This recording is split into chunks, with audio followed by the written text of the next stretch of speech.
Apa itu hujan emas? Hujan emas adalah satu matlamat, satu impian terunggul untuk setiap pasukan. Setiap musim, apakah kenangan yang istimewa? Ia adalah ketika juara menjulang piala di bawah hujan emas. Ia juga menjulang dan membanggakan nama Malaysia di persada dunia. New champions of the mid-season. Seperti cuaca, musim baru datang dan pergi. Ia persis dengan MPL MY. Setiap pasukan dan pemain yang pernah menjejak kaki di MPL MY, mereka tidak pernah berputus asa. Setiap musim ada permulaannya. Juga permulaan baru untuk matlamat dan impian bagi pemain kita. Musim cuaca datang dan pergi, tapi ia tidak akan mengubah sejarah pemain kita. Dengan harapan musim hadapan yang cerah adalah satu pemangkin semangat bagi pasukan yang bertarung. Komposisi musim lalu tidak penting. Yang penting adalah kesetiaan kepada permainan. Tiada guna mengerti hujan emas dan berjuang demi Malaysia kalau kita tidak dapat merealisasikannya di M6.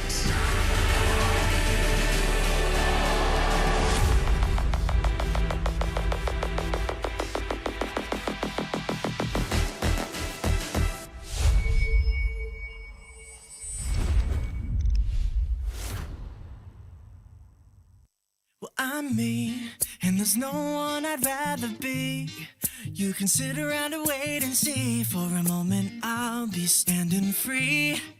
So hurry up and wait for me. Got a bag of chips by the sea. The sun is blazing down. I've got my smile now. Here's the thing, your chips will really make me sing. Come on, relax and have some chips for me. Chill out, lay back, I'm right where I wanna be.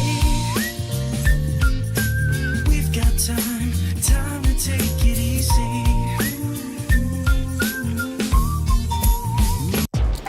Tak kisah jago sukan apa jua, jagokan lagi dengan rangkaian 5G termantap dan tanpa lag.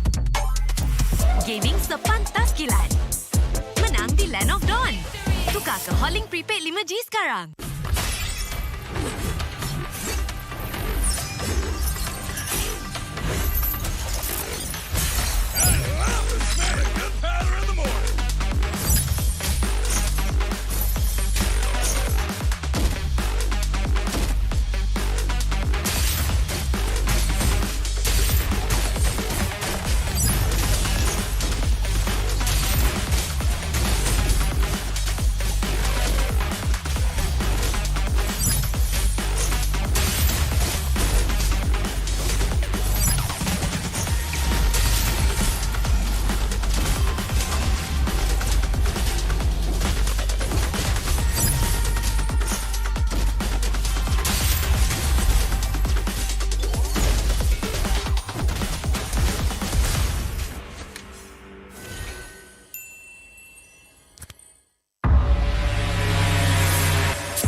Tangan aku kenapa ni? Aduh, lima lagi, gatal sangat. Gunalah Head and Shoulders. 100% keyakinan, kelumamu dan kegatalan. Wiped out. Unstoppable. All I hear, go get the money. So I go get it. Hate means I do something right. So I'ma let him. Yeah, I'ma let him. Yeah, I'ma let him. I hit the nail on the head. Yeah, I'ma let him. All I hear, go get the money. So I go get it. Hate means I do something right. So I'ma let him. Yeah, I'ma let him. Yeah, I'ma let him. I hit the nail on the head. Yeah, I'ma let him. Early bird, go get the worm. Worm in the dirt.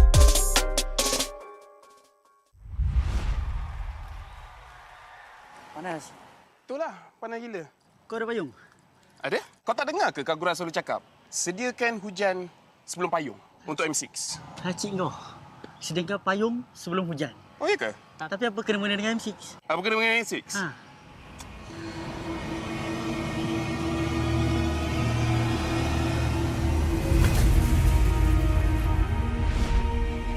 Apa itu hujan emas?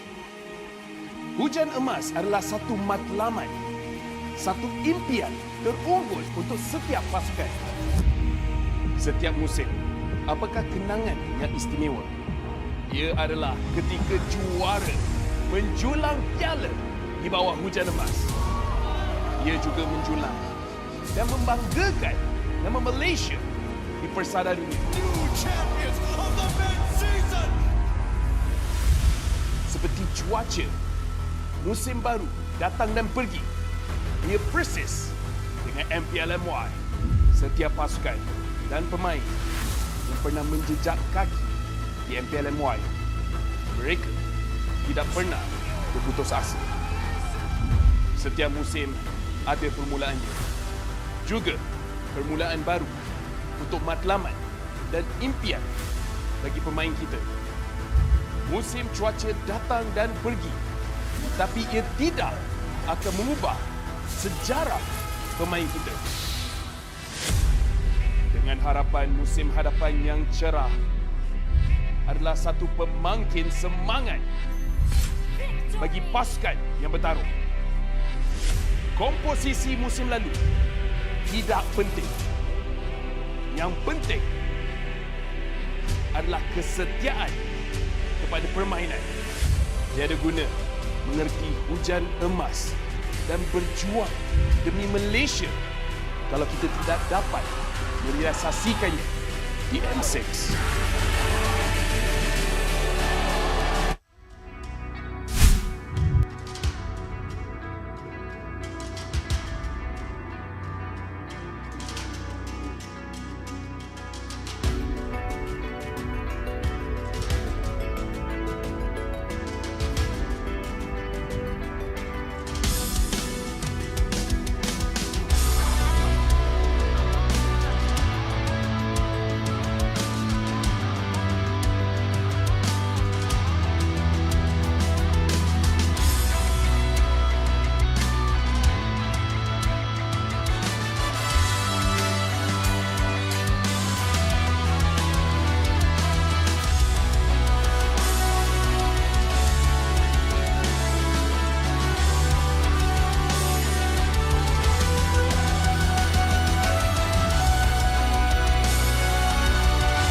I'm a rock star.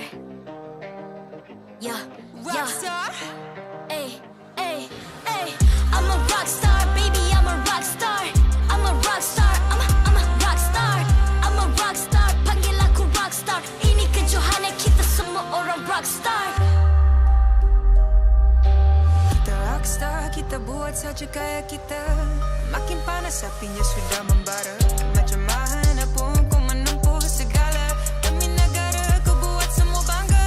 Step into my world, you know I'm always in my zone. You know I got my team, no I'm never alone. Bring out my best, buat yang terbaik. Jadi juara perlahan kita naik. Aku nak push, naik-naik jadi lebih bagus. Jadi hero, ku ada skill. Berapa banyak musuh aku dah kill. Ramai cuba mencapai, cause they envy me. Tiap game aku pasti jadi MVP. Easy. I'm a rock star, baby, I'm a rock star. I'm a rock star, I'm a rock star. I'm a rock star, panggil aku rock star. Ini kejohanan kita semua orang rock star. I'm a rock star, baby, I'm a rock star. I'm a rock star, I'm a rock star. I'm a rock star, panggil aku rock star. Ini kejohanan kita semua orang rock star. Tengok nanti siapa yang juara. Ni peluang kita bawa pulang piala. This is my game, this is my time. Menang semua, everything will be mine. Kalau jatuh kau pasti kembali. Bangun balik ku tegak berdiri. Kuatkanlah tenaga, ganjaran diperoleh. Ni kejohanan kita, Malaysia memang boleh. Rise up to the top, kita buat bersama. Semangat kita kuat di bawah satu bendera. I'ma go hard for the win. Win. On the battlefield till the end. I'm trying to beat the greatest anyone has ever seen. Stand by, I'm coming in for the win. I'm a rock star, baby, I'm a rock star. I'm a rock star, I'm a rock star. I'm a rock star, panggil aku rock star. Ini kejohanan kita semua orang rock star. I'm a rock star, baby, I'm a rock star. I'm a rock star, I'm a rock star. I'm a rock star, panggil aku rock star. Ini kejohanan kita semua orang rock star.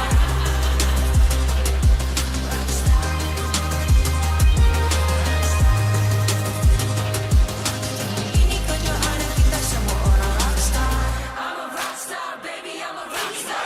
I'm a rock star, I'm a rock star. I'm a rock star, panggil aku rock star. Ini kejohanan kita semua orang rock star.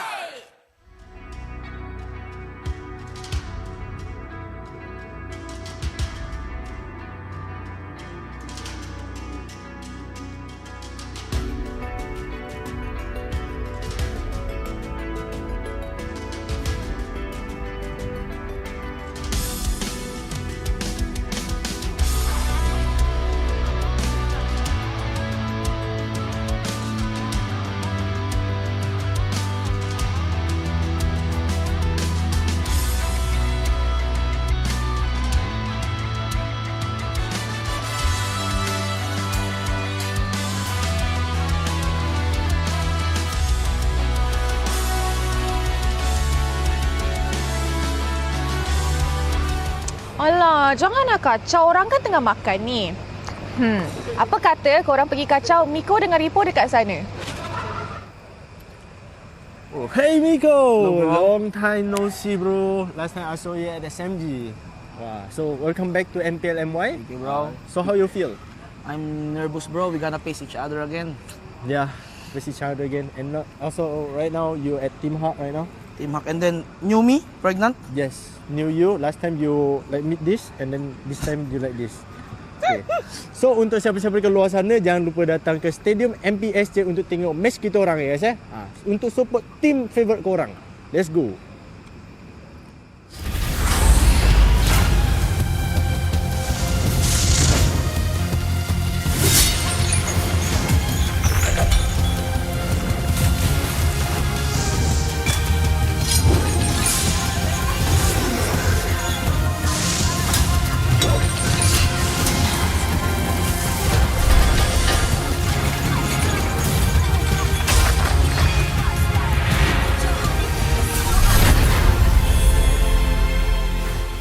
MPL MY Season 14 is powered by Moonton and KPRJ.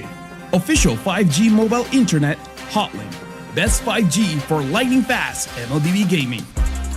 Official gaming phone ROG Phone 8. King of performance for mobile gaming. Official lifestyle fashion partner. Up your game with JD Sports.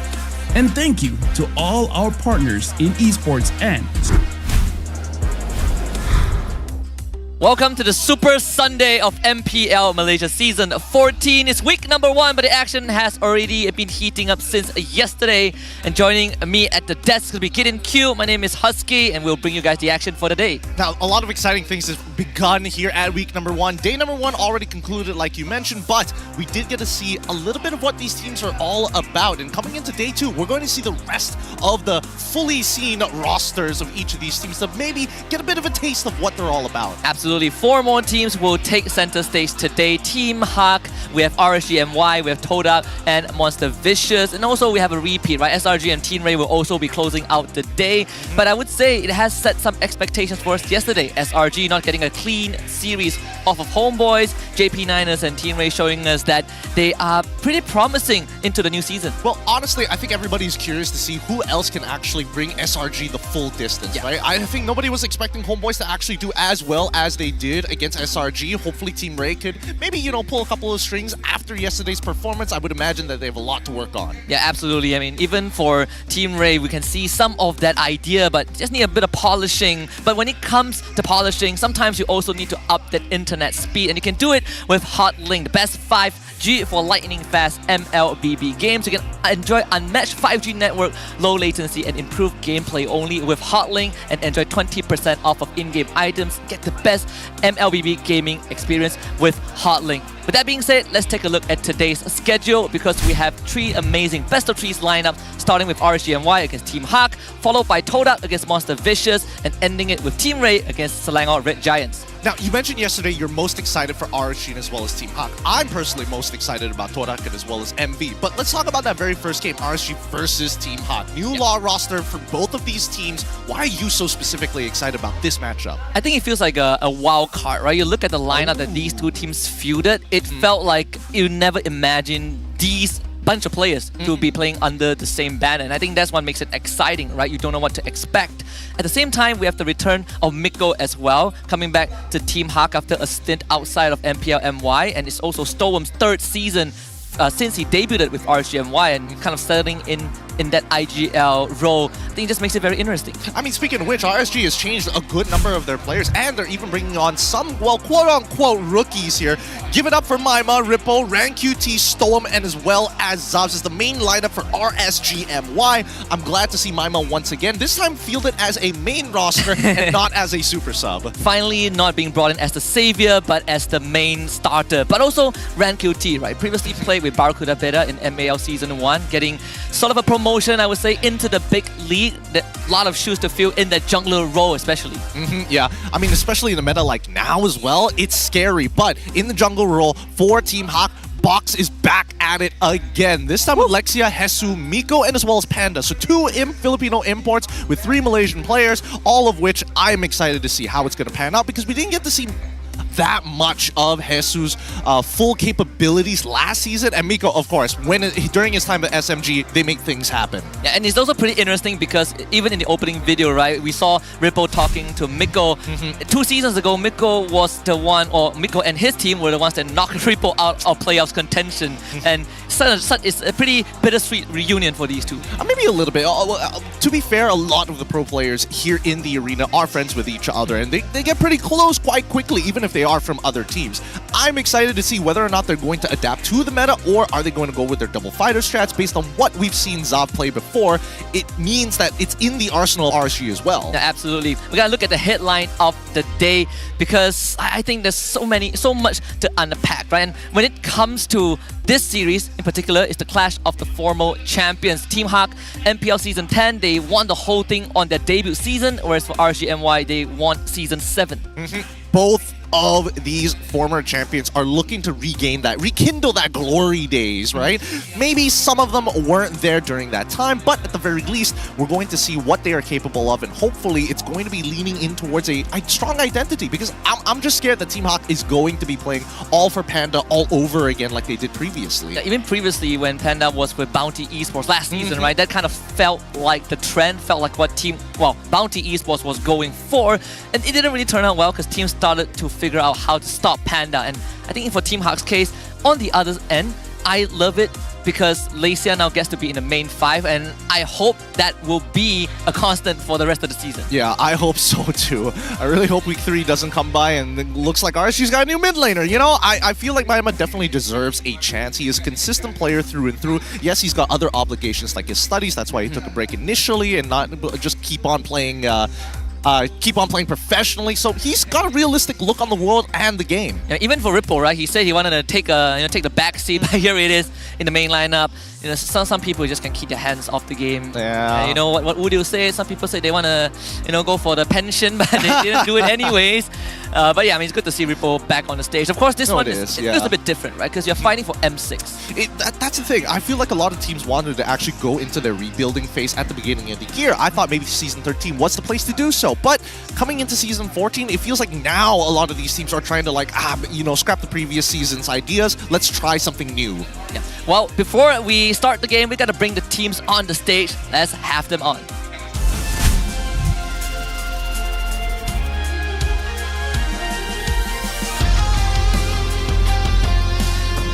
The team that held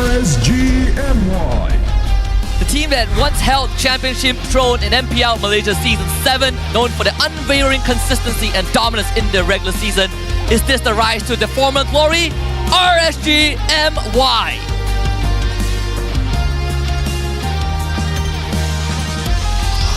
Team Hawk. Making history by lifting the trophy in their debut season to prove that new teams should never be underestimated. Can they deliver yet another stunning upset? The last ride continues. Yibambe Team Hawk.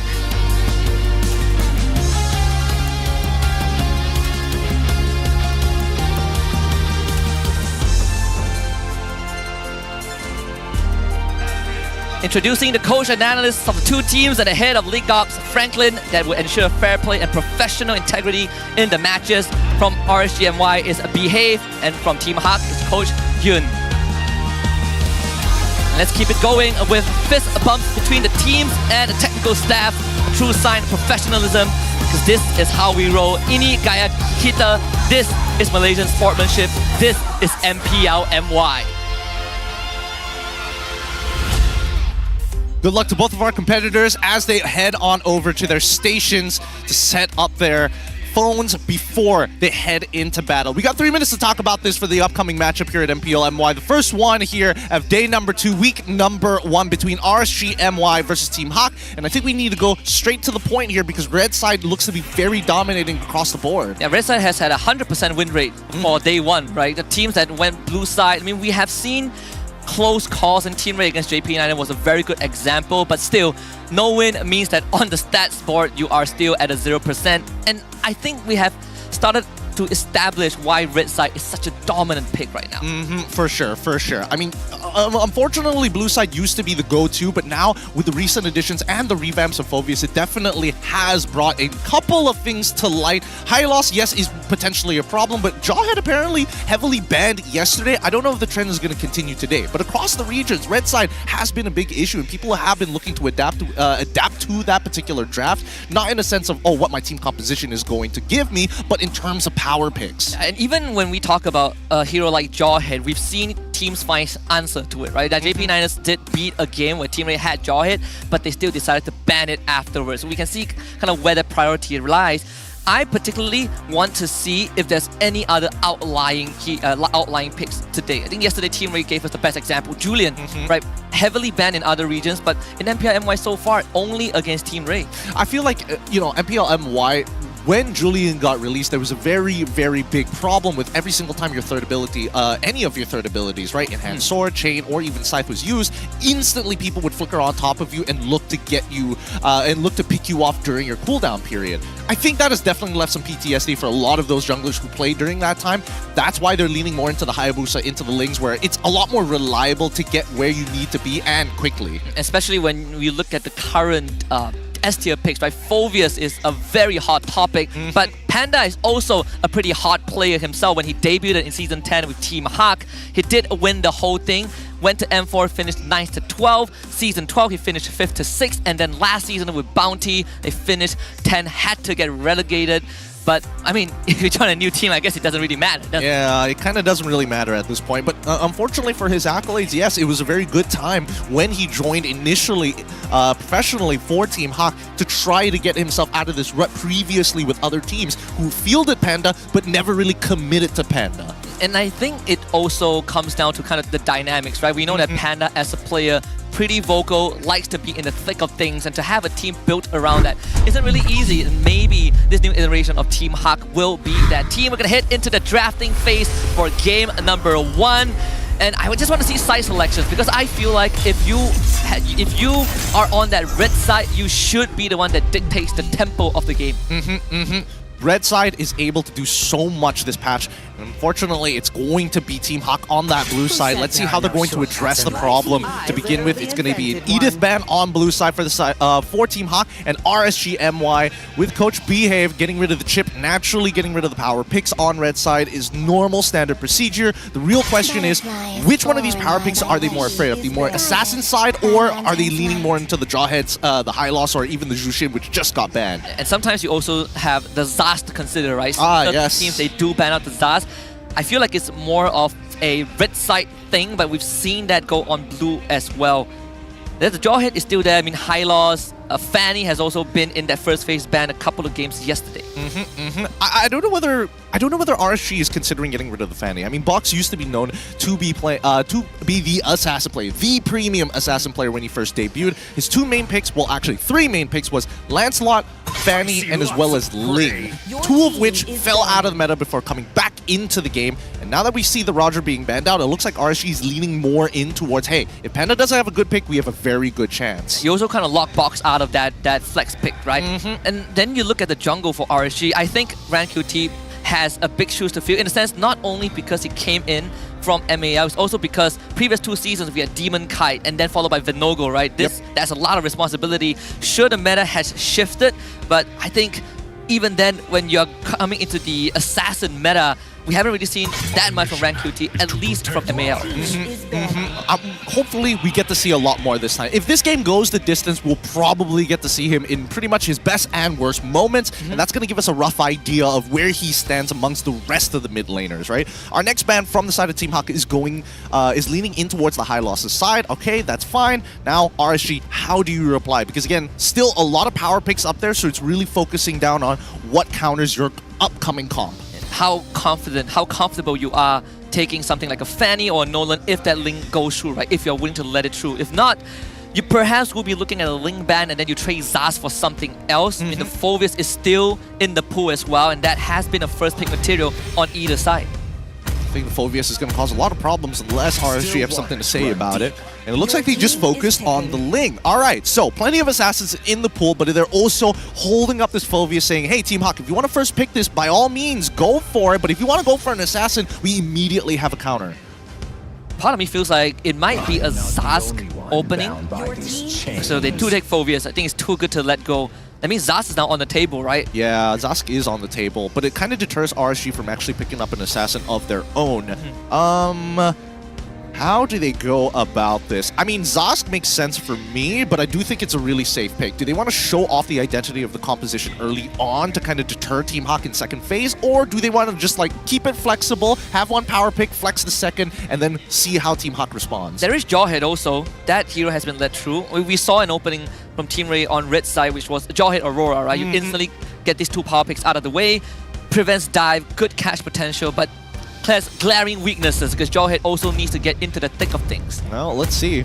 They've got 7 seconds left. If they want to get Bamaima's pick now, that wouldn't be too bad based on what we've seen so far. But Fanny is going to get locked in, as well as Ruby. Interesting. I mean, instantly eliminates one of the prime counters to Fanny, and also showcases kind of the confidence that RanQT has, right, on in this hero. Again, back in Barracuda Beta, didn't get to play too much Assassin, and I think circumstances were different back then. Exactly, yeah, and better yet, it is still a flex pick, so their power pick is going to be this Fanny, who again doesn't trigger the passive from Phoveus as often in comparison to Ruby. Lower cooldowns, naturally is going to be able to stack him up a lot quicker. The real question is whether or not this Phoveus is going to be able to get into the backline. Yesterday we did see Phoveus into Ruby. Ruby got rolled can't say much about that because it was in the support position, so it's like to be expected. But you would imagine that the Ruby buys more time than what we saw yesterday.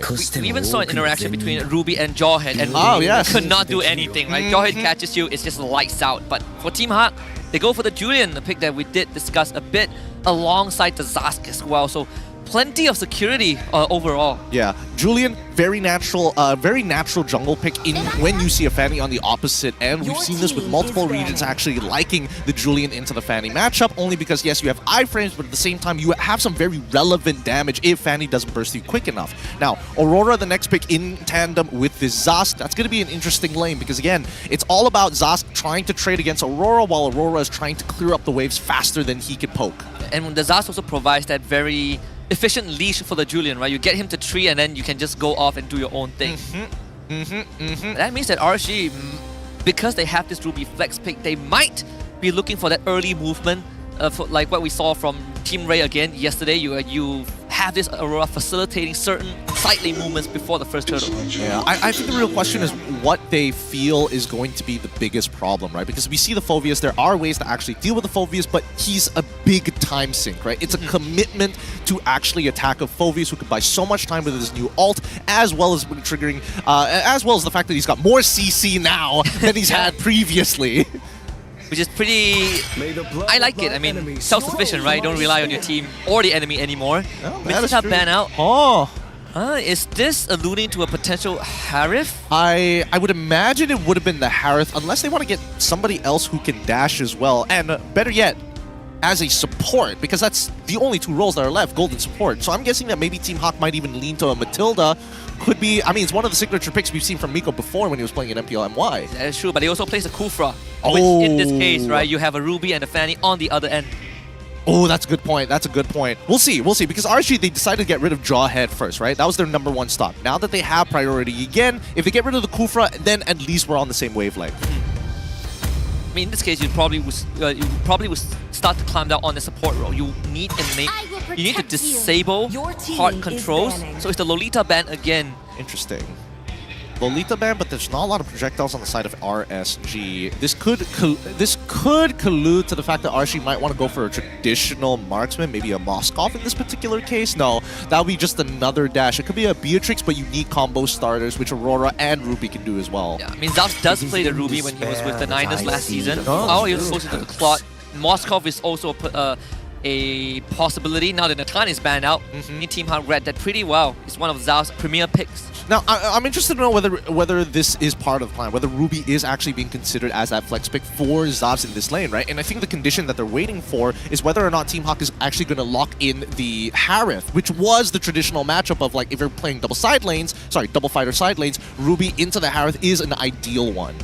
Yeah, you don't get to take out the Harith, but you get to stall out the lane, right? Like, keep the Harith in there. I think this 4 pick would most likely be that support. Just want to keep that Ruby hidden. See, no, they actually just take the Moskov. So that's what the Lolita ban is for. You not only lock out a potential Hanabi for Team Hawk, but more importantly, you get that Moskov, but still leaves the Ruby open. This is going to be an interesting one.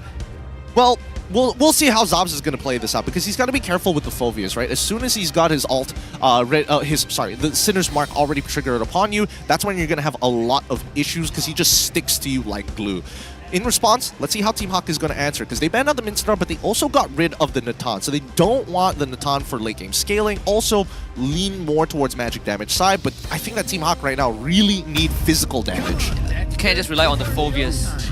They're going to go for the Claude. Okay, it's a very direct, safe, it's a very safe pick, and the Grok to end it as well. I mean, CC immunity does do well into what RSG have, but there's a lot of reliance on that Grok to set things up. Yeah, it's interesting because Team Hawk at this point in time, the only burst hero is going to be Julian, right? So that means a lot of their fights is going to be a lot of poking, a lot of like kiting backwards, slowing them down until RSG get channeled into a choke point, and that's when Team Hawk can actually activate. But it's tough, right? The Aurora in particular is going to make it really difficult for Team Hawk to take those prolonged trades, or at the very least try and instigate the trade. Even the Ruby is really good at that, right? You want prolonged fights, Ruby gives it to you.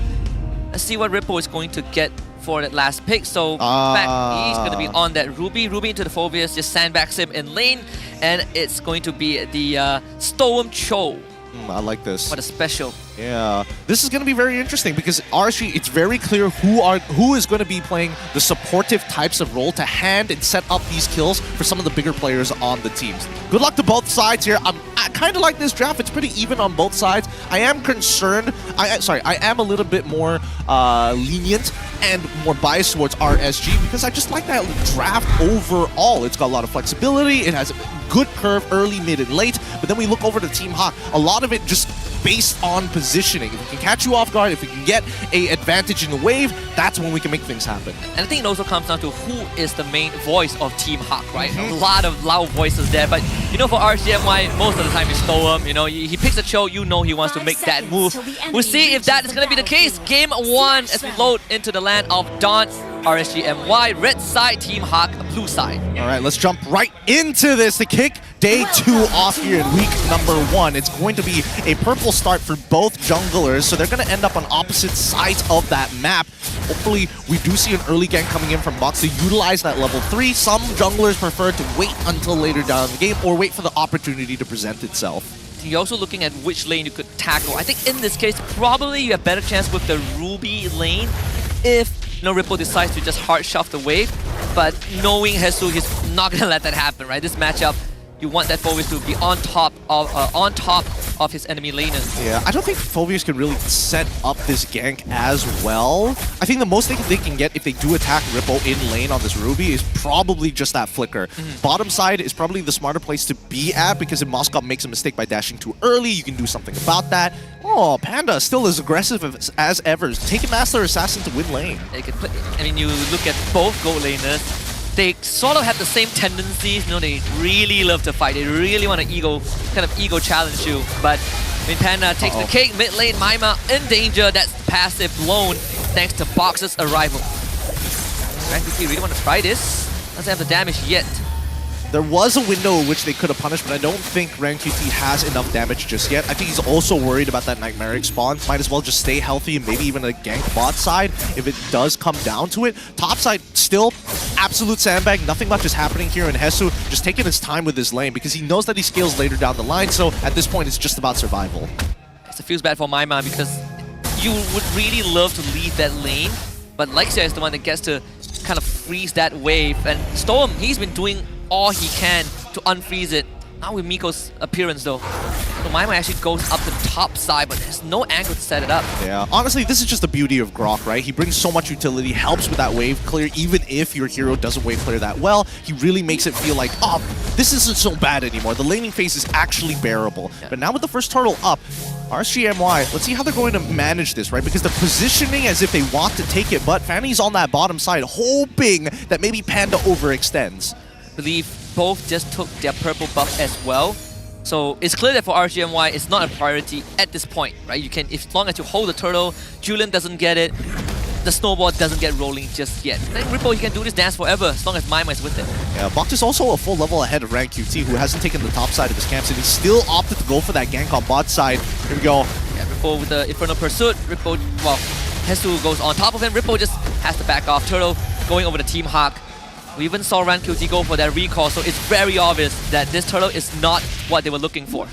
Yep, Team Hawk making good communication between them. As soon as they saw him down on that bot side, instantly they're like, okay, we can start trading. There's nothing to worry about no longer. With that being said, Box now building quite a lead for himself as Ran QT, playing a little, just a wee bit of catch-up.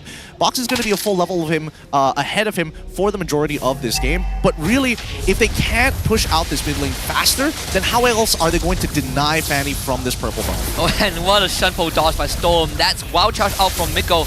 Ripple trying to find a cache. Miko with the CC immunity. Wow! Doesn't get out. The Blanket of Vice finishes him off. Box wants the trade. The sight. Ooh, absolutely deadly. A trade going over to Team Hawk, and Storm will have to get away. For the pursuit, not sufficient. And both teams starting off with a trade. Dang, I really didn't think Miko was gonna die there. He still had his flicker available. He could have just, flickered out of there to keep himself alive, but he's saving it for a bigger play later down the line. Now Box, he's already got the Blood Wings in hand. The snowball already has started, and with the majority of the battle spells from Rippo and as well as Storm out, they gotta be careful walking around the map. I'm surprised Jesus didn't get any assist off of that, right? It felt like he was super involved. But with Ripple going down, it definitely feels better for Jesus. Potential kick, Panda pops the Purify, just enough to get away. Rankuti, no finisher! But Zaps can miss the ultimate. Both teams trade their goal laners. All right, worth it trade, worth it trade. I mean, a little sad for Panda because he does miss out on the wave and he is already a level down on Zobs. But at this point, you'll take anything rather than just dying for free. Top side, wide and exposed. Looks like Jesus is going to hover around the mid lane and sacrifice the wave topside, which is being given over to RanQT. I think that Team Hawk, they are switching their focus now to Box, right? We get the second turtle, make sure that Box is going to continue having this explosive lead. That's more than enough to carry them through that first 10 minutes. I think RCMY, no intention to contest just yet, but they are hard shoving that mid wave. Yeah, and they also did a lane swap as well, just to make sure that Phobius has an easy time walking back into a lane with free farm. Easy access farm for him. Man, Ren really wants to go for this. Wow, kill! Does he get away though? The Infernal Pursuit doesn't connect. A bit too mobile with the cables. Oh, sad. Sad for Box. Just before the turtle as well. RanQT is going to get a full reset here. And now Team Hawk, let's see the movements across the map to see if they still want to contest this. Because so far, even though they do get Panda in the mix, he's kicked. Miko does save him with the wild charge, and Maima will have to flicker. Didn't get the Purify out, it was still on cooldown, but I mean, you look at Zaps, right? He has been in the top side for the entire duration, so easy tier 1 going over to RSGMY. All right, good motions from RSGMY. In terms of macro, both teams doing very, very well. We haven't seen them get really aggressive yet, but again, it's a very reactive gameplay. Somebody shows up here, then they make a move. If they're missing a cooldown, that's when they make a move. We're not seeing Team Hawk hard force anything just yet. That's kind of the role Stolen with the show pick, and Miko has been responding to, you know, his Filipino comrades moves pretty well. It's good to see Stone take the initiative, even when back in season 12 on picks like Edith on Kaja, right? That kind of has been his mojo. So still keeping this turtle dance going. RCMY not willing to let Team Hawk walk away. Well, let's see how they play, because that's going to be the first Infernal Pursuit. Let's see whether Hesu wants to get more involved. Oh, Way of the Dragon! Didn't get the right angle, but did keep Hesu in place. That's Vengeance out. Team Hawk still gets the turtle. Spear of Destruction connects. Doesn't seem like a good angle for Zaps to come in, so he'll continue just free farming the top wave. I think they forgot that he had Vengeance, to be fair. I think so too. Yeah, it's not the prime target that you want to go for the kick, and even if you want to go for a kick on towards the enemy, on towards a Phobius, it's just not worth your time unless your jungler is like a full level ahead, because then you have the advantage in a bigger red tree. I mean, there's a lot of questions that need to be answered here, but let's look at the items. First items complete all across the board, and it's going to be, War Axe first item for Rippo. Yeah, that's looking for Lexia run. Staying around for a bit longer. Rippo does go down. A bot side gank by Miko and Box. Fed of Heaven done now for the Julian. Bot tier 1 goes down. Yeah, nothing much RSG can do about that. Yeah, really good movements from both of these teams, right? Unlucky for RSGMY to lose out Ripple, but at the very least, Team Hawk, they're attacking every single side of the map, right? They're not playing very linearly. They're waiting for reactions from the side of RSGMY until they see that forced error. That's when they go in. Now, which kind of Fanny are we going to see this game? Is it the one that waits until she gets enough items, or is it the one that goes active? It kind of feels like the first option. The former. I want to say it's the former, but I think it's actually the latter here, because RanQT, he knows that he's 2 levels down on Box as of right now. And so far, the only people that he's found success, or even at least the battle spell, is Panda. So I think that's why Panda is being very careful with the way that he shows himself. He's waiting for the waves to get closer to the turrets. That's when he shows himself, or unless he's got Miko nearby, then he can be a little bit more aggressive with it. Yeah. Props to Stolen for catching Panda twice, right? Even the death deliver was Panda having his Purify in tow. So I think adjustment has been made. Fortunately for Team Hawk, they do lose the top tier 2 to Zaos, but at least Panda has been given some breathing room. I don't know how long he's going to have this breathing room for, because Zaos is scaling extremely fast in this game. Now once more, no reaction from RCMY. RanQT wants to make magic happen, but it's him against the world. Hesu with Infernal Pursuit stops Zaos in his track, and Stolen finds himself isolated. Panda on top of him. Stolen needs to get away, waiting for the cooldown to come back up. Just in time, Panda retreats. And Team Hawk finding the kill means that Lord is now open for business. Yeah, hopefully we get to see the item list real soon because it looks like both gold laners have the Trinity build. Miko should be okay. Oh, wait, hold on. Wait, what? Wait. This Maima's passive out. So presence more than enough. The kick is back. So is the flicker. RCMY needs to reset. Yeah, I think they're going to give this. They should give this, technically. Oh, wait, they're dragging it out, though. It looks like Team Hawk wants to bait them into this. And the Lord is getting his passive stacked up. It's going to start hurting. Yo, Jesus, you're getting low. You're getting low. He's getting melted down. Might have to force the reset. Yeah, just got to let it go. Unfortunate. Good reaction from RSGMY. It's an interesting idea coming in from Team Hawk. I definitely think they should have blitzed it down early, but I think they wanted to extend their lead even further if they can get RSGMY into another team fight. Yeah. The box wasn't committed at all, right? It was just Panda and Jesus. Box was trying to wait for an angle. Storm does see two in that bush. Now finds Jesus as well. RanQT identifies Panda's location. That's 4 out of 5 Team Hawk members found by RSGMY. Yeah, that's the golden staff. That means Panda is already complete with the Trinity at this point of time. I would only imagine that Zobs is in the same boat as well. He should technically be ahead with the help of those 2 turrets, but then again, Panda has been hard farming this entire game to get to this point. Look at him, he's just absolutely melting this Lord. Zobs has the ultimate to join the fight if needed. I think still not tossing it out yet. RanQT shows himself, tries to bring Box down low, not in range for the retreat though. Lord goes over the team, Hawk Zobs comes in with a Spear of Destruction to deal the damage, but Jesus with the vengeance is just so durable. And Zobs cannot do anything. Jesus even gets away. Malaysia collects Zobs 3 for Team Hawk and they only lose Box. Dang, Jesus doesn't die. Wait. Maybe Ran can do so. There's only one. Oh! Coming through, RanQT actually performs the drive-by of a lifetime. Nicely done. Double kill from RanQT. This kid's got the mechanics for sure with a 0.1% of his HP left to make it happen. A 3-for-2 trade in favor of RSGMY. Despite losing that Lord, this is going to allow RSGMY to actually recover, right? Economically, we haven't seen too much of a lead from either side, and this was Team Hawk's one moment to actually start pushing ahead. See if RSGMY can completely negate this Lord. Even damage dealt ranking, RanQT is at the top. Almost 36,000. Putting on the chip damage that he's done. And he's getting his items. So far, I believe he is still deathless. 3, 0, and 3. Bottom side Lord, yeah, cleared up by Zobs and Ripple. Not a problem. So still a neutral state after that entire team fight. Yeah, and at least it's equalized. Well, I can't even say it was like much of a lead. Very, very small leads on either side. It's not like anything whopping like a 5k or even a 10k. We look at the items and we see a Wind of Nature already purchased from Zobs' side. We can see that Panda is halfway to it. He's very, very close to it. At this point, in terms of like raw scaling, I did see Weapon Master being picked up by Lexia earlier, so that means he's going to scale a little bit better once he gets the big ticket items. Wait. It's going to the feathers. Wait, no, not the mid, the Holy Crystal, the Blood Wings. Oh, RanQT! Speak of the devil elixir that goes down just like that. Jesus, he marks Zobs as a sinner. Pulled back by Ripple. They're both in need of salvation. But can't find it. Spear of Destruction connects. Zobs waiting for the timing, but Ripple cleans it up nonetheless. RSGMY finding 2.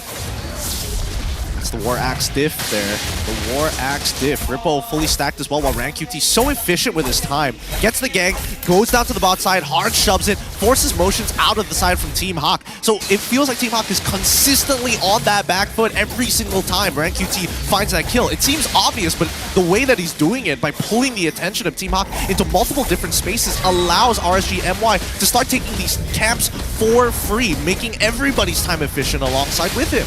Forcing our reactions, right? Forcing Jesus to commit. It's like, get an assassination, recall, push out the bot side.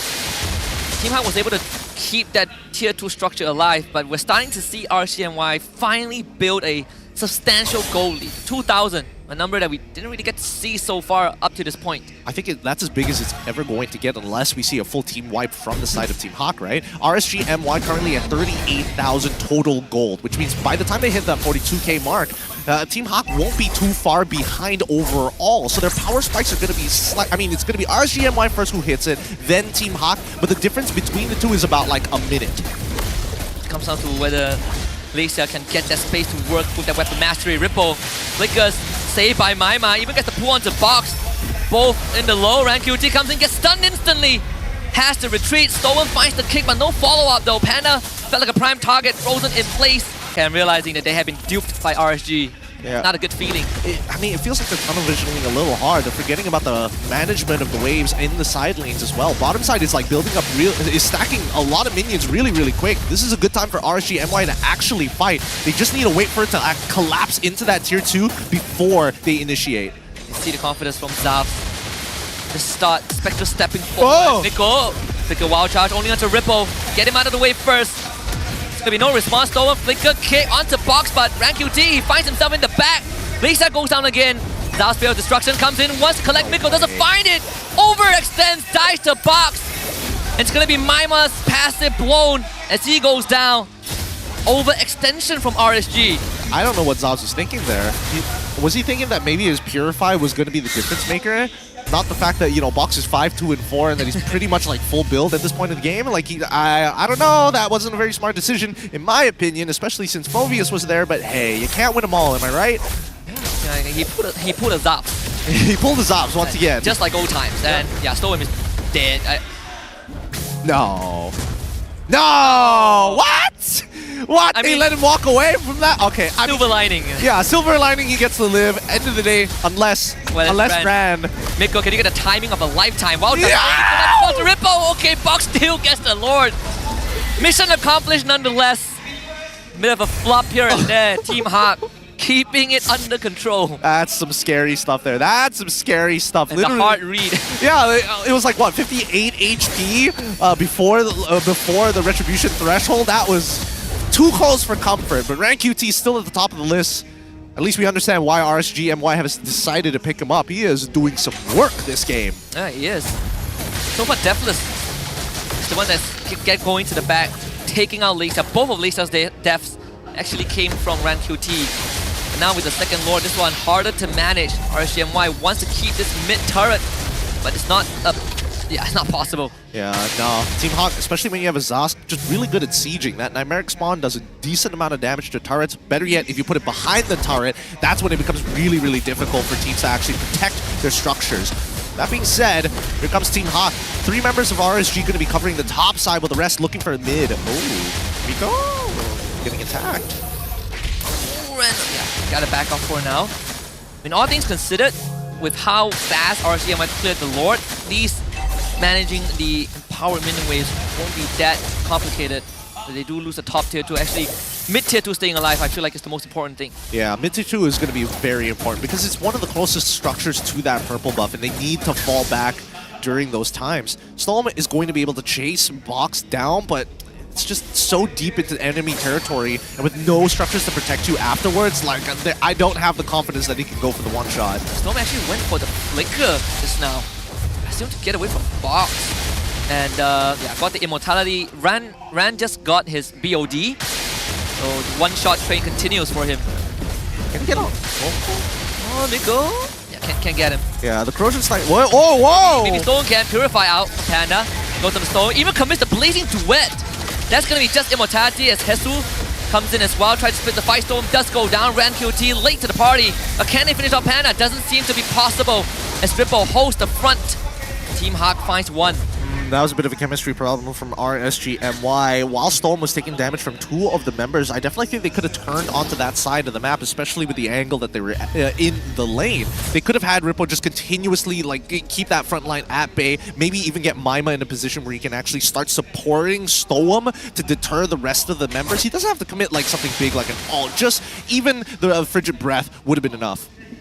Yeah, Panda was pretty exposed, right? That was a Purify, at least. Yeah, Stone found the opening. Right now, you look at lore advantage. It's 3k gold swing on top of what they've gotten so far. It's 4.2k. Maima even getting the Roma enchantment to encourage, just to buff up the rest of his team. Lord number 3 coming up on the bot side. This Lord is going to be tough to fight for. Both teams pretty much at max build. It's only the supports who need to catch up with the rest of the gold economy. But with the rate at which both of these teams are farming, we're already moving into the 20-minute mark. It's a Luminous Lord, so it's pretty important. These could be free inhibitors for either side. Yeah. And you see the job for RanQT also starts to get a bit harder.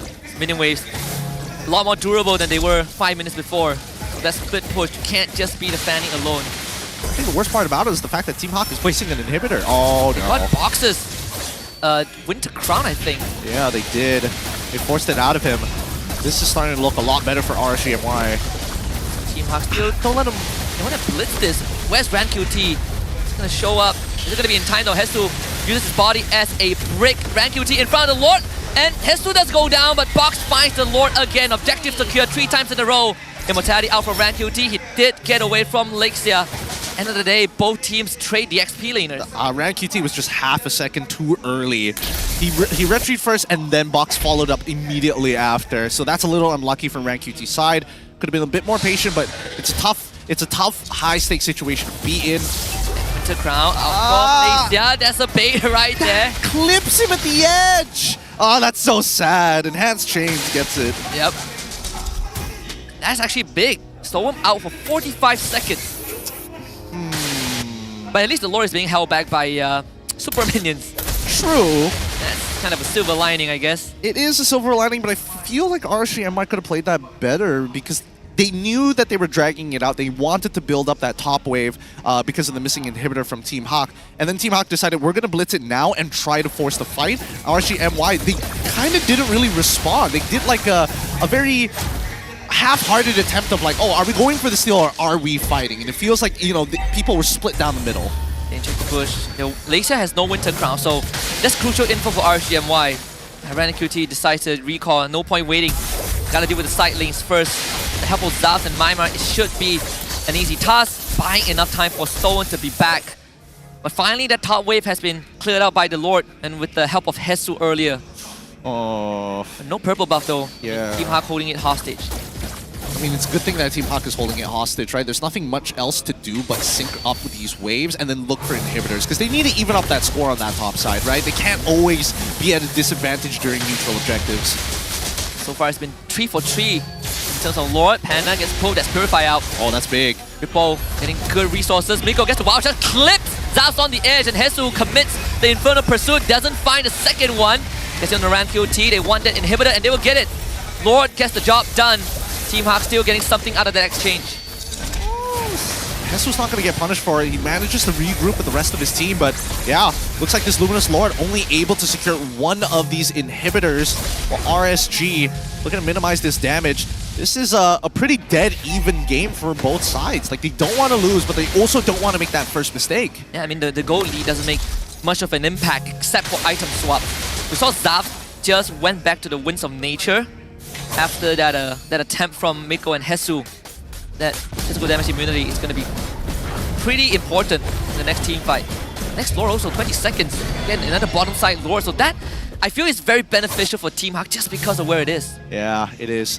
But at the same time, it does mean that the opposite lane, furthest away from the Lord, is going to be very important to manage, right? Now with both sides having no inhibitors, it's a pretty even lane. It can swing both ways. So if they can manage to start building it up, stacking it up and freezing it, that's when RSGMY is going to start developing at least a macro advantage when they want to actually contest for this Lord. RanQT tries to freeze the wave up top, but Panda breaks it instantly. I think Zaps should respond. Does have his ultimate to join the fight, as long as he lands it. As well, Box takes care of bottom. I mean, Team Hawk, it's their turn to take control of the map. Miko looking for a potential move. And Maima reads it. Ripple also backs off. Team Hawk gonna blitz the Lord again. Maybe 4th time's the charm for RanQT. This could be theirs, but it looks like Team Hawk is giving up the space on purpose. I think Zav's has shoved that wave very deep in. There is a gank squad in the bush. Team Hawk decides to not commit to it. Yeah, it looks like Team Hawk is giving a lot of respect to where, specifically where Maima is as the anchor of RSGMY. Whenever RSGMY is going to take a fight, they're going to fall back towards Maima's side just to get maybe a bailout, or at the very least allow him to try and peel your pursuers away or peel them off of you. This Luminous Lord, it looks like nobody really wants to sit inside the pit. It's just too dangerous. Yeah, I mean, Team Hawk, they're going to realize that the top wave is pushed in again, so Panda shows up on the map. What does RSGMY do with that info, right? It feels like we are, again, like a deadlock. And Zaps is going to shove the top wave. We're going to go back to that push and pull once more until one of the team pulls the trigger. Now, I'm looking at Miko to do that, honestly. I would imagine it would be Miko to be the one to do so, but I feel like for both Team Hakan as well as RSG-MY, what exactly are they waiting for, right? What is that correct condition? I don't think either side is going to commit any big ults. I think that even if Stoem wants to make a play, it has to be specifically against Panda, but I'm not going to waste the Way of the Dragon if it's just going to get purified, right? So that means somebody else has to do the job. Lexia probably would be the target, without the Winter Crown, of course. Either him or Box. I think against Box is more doable, but they don't really want to sit on top of the pit, and I think, That's a dead Zavs. He is so far from home. Somewhere down the line, the comms fell apart, but maybe they can find Box. Enhanced Sword, get away, Rank QT, switches target onto Hesu. That's not who you want to go on to. It's broken wide open, what? It redirects from Miko's wild charge and the wall to seal up the exit. Maima surely to follow to the grave. Panda and Lisa on top of him.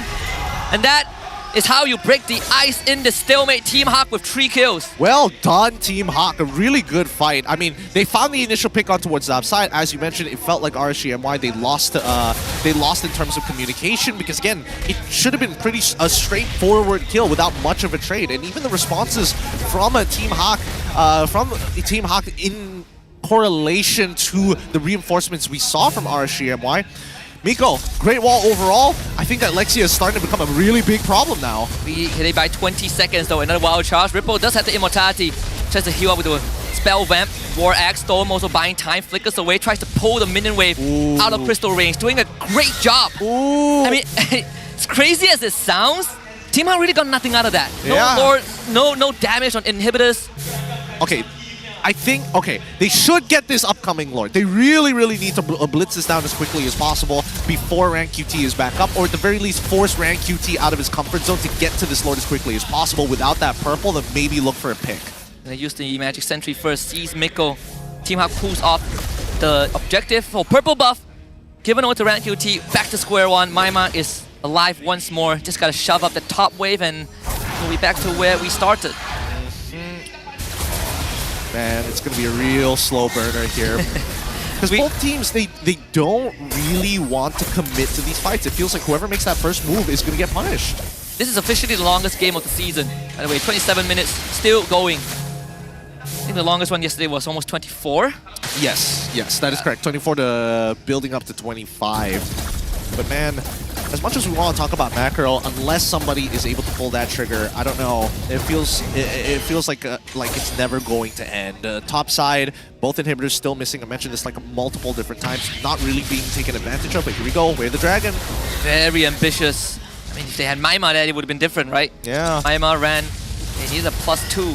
I think at this point, the only way to tempo break for the side of RSG-MY is if Maima flickers forward aggressively and gets a Frigid Breath. Either that or Ran just kind of comes in from behind, right? That too. Kind of the drive-by. Oh, he's gonna do it. As Winter Crown out from Lexia. Good. How much time can you buy, Ran? They need you for the Lord. Miko in the red zone. Barely walks away. Does have the immortality. Lexia even flickers as well. So RSG-MY, in this case, they get crucial resources out. 2 battle spells, couple of ultimates, another pick, and that's purified from Panda. Great catch from Stoem. Ripple tries to go for the pool, doesn't get it. BMI gets Panda out. Okay. Ran. Oh, that's dangerous. A Tam stunned up. Immortality brings him back to life. Still KO's enough. Oh, saved by Maima. Great Frigid Breath there. Great Frigid Breath to lock him down. But it just goes to show, now Hesu is a legitimate problem. Even his passive procs hurt. And they do CC to knock Rank QT out of his steel cables. How long can you kind of play this dance? Well, we can assume that the next fight is gonna start when everyone gets their battle spells back. Yeah, we can all... I mean, all the hard work that RSG-MY put in, you'd think that there would be a follow-up, but it's the play not to lose, right? It's not courageous enough to make that move. It is the mentality. I will agree with you there, but I do think we need to see Maima actually go for the play because now they know they still have 33 seconds until Panda gets that Purify back up. Miko is missing his flicker. Even Lexia is missing his flicker. All 3 of these people are worth killing at this stage of the game. It's already moving into the 30th minute, so death timers are really, really long. See if RSG-MY assume that they will be keeping count because that window has ran out for sure. But at least RCMY, they did get control of the lower pit now. 4-1s. Team Hawk forced to deal with the top wave, which has always been in favor of RC, thanks to Roughh being at the scene to manage it always.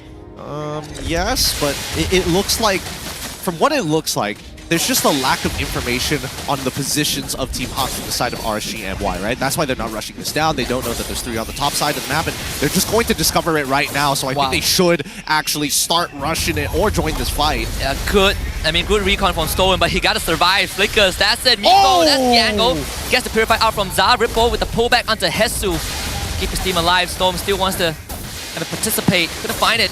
But, I mean, Team Hawk, well, RSGMY actually, they pushed the bot wave. Let's see a flicker from Miko. Even Maima. What was that? Did he want to like? It's like, check it out. I can get over the nature's barrier. He did get the wishing lantern, so I suppose more chip damage overall. I don't know, dude. I don't think it was worth it. People are starting to take off their shoes. Yeah, they're getting comfortable here. They're getting way too comfortable. I wonder if Maima still has his boost though. I'm gonna find Storm again this time without his flicker. Another 70 plus seconds. Oh man, this lore is getting tough. Yeah, it just went up by 10,000 HP. I don't know how you're supposed to take it out. I mean, Roughh, once he's max stacked on that golden staff, he probably can do it no problem, but unfortunately, like, he's never alone with it. He's never alone on this date with the lore by himself. Team Hawk just continuously heckling him on the side. Showing presence alone is quite the problem, but I feel like both teams are a little jumpy, right? Yeah. A lot of like random flickers, a lot of random like preemptive. Whoa! This could be the one. He's gotta get out. He can get out of here. Oh, saved. Oh, that would have been crazy. That would have been deadly. Oh, Rose Gold Meteor diff. Yeah, you gotta switch that item up. Even Maima's kind of glacier block is starting to hurt. I just saw you take out 15% of Hesu's HP. It's doing a lot, but again, nothing is really happening at this point of time. Oh. Be here, they found Hesu. He is far from home. Can he sustain? I mean, the Vengeance is killing Roughh. Vitality goes down, bursted by Maima. Roughh goes down though. Lexia with the kill, 80 seconds without the Moskov. It's not a good look. It's not a good look. Where's Panda? Is he out of there? Okay. Just chilling. He's chilling. I mean, Vengeance diff, man. It is a Vengeance diff for sure. I mean, I just noticed they took the mid inhibitor of Hawk as well. Exactly. That's why I'm just like, I don't know. I really don't know what to say about this game. It feels very, very sloppy. It feels like both sides are a little too antsy, right? They're overreacting to situations now. Previously, just playing reactive. Hold on. Oh, Miko actually doesn't go down. Another flicker from the Roamers. I mean, if you can survive a 80-second death timer and come back to a neutral state of the game, that's how you know that the game has really been going on for too long. Yeah, it's definitely slipped out of his hands. Miko did buy the rock potion just so that he doesn't like melt away to the glowing wand. But at this point, whatever the motions that we see from both Team Hawk as well as RSGMY, it's got to lead to something. Because if they keep on they're doing this poking method of like nothing is happening. Maima with the wild charge. That's Maima's passive. Still has the flicker. Gonna try. Panda on top of him. His ultimate though freezes Panda in place. Winds of Nature is used. Ripple pulls him back under control. Panda goes down. The destruction shows up. Roughh right on time with the respawn. And who would have thought the man who got caught is the savior? Storm does lose his immortality, but Roughh cannot find a way to participate, and guess what? It's still a trade. Team Hawk coming out on top. Oh, Maima caught sleeping at the wheel. Thought this was a traditional poking game. I give you damage, you don't poke me back, and the next thing you know, he's getting flickered on by Miko. He's got lazy, man. Yeah. Really lazy. That's what happens when you get into a 30-minute game, right? Sometimes you just go on autopilot, unfortunately. That's why it just felt like they were on autopilot for a large majority of this game, and now even some of the more consistent players are falling into that habit because of the duration. That's how you distinguish the good and the great. The great just need water. I need to remind everyone, this is just game 1. Imagine after this they have a 10-minute break and they need to hop into game 2. And what if that goes the distance? What if we go to a game 3? Honestly, I don't know what to say about it, right? Because again, I feel like the earlier stages, both teams played it very well. They're trying to play cold, they're trying to play calculated, but at a certain point they need to force mistakes out of their opponents, and that's something that we didn't get to see that often until the later stages of the game. And even then, we're seeing overreaction. So at this point, I think that RSGMY just need to take advantage of the waves. Potential Blitz ran. He's gonna commit himself. There's no way out from that. A bit of a hasty attempt. 80 seconds. I don't think he was expecting the Phobius to be there. Again, his passive is so good now. I mean, you think that seeing Box just solo the Lord would tell you something. Yeah, that too. But you know, you always gotta be hopeful. You gotta be hopeful that you can outplay your opponent, which seems to be the name of the game. All right, Storm, they start stacking up the Thunder Belt at 35 minutes, boy. Yeah, man. Let's see how far this goes. Hell yeah, man. He's expecting a 50-minute game, baby. Dude, Hesu locking down that bush is that is such a headache. You can't really get into that bush without Storm. Even then, without ran around for another 40 seconds, this Lord feels like it's gonna be Team Hawks unless some miracle happens. Stone stealing it or Ripple side clipping it on the edge. Surely it's Team Hawks won. Oh, and it is. That would have been something. I held my breath there for a moment. If that Spirit Destruction stole it away, I have no words. I have no words. Box is gonna end up on Facebook. Pack him up again. Oh, the classics, of course. But Team Hawk, again, not having to worry too much about their waves, and I think even better for Lexia, the fact that his emblem setup took Weapon Master. He does some really decent damage here, even if you do have that Athena shield overall. Even if you do have a Radiant Armor, I still think he can melt through you pretty quickly if you stand around his Nightmarish spawn for like 5 to 6 seconds long. Honestly, I mean, does this end the game? I mean, I hope it does. I think it technically, if Team Hawk wants to, they could, but that's under condition that RSG MY is gonna blunder a fight somehow. So if the game doesn't end, we will break the record for the longest game compared to season 13. Yeah, you're right. Minutes, you know, we're 2 minutes away from that. Well, let's see whether they can hold on for 2 minutes to get that record. Wait, Miko flickered in but found no wow charge. I think he was hoping for a response. Let's purify it. Hannah lose that. Lord will need some attention though, not the easiest one to take out. Ripple also flicker. Oh! They caught Panda! Too far forward without the purify. Again, falling asleep, that is fatal. We're gonna break the record, baby! Oh, we're gonna break the record. We're gonna break the record, for sure. Dude, this is only week 1, man. This is week 1. This is only game 1, first series of the day. What a Sunday. Yeah, what a Sunday. Honestly, I was expecting this yesterday, not today.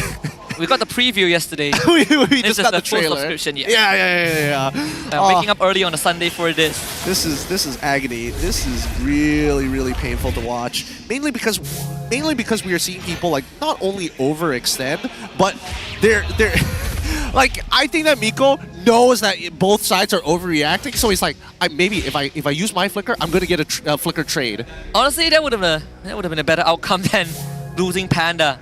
30 seconds though, this is dangerous territory. Yeah, but I don't think so. The thing is, Stone has been keeping RSG MY in the game, right? I think he's the only one who hasn't been caught sleeping at the wheel. Maybe overreacting, but definitely not getting lazy. And gonna try Ripple, finds the pull, Immortality and Vengeance online for Hesu. They wanna go for Zavs, almost lasered down by Lexia. The damage from the primary spawn. The destruction, Zavs couldn't find the angle, but Maima goes down again, beamed down by Lexia. Hesu stays alive. Throw all of this. The enhanced chase from Box as well, doing mad work at the end. Team Hawk lose their base, but wins the fight. They lose 3 people off of that. 2 of them died to walking up to the Nightmare spawn thinking, I could get an auto attack in. What? Oh boy. I mean, this technically should be the game ender, right? Unless you say that, man. Panda was dead for 80 seconds. I mean, he's back now, and Zavs is also back with Storm, and they're the only 2 left. About 50 seconds on average before RSG's 3 members come back to life. We just beat the longest game of Season 13. Hell yeah. 38 minutes, 30 seconds. Let's set a new record. It's like the Olympics every year, the pole vaulting, right? The same guy who beats it every single year. Oh, it's true. It's true. They do it every season. All right, 30 seconds for Maima, 40 for Ripple, 35 for Run QT. He's gonna try. He's gonna try, right? No, he doesn't try. He sees how close they are, and Zavs immediately goes for the recall. I mean, without Maima, it's gonna be infinitely tougher. I guess you could clear the wave. You would lose some inhibitor though. Gotta give something in return. Finally, a trade from the side of Team Hawk. So that's 10 more seconds. All right. Golden 10 seconds. And Miko, he's just gonna go for his Zavs. Throw his life. Everything! As Immortality out, Zavs needs to go. Finally taken out Maima is gonna come back right about now. Minimum is still there. Maima gonna throw everything. Box! Winter Crown to dodge the damage. The ultimate from Maima missed it, but stole him. Oh my goodness. Mad work, but Box finds Maima. Surely this is it. When Guilty shows up, but there is the minion wave. Team Hawk rise out the waves for game 1. Finally, they pull it back. Oh my god. Great catches for Miko. Those catches have made the difference in this game. But jeez, a long game. Painful one as well for RSG. They put everything there. And at the end, this mechanic couldn't get through. Speechless.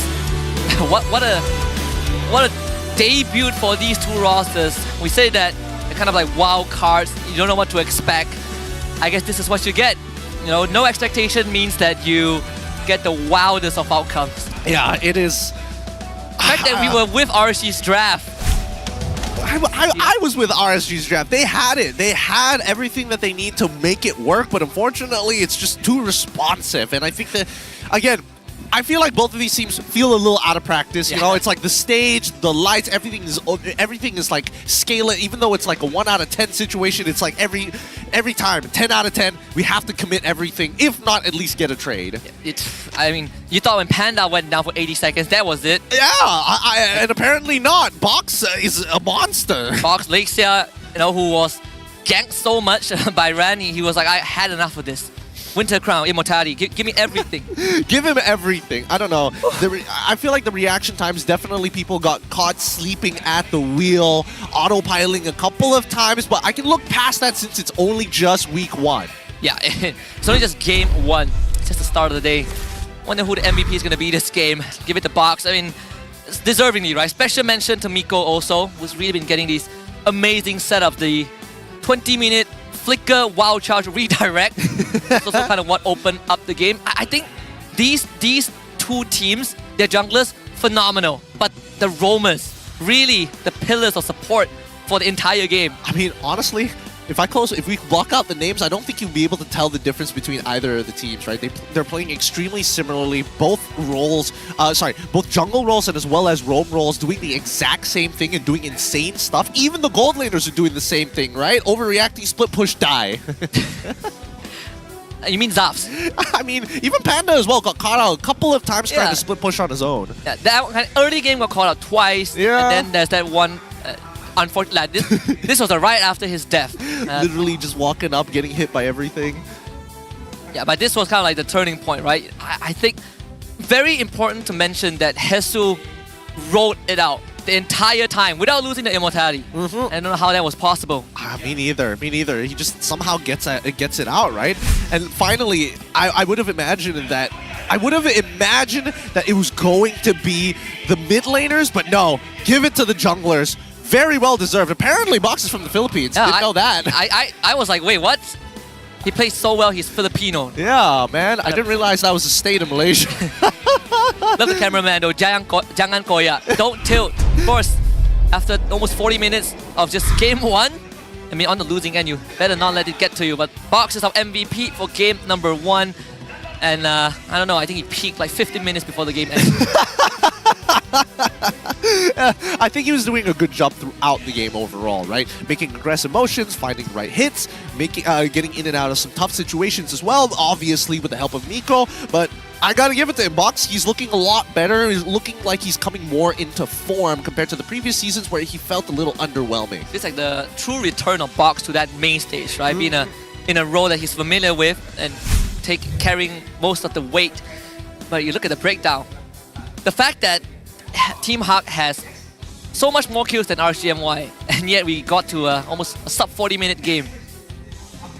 Outrageous. It's ridiculous. It's ridiculous because even though Team Hawk does, if you minus 5, right, that very final fight, you minus those 5 kills, it's 22-16, a 6-kill difference. And all because, and despite RSG having the quote-unquote better pick opportunity ult, Team Hawk is the one initiating. Yeah, Miko, right? We said that, we kind of talked about Miko being the one that, you know, gets these fights going, and I think Miko has had enough at the very end. He was just tired of it, right? He was like, I mean, he was preemptively flickering past an inhibitor. you know that he really wants to get things done. Oh boy.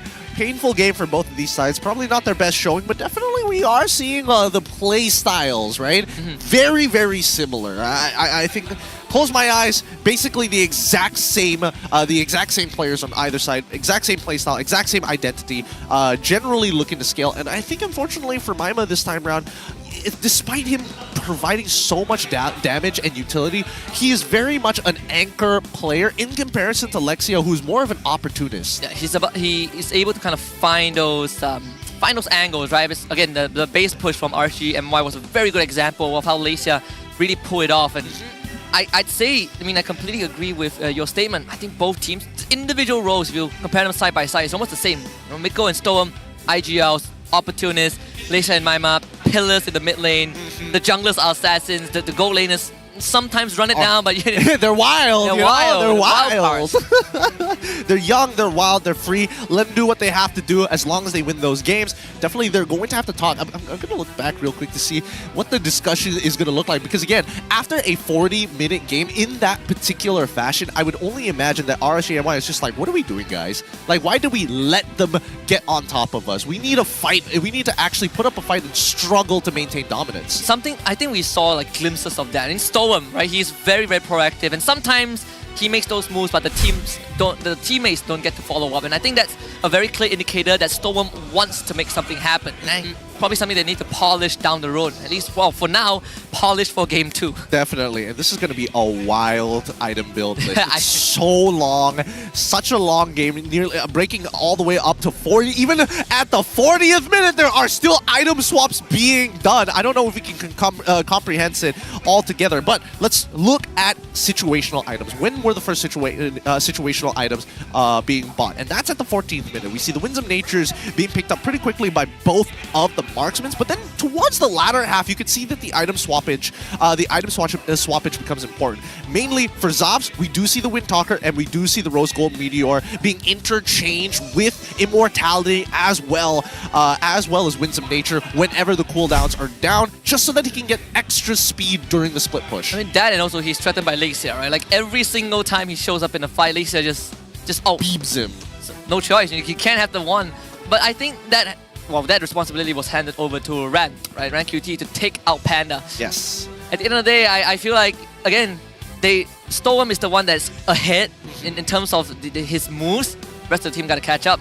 They do. They really do. I feel like another thing that I've noticed about RSGMY is the fact that they are not doing they're not making moves with calculated risk. They are looking for the 100% profit margin here. And I think that, again, that's probably why they weren't as proactive throughout the game, unless they find that moment of, like, yes, we can guarantee kill this. Something, from like the Fanny, right? Like Ran QT, he's been doing that a lot. I mean, did get him killed at one point.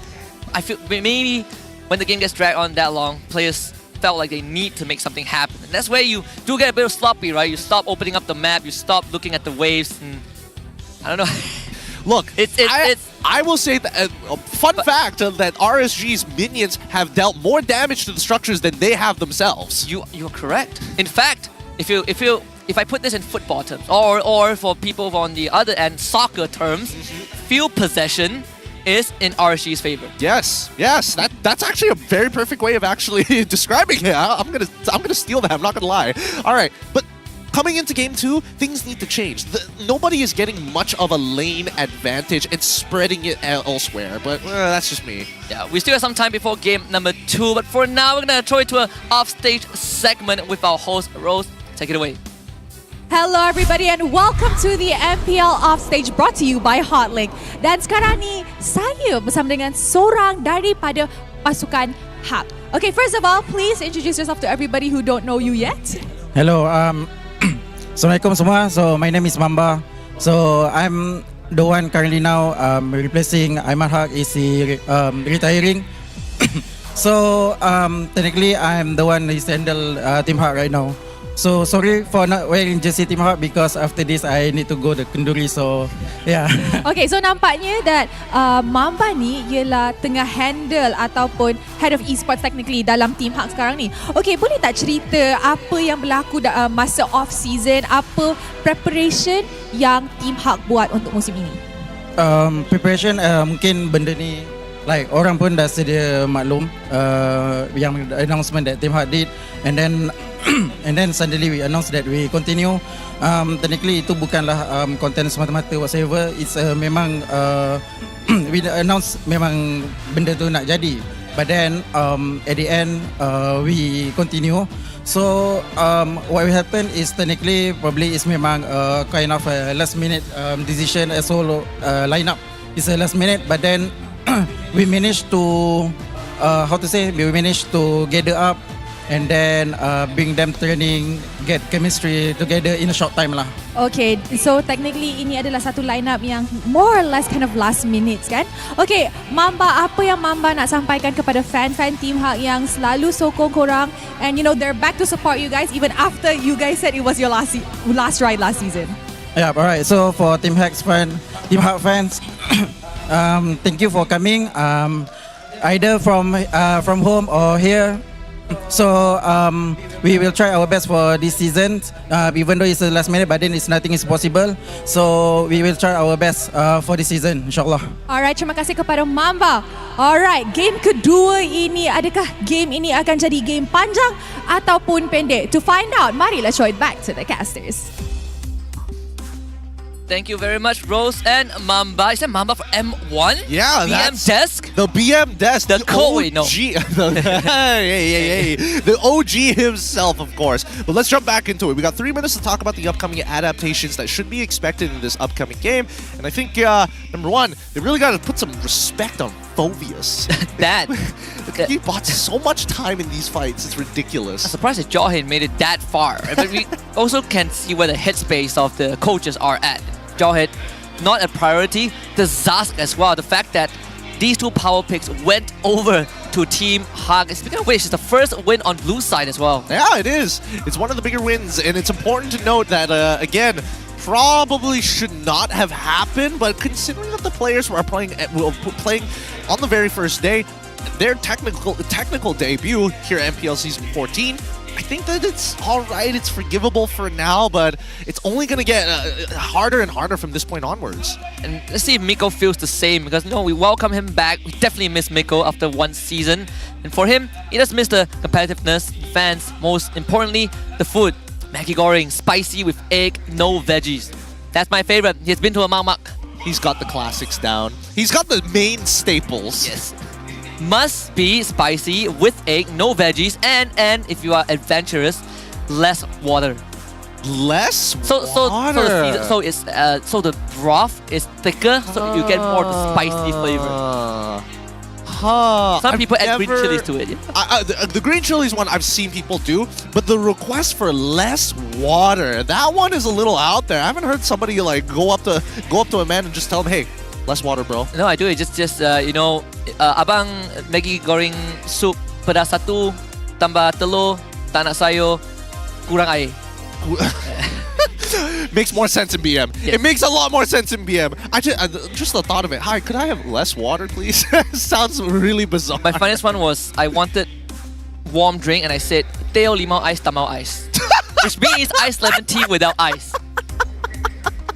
It was after an MPL last season. Okay? It was a long day. It was a long day. I think I know which week it was as well. 40 seconds left on the clock here. I would only imagine that RSG would like to maintain red side against Team Hak and then readjust the draft just a little bit. I do think that they need to start focusing a little bit more on the early game and how to actually generate some early game leads, especially for their laners. I think that either, Panda and Zobs are a little volatile in their own right, but if you give them a lead, it kind of puts you in a safety zone. There's been, I think SRG did do this even prior to the season, where if they really want to switch it up, you take the Cho first phase on red side, right? You Cho kind of +1, either mid laner or a strong jungler. In this case, I would assume it would be the jungler again.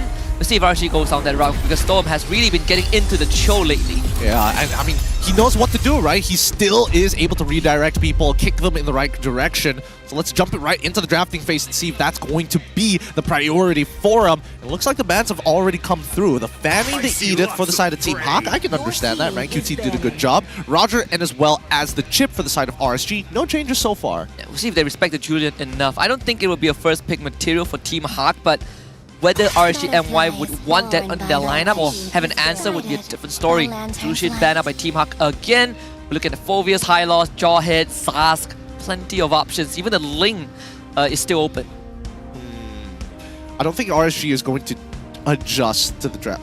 Could they? Do they could care ban about the Ling like last game. Right? They could ban the Ling out. I think it's a lot more worth it to ban out Julian at this point of time, just to kind of reduce the early game potency of Team Hawk, and then afterwards look to try to play one of the two matchups, either the Ling into the Hayabusa, or you play like Fanny into Ling or something like that.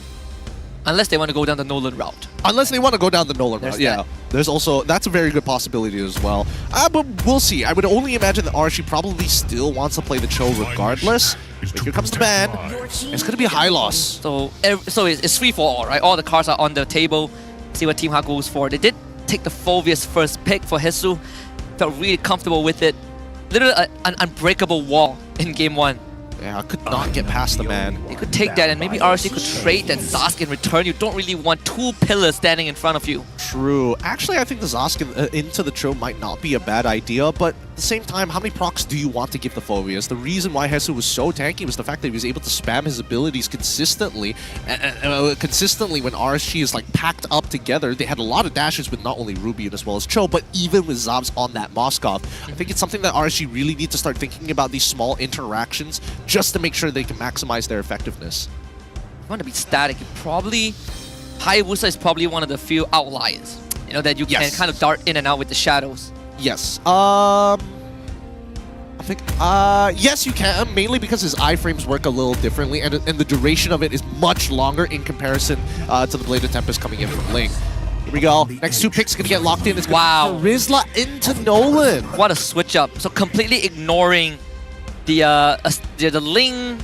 We kind of preempted this matchup, right? If they really want to play Nolan into Ling, they are setting it up. Pretty hard read from the start. I mean, I understand the Terizla, right? Go for the sandbag, but the Nolan pick. Yeah, the Nolan pick I don't necessarily agree with here. I feel like in terms of jungle matchups, unless Rand is like, give me Nolan, I'm gonna win you the game, and Kobe Behave is like, all right, I trust you. You know, I'll give it to you. Please carry the game for us. Better make it work because we don't have game 3 if we lose this one. I think for the side of Team Hawk, if they can, they probably want to stall out the early game. Choke Rocket doesn't seem like a bad idea, but even yep. Jawhead into the Julian. Boy. Yep, that's one hell of an early game. Now the Zask feels really bad. Honestly, I think I would still take the Zask. Not Aurora? I think I would still take the Zask in this particular situation, because the way that Team Hawk is going to be moving forward is very much going to run at you, run at your face, especially with the Jawhead as well. At least with Zask, I am able to go into the Nightmaric spawn. Yes, you can displace the Nightmaric spawn, but at the very least, I don't instantly die, compared to if I was playing Aurora. Yes, you break my passive, but then you just sit on top of me with smart missiles. That's true, but RCNY just ignores both of that. They go for Maima's Novaria. Interesting. In a long time. But you can kind of, it might seem a bit telegraphed, right, where they're going with this. Novaria, Terizla, full team fight. I think that RSG is just playing comforts. With that in mind, I think we might be able to predict the next upcoming two. Because again, I don't know Rand too much to know whether like the Nolan is his signature pick, but I definitely know for a fact that Maima on this Novaria, that is something that he knows how to play. Terizla for Rippo, not too surprised with that as well. The fact that they're either Moskov, Zaz, or RSG, if it still stays in. For Storm, you could be looking at a Grok. You know what? Kaja doesn't feel too bad. I was thinking maybe the Arlet. Oh yeah, that as well, yeah. Maybe the Arlet here, maybe even... I would say yes to the Moskov, but let's also throw Claude into contention. Again, both of those kind of do the exact same thing here, and both of them are Zab's favorite heroes by far. The follow-up ban coming in from the side of Team Hawk is actually going to be the Grok. I appreciate that. That is a good ban. They did win Natan last. That's one of the few heroes that Zaz plays a lot. Way too frequently last season. I don't think you play it. Personally, I don't think it's a good idea. Because it's like all you want from his kit is the extra auto attacks that you get from the entropy and the knockback. That's about it. Everything else is not going to do much to keep you alive from Jawhead running at you. Yeah, some people like bad ideas. I mean, they're already playing Nolan into the Phobia, so it's like I like bad boys, yeah, I have bad ideas. You like that? You like that? I'm a real naughty boy. Let me tell you one of my business plans. I picked Natani to Jawhead. Yes, tell me more. Assassin junglers with no purple buff. Oh, that's such a good idea. I still play Fredrin. I still play Fredrin. I'm an Awless main. Oh no. Oh no, good sir. Harith getting banned out here. I'm still surprised that last game nobody decided to touch Harith either way. I understood why Team Hawk didn't get it because they had a lot of magic damage, but RSG, they had options. Yeah, so Natai actually gets banned out, so not that Zaus would have a choice anyways. Alright, come on. Moskov. Yep. They reviewed the Moskov 4th pick last game. Moskov for Claude. Moskov for Claude. Either way, he has to take Purify. Really doesn't matter. He has to take Purify. There's just no surviving it. Unless they go like really Hanabi Lolita. Yeah, they just go Hanabi. They go Hanabi, it's like, you better take the Lolita. But that means you have to take the... Okay, it's a stretch. It's a stretch. It would make more sense if they were on blue side. Ah, yes. If they were on blue side, then it'll be a different story. But hey, this could be it right here. I think they'll go for it. RC did ban Lolita for 4th last game. And Miko does play Lolita too. Yeah. Does Panda but there's the Jawhead though. Unless you tell me it's a Julian mid, Jawhead jungle. Oh, that's true. That's so that one's out of the question. It's tough. So they take the Moskov. Yeah, it's just a direct trade. And Zas. Why not? So four power picks for Team Hawk.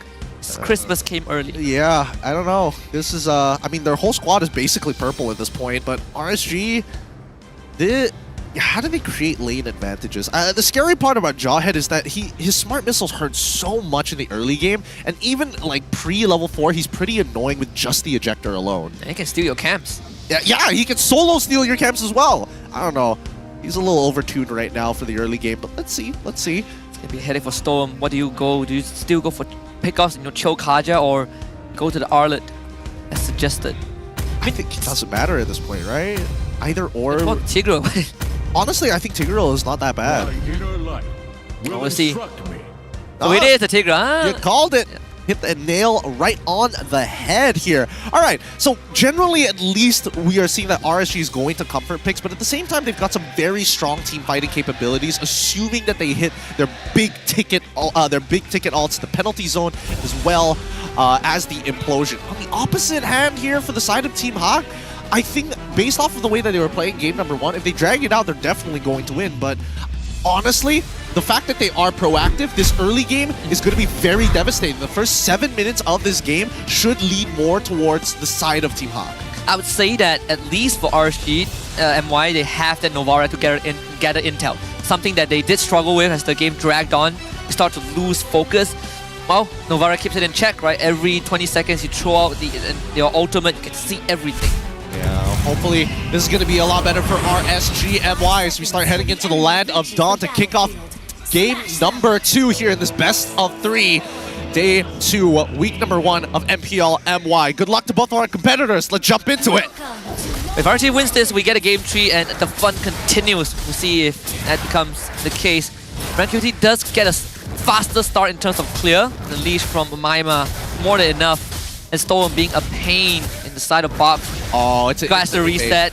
Does it? Nah, almost gets it. Wait. It's going to be an opposite leash coming from Miko. He still has his retribution, right? Yep. Yeah, and he gets all the camps. He's level 3 so fast. Good stuff from RSG. Even good stuff from Box to make sure that the camp was pulled deep into the alcove so it doesn't get kind of dragged out of range. Even then, RanQT off to a way faster start than Fox. Yeah, much faster start here. The fact that they went for the double leash was already pretty risky when you're up against a Nolan, and especially when you are playing against Tigreal, most of these things get found out pretty quickly. If we look at the emblems, nothing too out of the ordinary, very similar to what we saw in the previous game. But we are expecting Lexia to actually try to scale forward the late game. He's not looking to rotate as often. You know, Storm wants to keep making plays as much as he can. He took cooldown reduction for his tier 1 talent. Something to keep an eye out for. Well, it looks like Storm is finally doing what I was suggesting yesterday. When you're up against a Jawhead, the man-to-man defense is pretty important here. As long as you have eyes on where this Jawhead is, most people don't get caught out as often. And Jawhead doesn't like tossing you. Yeah, it's not the most fun in the world. Oh, what? Wow. There's a 2-level gap. It's not easy. This is really, really not easy. Ryan QT is doing a very good job, and he's also getting his team involved to make these small plays against Box to keep him further and further behind. There's a full clear, including the enemy orange buff, before the turtle. Yeah. Both was purple and set up for that first objective. I mean, the Smart Missile still hurt though. He lost 50% of his HP just off of that. The regenerate's going to bring him back to at least 60%. But at this point of time, I think that RGMY, they don't really need to rush this turtle. I think they should just play for picks at this point. They should try, right? 2-level gap. I don't think Box is even going to attempt this, so Team Hawk would just have to surrender it to RGMY. Get the ball rolling early. Okay, so they got the turtle. Now they're going to start making their way to the opposite side. Last camp that they actually broke was the orange buff. From Team Hawk's side. And now with that timer very aware, RSG, they could look to invade and then maybe start a fight. No, they tried. They scouted it out. And now Team Hawk, they're just backing off in response. Even Maima is a full level ahead of Lexia. And Retribution, I think, went the way of Box. Had to take the camp. Still almost a 2 full level lead for QT. Flicker toss. Storm is the target. They try to get away with the Sacred Hammer. Smart Missile's not enough.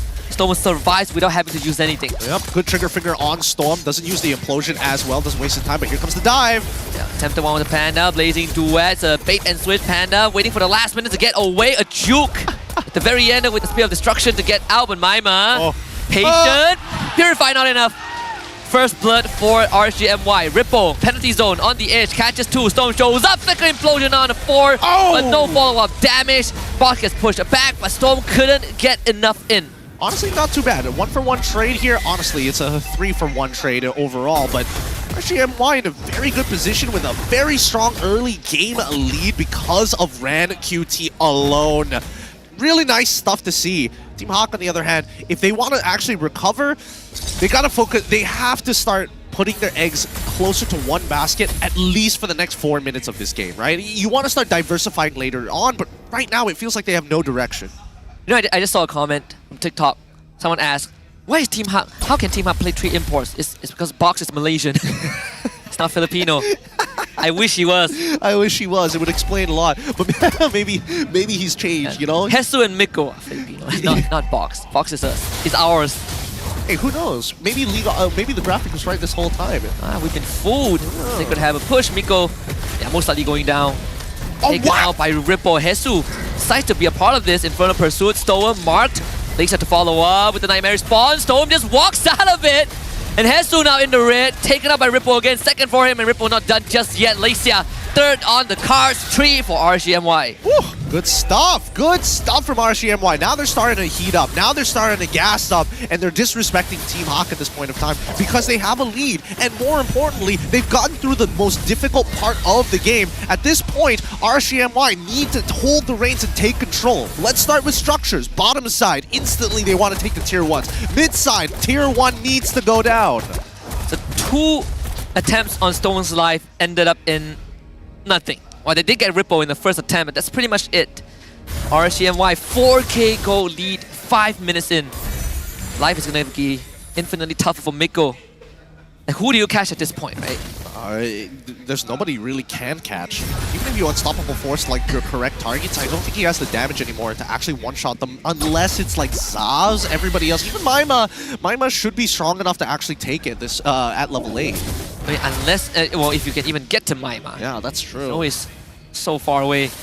And it makes things tough for Panda also because they're kind of diverting the pressure onto him.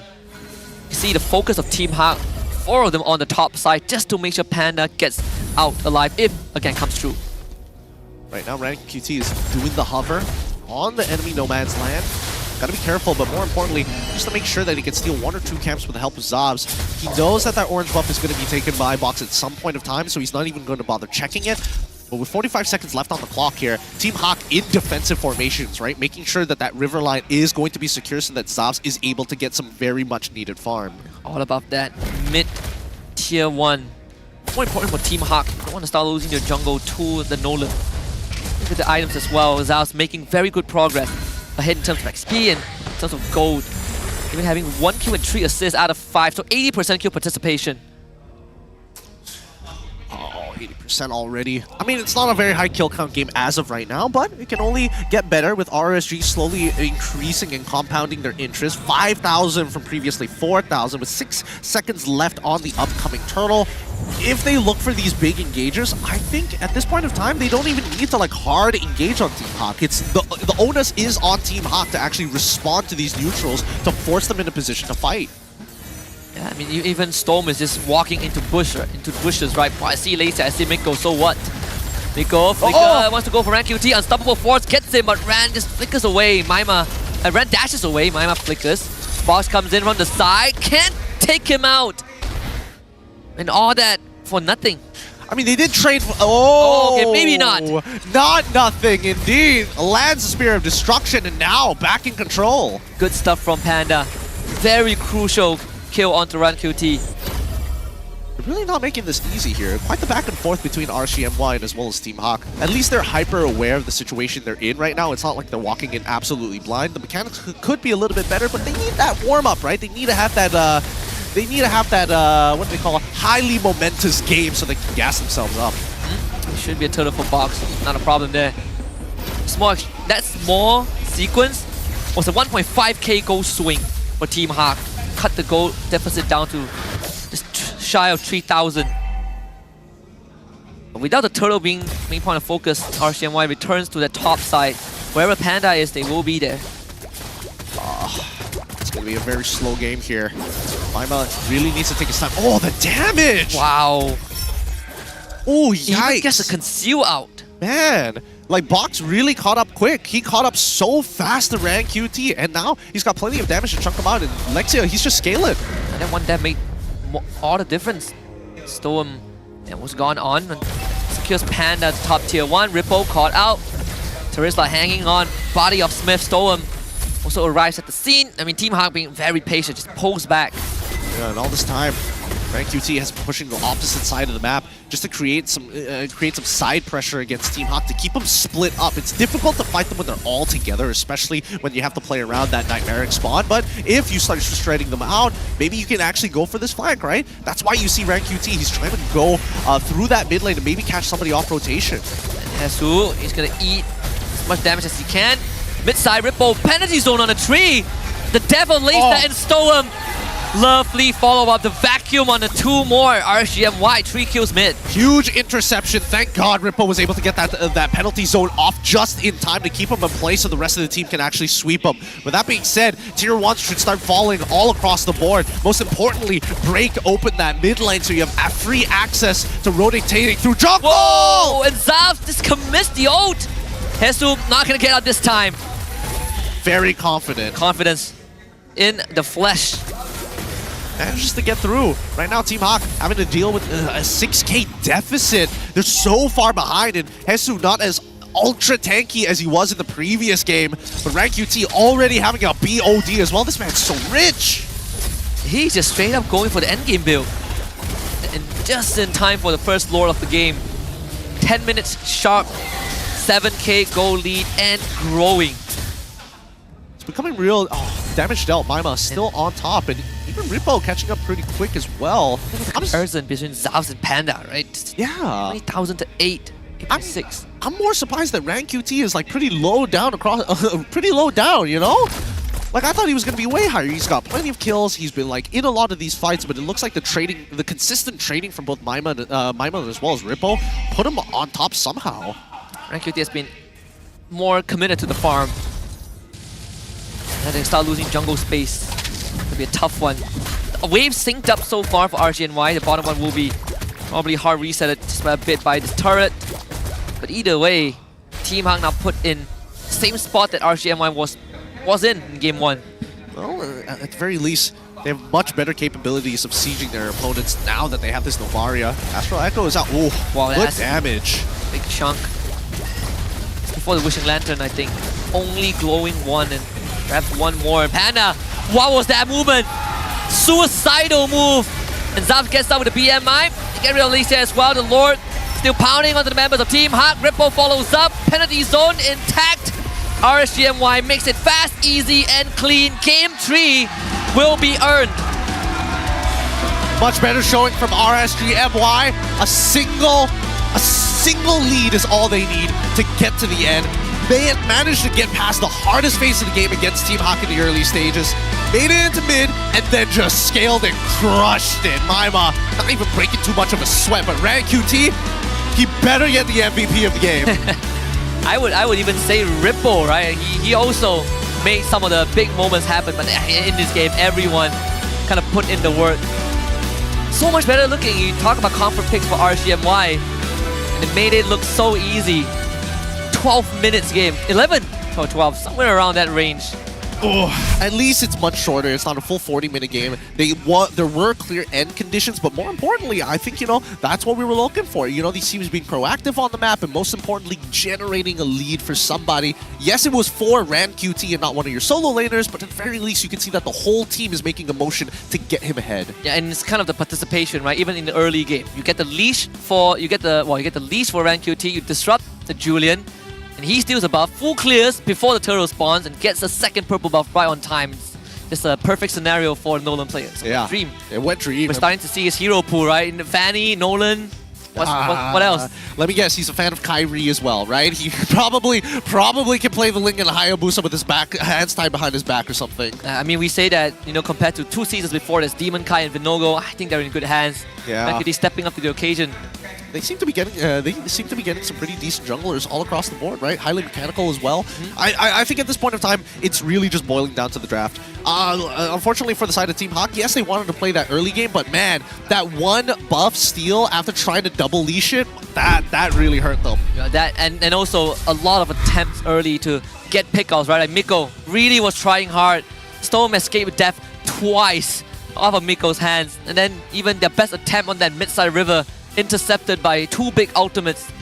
I think even Panda didn't have a good time, right? They brought a gang to the bot side, forced everything out, and even handed it off to Maima. And this big team fight comp was just too tough to break through. Yeah, it's really difficult, and especially since RSGMY identified the most. That was wild. Again, Panda doing Panda things, am I right? Yeah. You gotta make something happen. Who's our MVP? It's gonna go over to Rippo this time round at the age of 24. I mean, 24? Yeah, man, he definitely doesn't look like it, but man, he's going out hard with these penalty zones here. And I think, especially since he is supposed to survive as long as possible, yep, he didn't even bother going for the War Axe here. Main objective, look for the interception, go for the penalty zone, let the rest of your high mobility members run in and clean them up. Yeah, just live. It's that easy, right? Just stay alive. 24, I thought the second oldest member aside from Sasa is going to be Ripple. Apparently I was wrong. And maybe Zyme, right? But I know Zyme is 21. Yeah, no. They just look older than they actually are. Very they played mature. enough games. Yeah, they played enough games in a lifetime. But still, I definitely think that it's going to boil down to draft, right? These comfort picks look good on RSG's side, but it's telegraphed at the same time.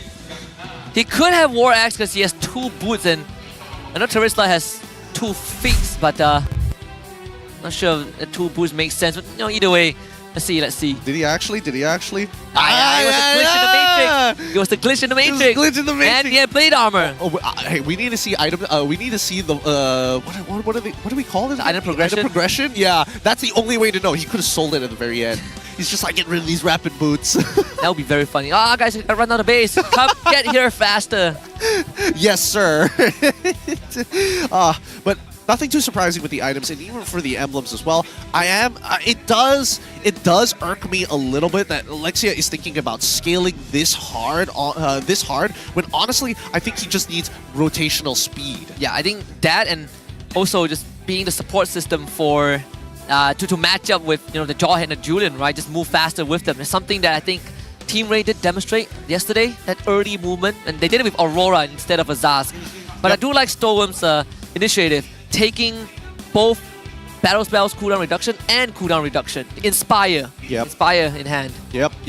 Just to make sure that he is like always proactive across the map. And not only that, I think he knew that he was going to go in and out of a lot of fights, right? Just to kind of disrupt the jungle, kind of get that information early on, and then use that Sacred Hammer to get on out of there, wait a couple of seconds, maybe rotate to the bottom side, and then set up for a gank. I think all of this very well planned by RSGMY. I do want to see a little bit more of this playstyle, but that's on the condition that they are comfortable, right? Because there's such a big difference between heroes that they are comfortable with and heroes that they're uncomfortable with. Such a huge gap. And the fact that Team Hawk now gets side selection, so it's fair to say that RSG will not get red side for Game 3, and how are they going to adjust to that? Because so far, they have been very comfortable giving away power picks, right? We said that Team Hawk got 4 out of 5 power picks, and RSGMY shut that down very quickly. With the Hall of Fame, 3 of them are going to be from RSGMY, with the sandbag being Hesu on that Phoveus.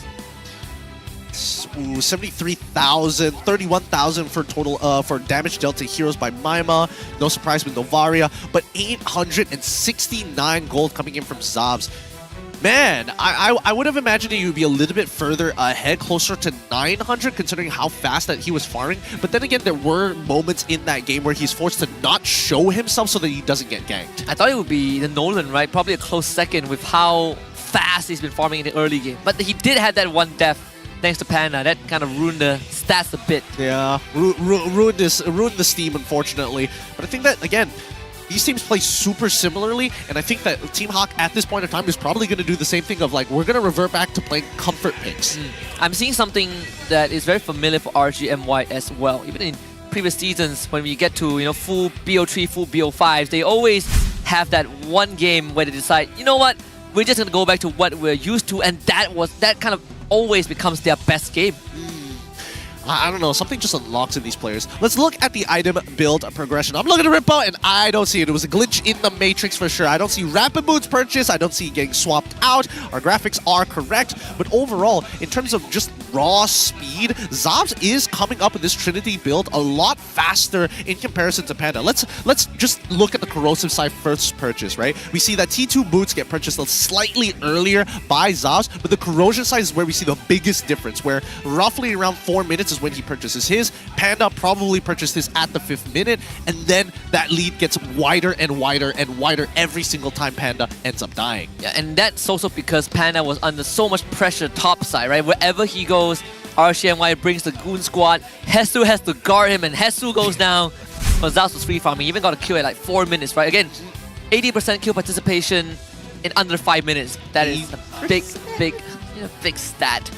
Well, guess what? We have another off-stage segment by Hotlink with Rose. Let's see what she's going to talk to. We heard it from Mamba from Team Hawk. Let's see if Rose has another one in mind. Hi guys, selamat kembali ke The MPL Offstage yang dibawa oleh Hotlink. Dan sekarang ni saya dengan seorang daripada RSGMY. Hello, how about you introduce yourself to the audience right now? Hello, hi.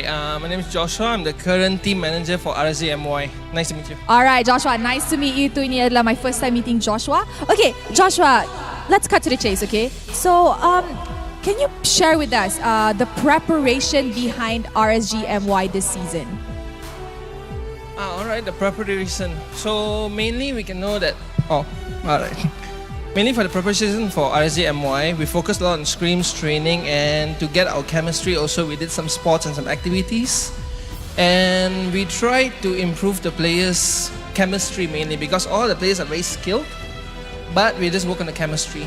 So far, as you can see in Game 2, it's definitely there. Okay, now let's talk about the roster and the players itself. We can see that you guys actually have changed a lot in terms of roster, maintaining only Rippo and Stone. Now, can you maybe share with us the decision making behind this? Alright, so based on the roster change, right? We always check with our players whether they want to stick or they want to go, and we leave the decision to them. So at the end of the day, the roster change is because we let the players decide, and then we build our team also.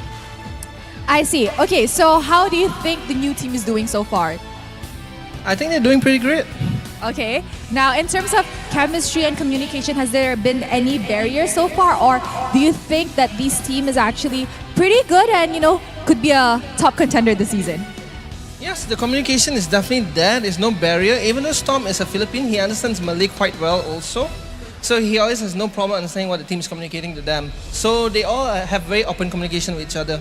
So that's the reason why their chemistry gets built quite fast. I see. Okay, how about you give, I don't know, a little bit of a greeting or a thank to all the RSG fans who's been sticking around for quite a few seasons now, and maybe give them a little bit of a tease, because with your new roster, things could be very different. Alright, before that, siapa fan RSG kat sini?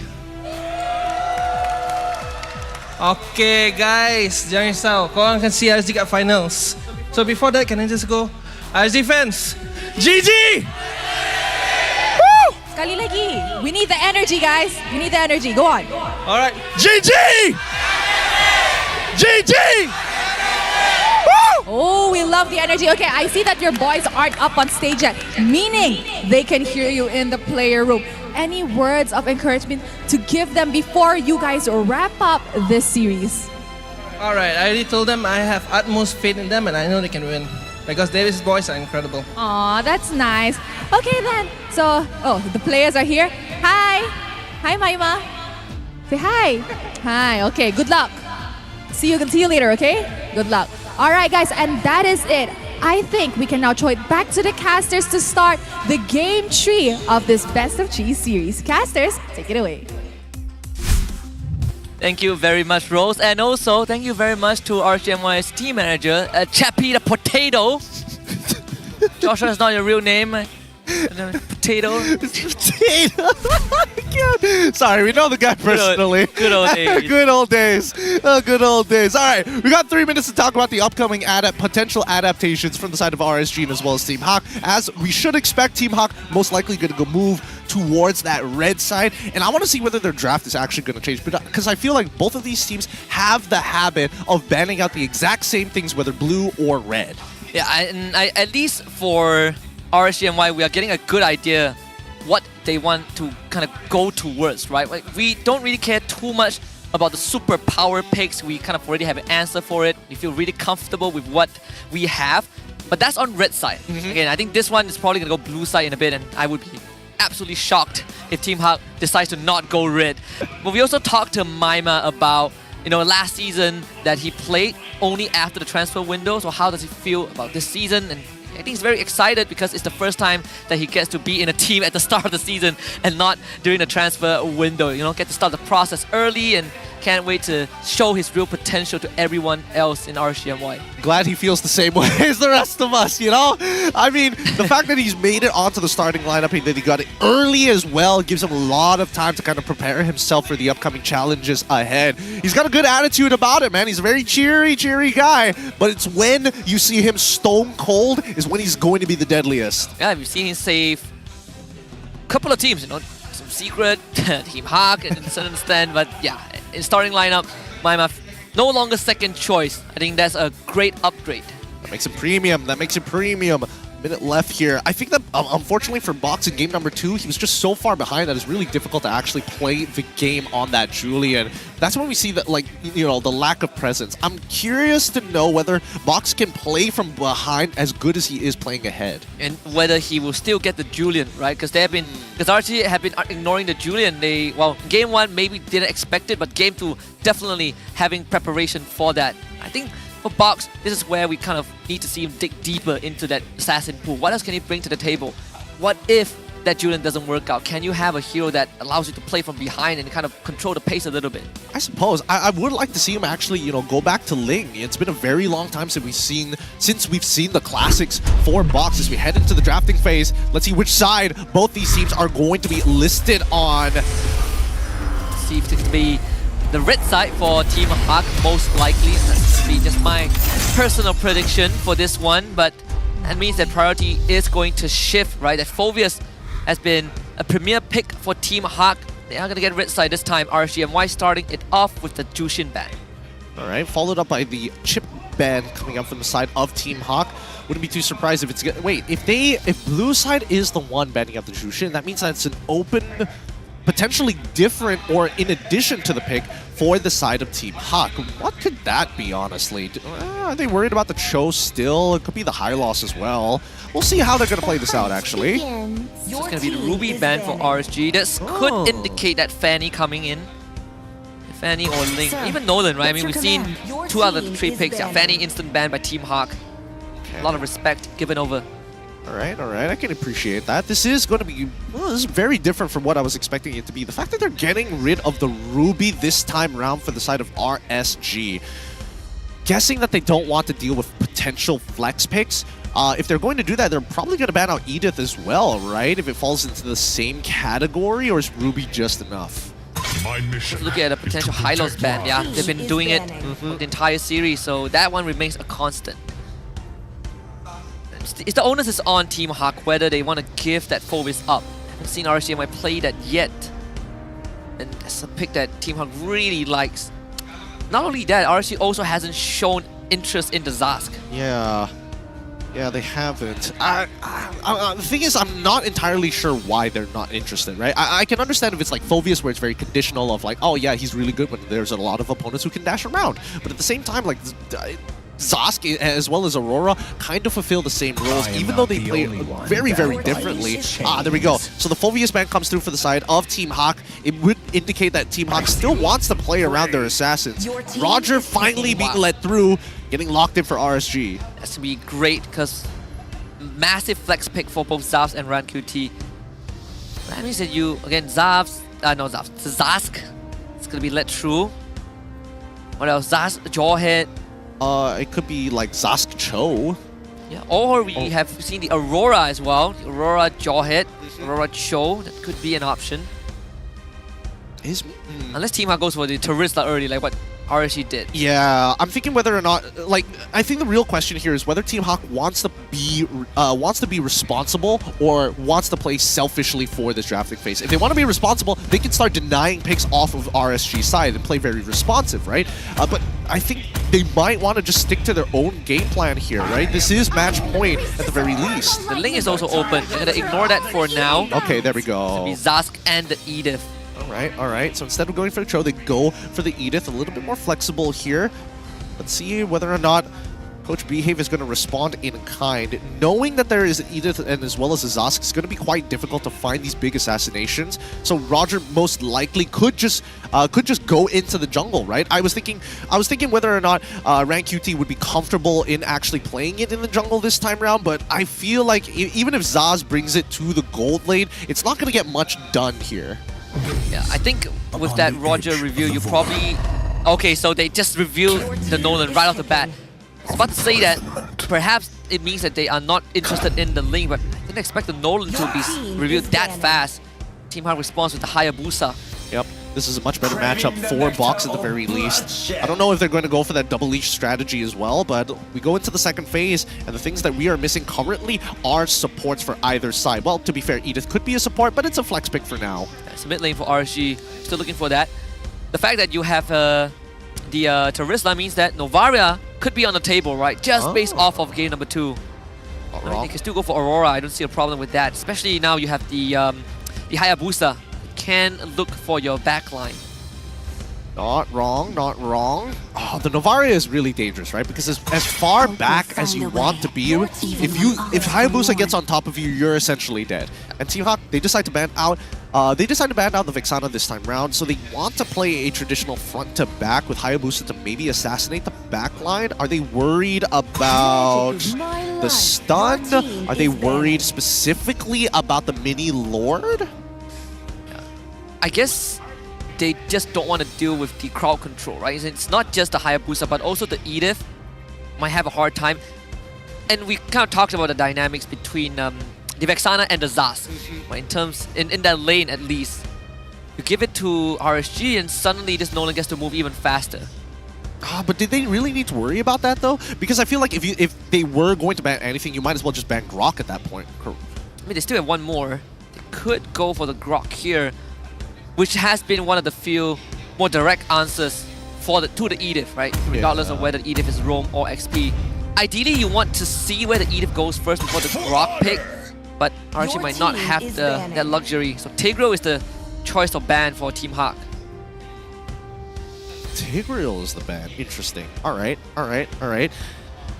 I guess they don't want any way. They don't want any ways for Hayabusa or maybe even Edith to get locked down by accident or as collateral. But RSG, RSG is going to have access to like a lot of good supports, and I think that Team Hawk at this point might as well throw the Edith in towards the EXP lane, pick up the Cho for themselves, just to guarantee that at least Hayabusa is going to go untouched.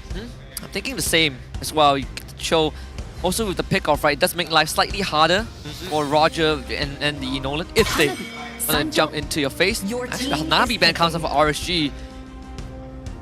So that kind of is a bit of a twist as well.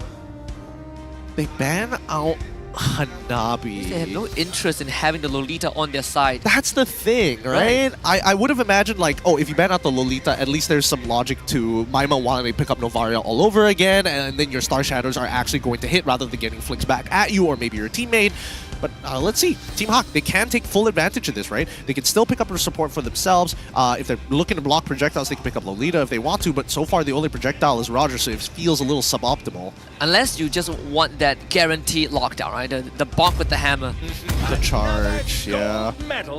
See, go for the Moskov first, so you keep this Edith hidden. Okay, I don't mind this. I don't mind this as much. Let's see how RSG responds. They see the Moskov, they see the Hayabusa, Edith, and as well as the Zask. How else are they going to get pressure? They need a support who is able to wave clear. It makes sense if they do decide to go for the Grok, but I think Cho with Concussive Blast probably will do the exact same thing, if not better. Or the Jawhead has led through the entire draft. Oh, that's true. That's true. The Jawhead also very significantly strong pick as well, especially with the speed of Nolan. I mean, it makes the Moskov feel very uncomfortable in these fights. Looks like they're deliberating on what exactly is going to be the support pick. I mean, now that Tigro is banned out, you don't really have the man-to-man defense option, right? Or at least a more suboptimal one. Not wrong. For the Grok still, yep. Stover's comfort pick. Don't fix what's not broken. Maima with the Valentina at the end. So they get a mid-range mage in this game, and Cho gets locked in. No problem for the side of Team Hawk. It's going to be Miko on this Cho and Hesu on Edith. Yeah, I don't know about this one. This one seems a little tough. I think that RSG, unless they get like an early first blood specifically in lane, I don't think that Rank QT should be able to find much across the map. This should be Team Hawk's game overall. They've got the lockdown, they have Groot initiators, and better yet, they have ways to actually to mitigate the raw damage that we're expecting from the Roger, from the Valentina, most importantly from Rank QT. I think the only kind of reasoning I can think about for the Valentina is, of course, Primal Wrath and Nightmare Respawn could ultimate steal, but at the same time, both the supports, they're going to be jostling for that mid clear, right? Take that mid lane, minion wave out, let my mid laner move around. Especially the Valentina, you have that extra mobility, so see if that's going to be the case. Game 3, this first series, Team Hawk and RCMY about to draw to a conclusion by the end of this. This time, Team Hawk gets the privilege of being on red side, and RCMY on blue. Well, that being said, let's jump right into it here. Both junglers are going to be starting on opposite sides of the map. Rank QT on purple with Box starting on his orange. I think maybe he was expecting somebody to walk into his purple. Yeah, as you can see, Storm now knows exactly where this Hayabusa is going to be starting. Did Haya use Red Tree? No, he did not use Red Tree, so he will guarantee secure this purple. Wait, where did the purple go? I'm tripping, right? It's probably in the bush. Because I only saw the small purple lizard, and I was like, wait, did Stone steal it? What? No. It's definitely right here. It's all good. He'll be able to get it. And Zob's doing a really good job here. Oh, early gang, Panda. Wait, Rad's dead. He's dead. What a zealous attempt at Panda's life. Wait. Didn't think... I mean, the flicker made all the difference, honestly. Oh, man, I'm surprised. I'm surprised that the flicker made all that difference, because Panda already had leapt. He was still waiting for that cooldown to come off, and the fact that Rank QT was coming in, he probably already had his passive auto attack ready to go. Somehow, just doesn't make it connect. What would have made a difference if Zav's committed, right? But I think he thought that. I mean, they both thought that Ran was going to get it. Very unfortunate circumstances, and that's going to put a blunder in his plan. Storm flickers away, but eats the Shadow Strike. Maima tries to share the burden, but it's just not enough. RNG is not on his side. Top getting hard frozen by Hesu. Really smart play just outside of his tower as well.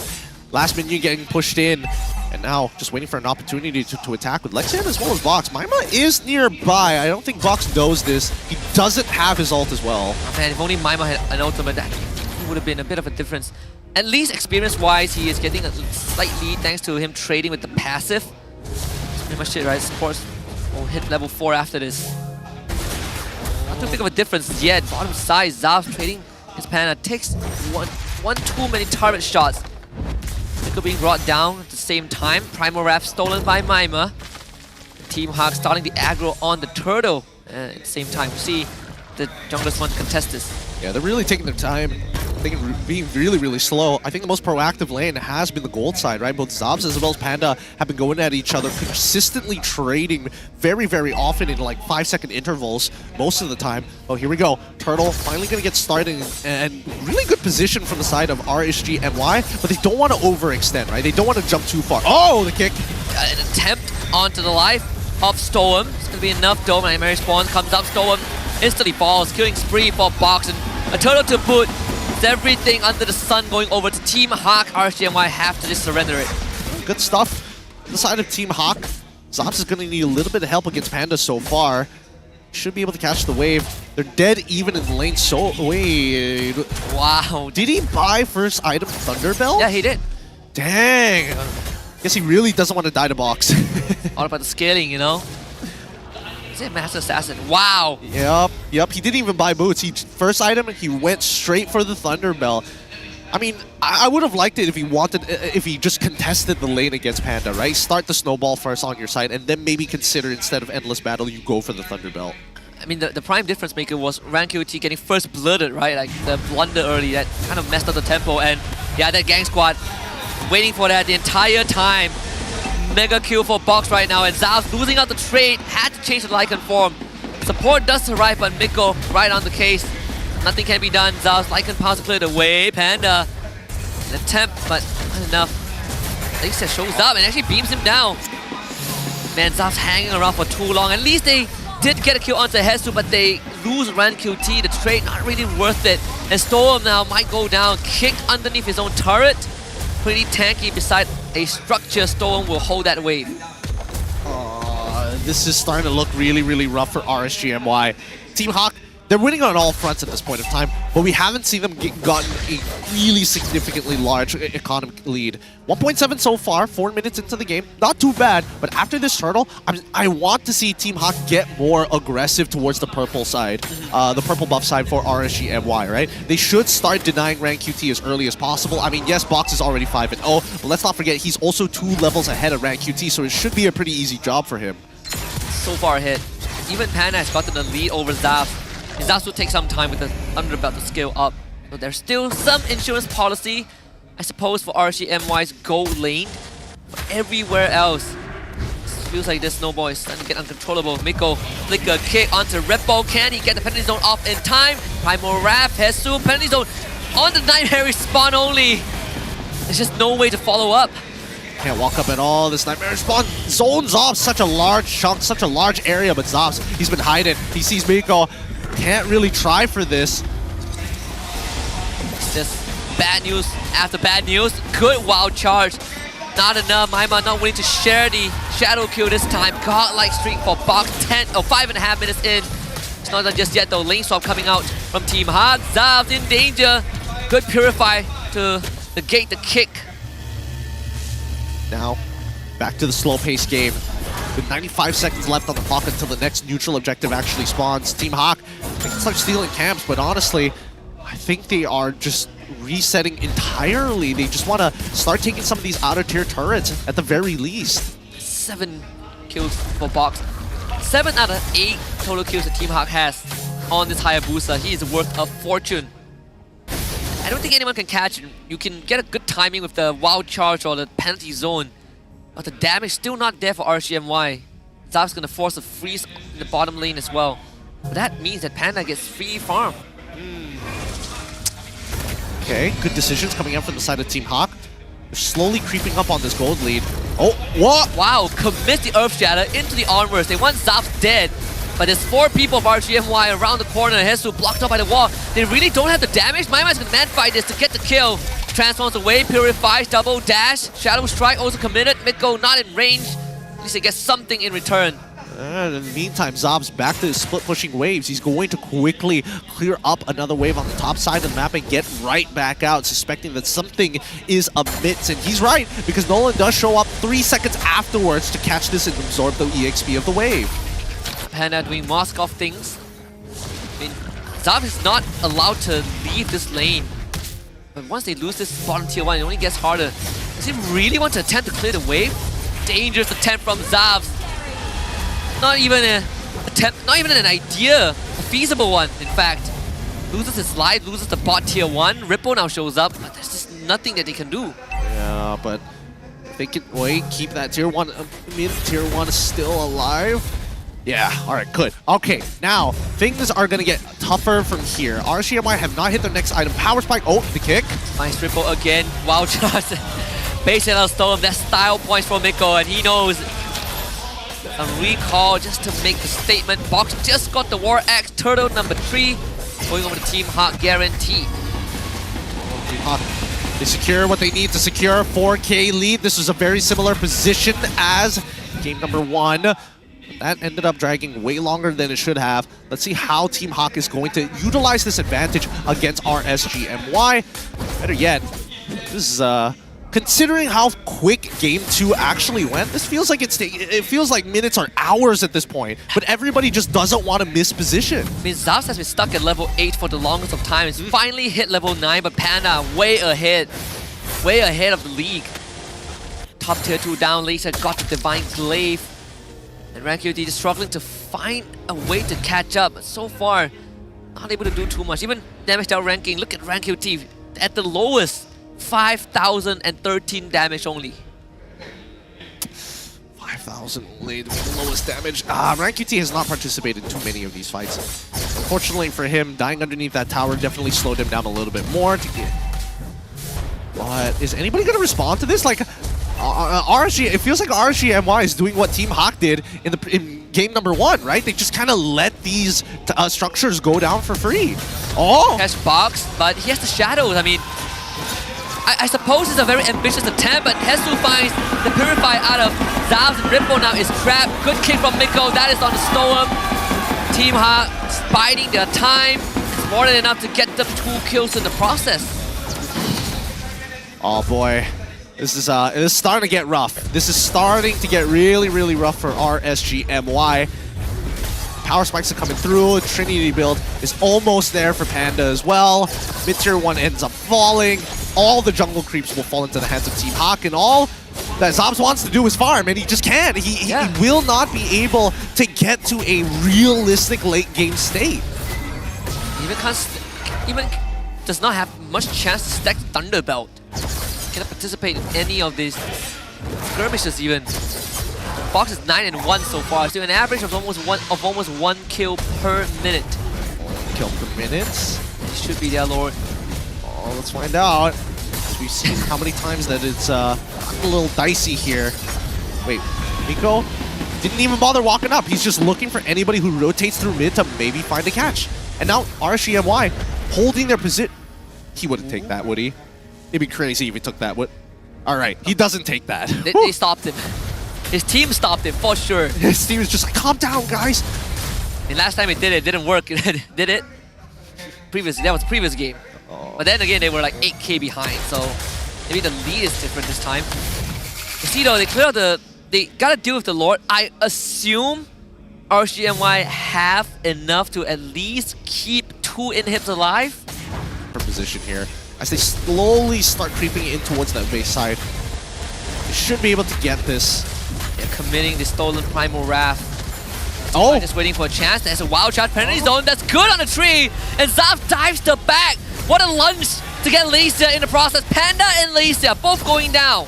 Team Hawk did get bottom inhibitor, but at least RSGMY forces a trade and they get 2 for nothing. It's a good trade. That's only for now. Fortunately, man, I'm surprised that Lexia died there. I really thought he should have been able to at least get out, but here comes the conceal. They want a little bit more. Oh no. Oh, Zavs, too dangerous. Zavs, what are you doing? What was that? Team was not ready. I think he forgot that the metamorphosis also makes you roll. that as well. And Team Hawk I mean, they weathered the storm as fast. Panda. Nah, not gonna take that one. Man, he just became a hero and went away just as fast. That's... Is it unlucky? Is it just like an overheat? I feel like it's more like an overheat, but at the same time, it's pretty unfortunate. It's really, really sad that he's dying like that, because now there's only very few lives that you have at this point. Once they hit 42, they're basically at max items. Mainly, I'm talking about the carries of the team, sometimes even the junglers as well, but it really depends on how well they've been doing. In Box, he's having a phenomenal game. Yep. Still deathless, 10 kills. 11 out of 12 in terms of the fights he's been involved in. 20 seconds until the next lord as well. If RGMY, if they can pull off something like what they did just now, the big combo, then there's a chance. But that window is closing really fast. Team Hawk, they have readjusted. Yeah, once we start seeing, eventually the Athena shields should come out. But until that point, sorry, Radiant Armors will come out for RSG's side. Athena's for Team Hawk.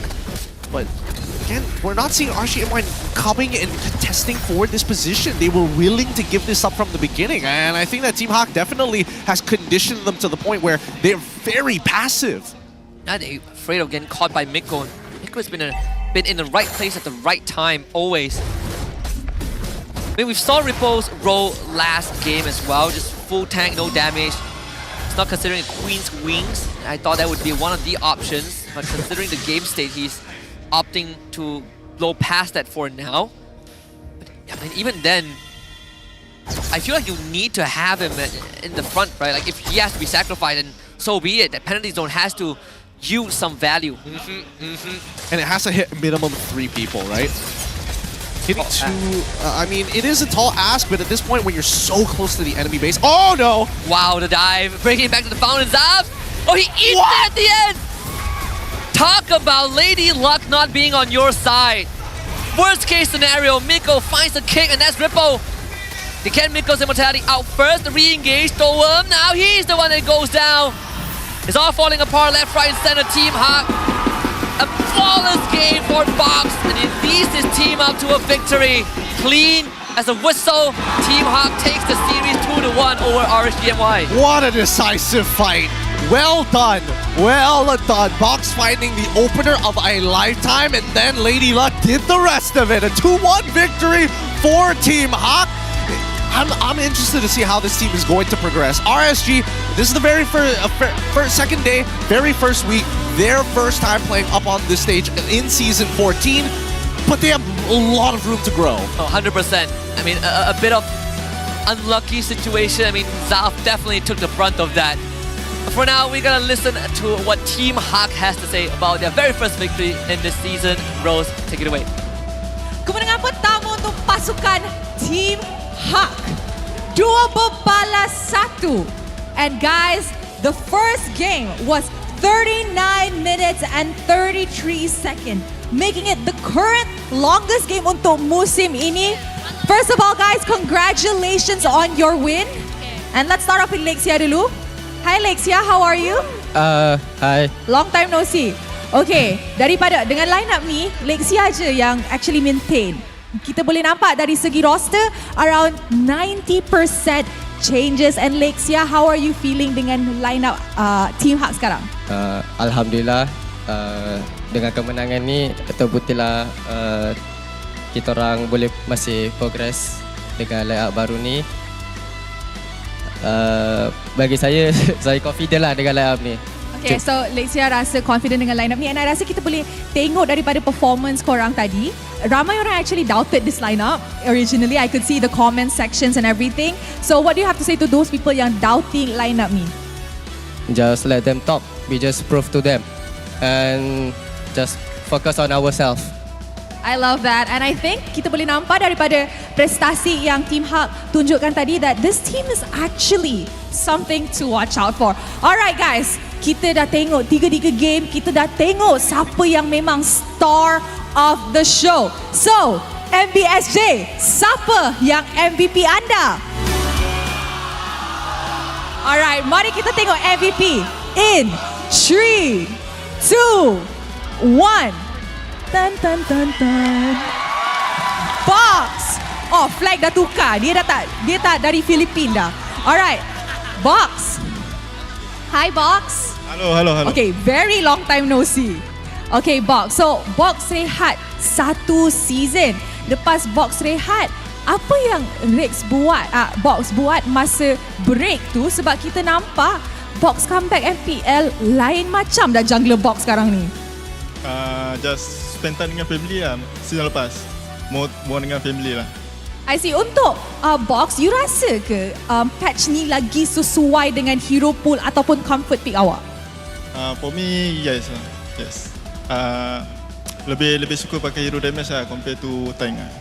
Okay, so will we be seeing more assassin picks in the near future? InsyaAllah, can. Alright, I like that. I like his assassin. Okay, maybe we could pass it to Miko. Miko, welcome back to MPL MY. How are you? Okay lang po. Nakakabahan ako. Okay, you're good. Oh, he's nervous. Dia cakap nervous. Okay, Miko. What did you do in your 1 season break? Anong ginawa mo nung break mo ng isang season? Bro, coaching. Oh, he did coaching masa dia tak main 1 season tu yang dia rehat tu, dia cuba coaching. Okay. Now that you're back in Malaysia, what did you miss about Malaysia? Maggi goreng. You rindu Maggi goreng? Yes. So you've been eating a lot of Maggi goreng? I miss Storm. You miss Storm? Yeah, that's why I come back here. That's why you came back. Nakal budak ni. Aside from Maggi goreng, what have you been eating? Nasi goreng what? Nasi goreng ayam. Nasi goreng ayam. Okay. Now that you guys win, you ask Team Hak to belanja you nasi goreng ayam later. Already. Wow. Hey, okay. Boss, Maggi goreng, okay? Okay, they said okay. Alright, maybe we could pass it to Jesus. Okay, Jesus. Hello. How about you give the final words to the fans before I send you guys off? Thank you so much for coming to our game and what do you call this? Wish us luck guys on all our games and we will do our best. Thank you to the Team Hak. Thank you. Alright, terima kasih kepada Team Hak. You guys may now go celebrate your victory. I will see you guys on your next match. Terima kasih, Miko. Baru hari kedua untuk musim ini tapi perlawanan makin sengit, makin seru. Kita sudah saksikan game yang 39 minit. But before the next game, mari kita dengar mic check daripada pasukan Hak.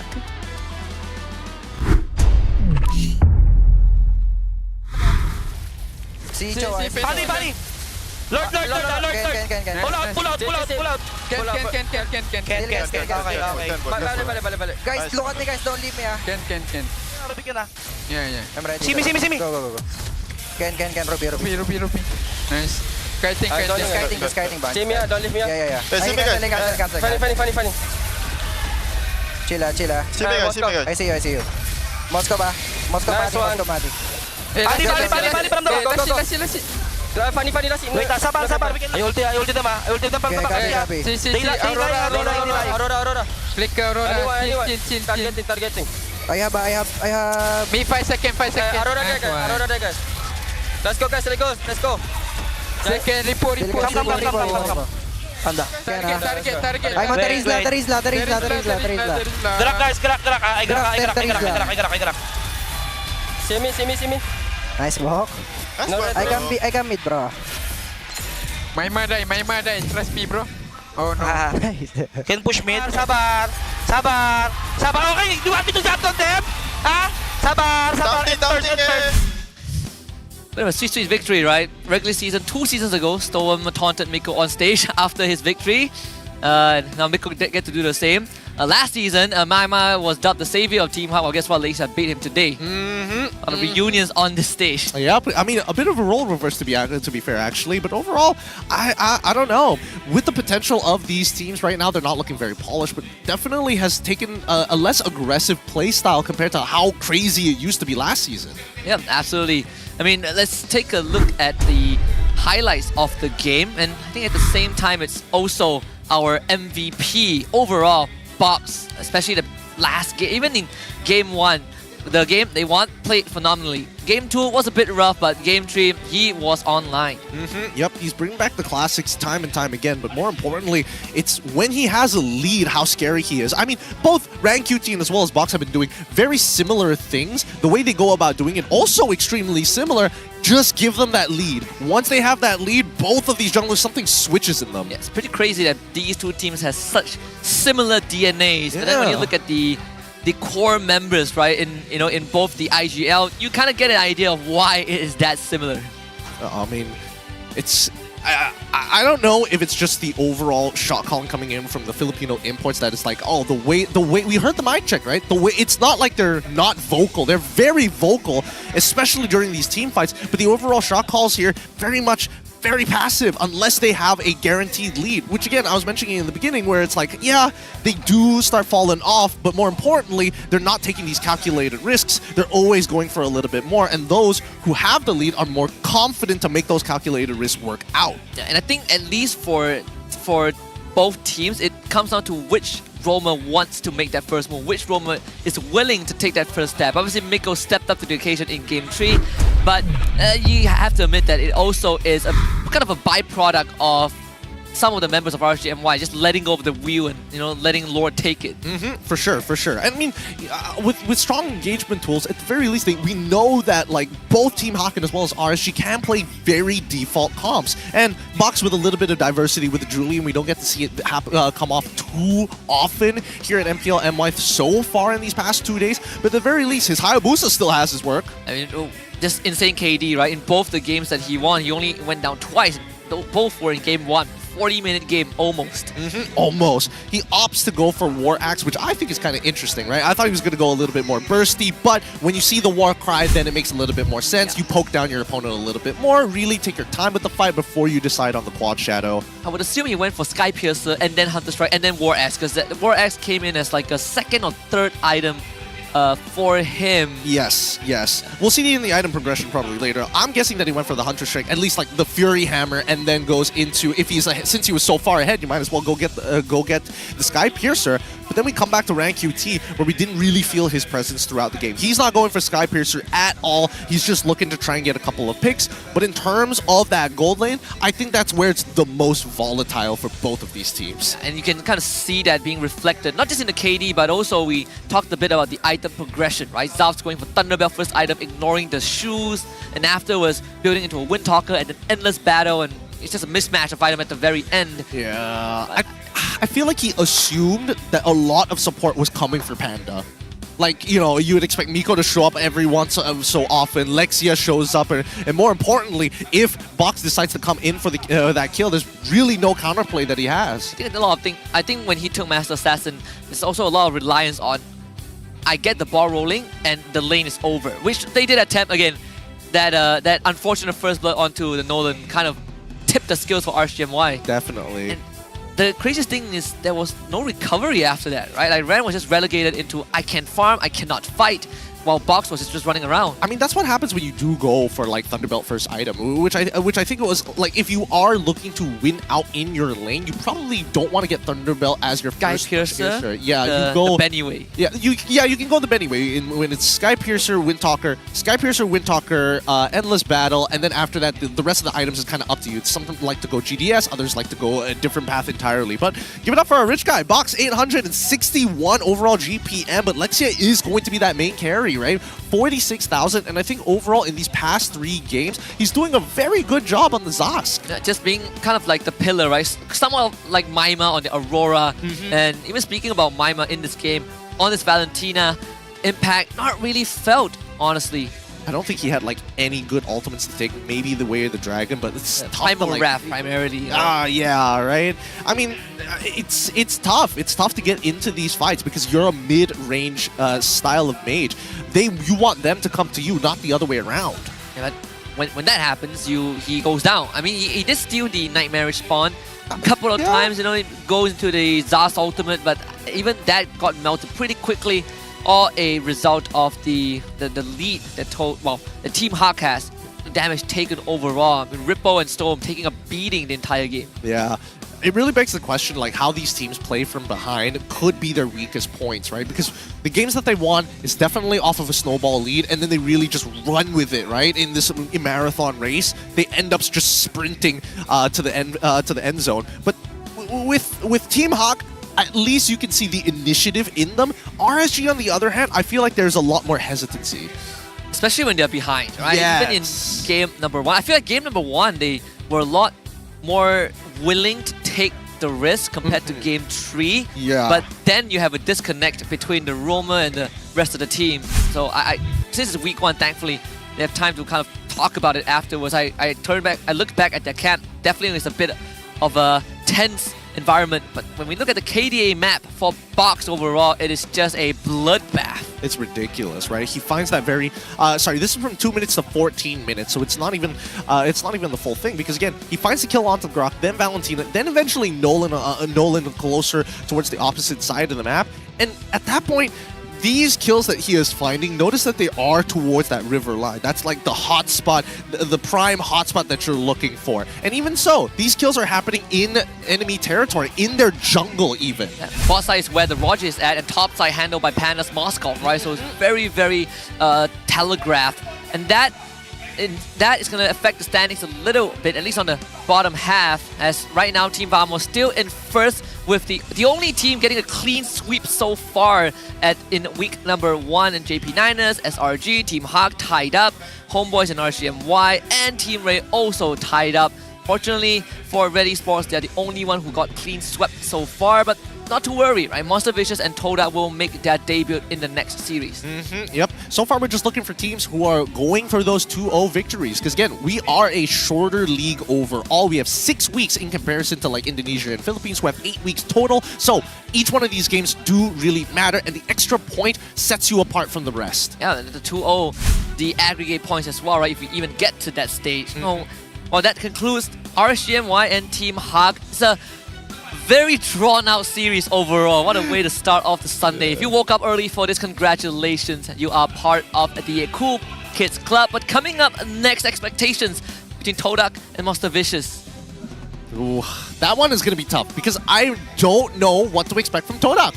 I don't know who they will field, right? Yeah, who are they going to field? Their roster is gigantic. But MV, they also have a couple of new additions. Well, a couple of new additions, mostly the same, but it's a homegrown team. And I naturally am going to have a natural bias towards them because they are homegrown. Also, Martisi facing off against his former organization after winning MAL last season. Though this is going to be a bit of a rivalry blood between these two. But for now, we'll go for a short break and return in just a bit for the second best of 3 of the day.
jago sukan apa jua?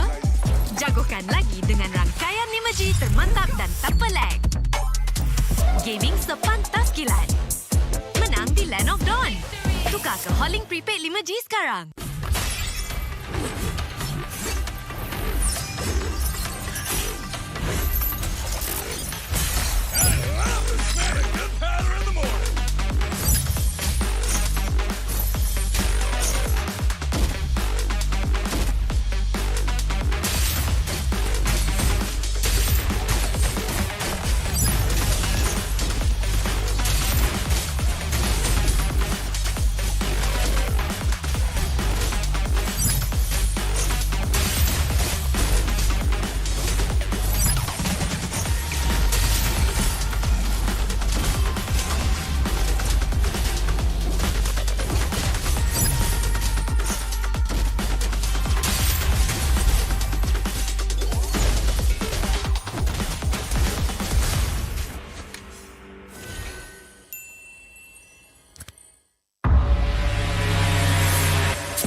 Tangan aku kenapa ni? Aduh, lima lagi, gatal sangat. Gunalah Head and Shoulders.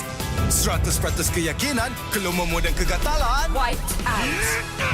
Unstoppable. All I hear, go get the money. So I go get it. Hate means I do something right. So I'ma let 'em.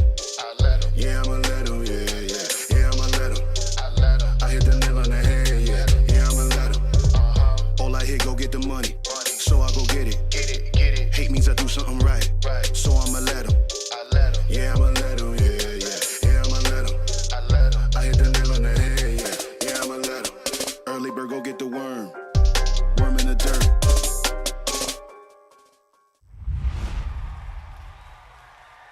Panas.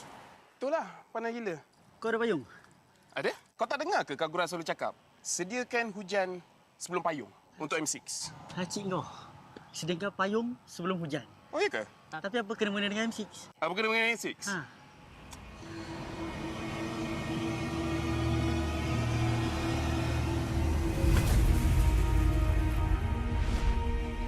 Apa itu hujan emas?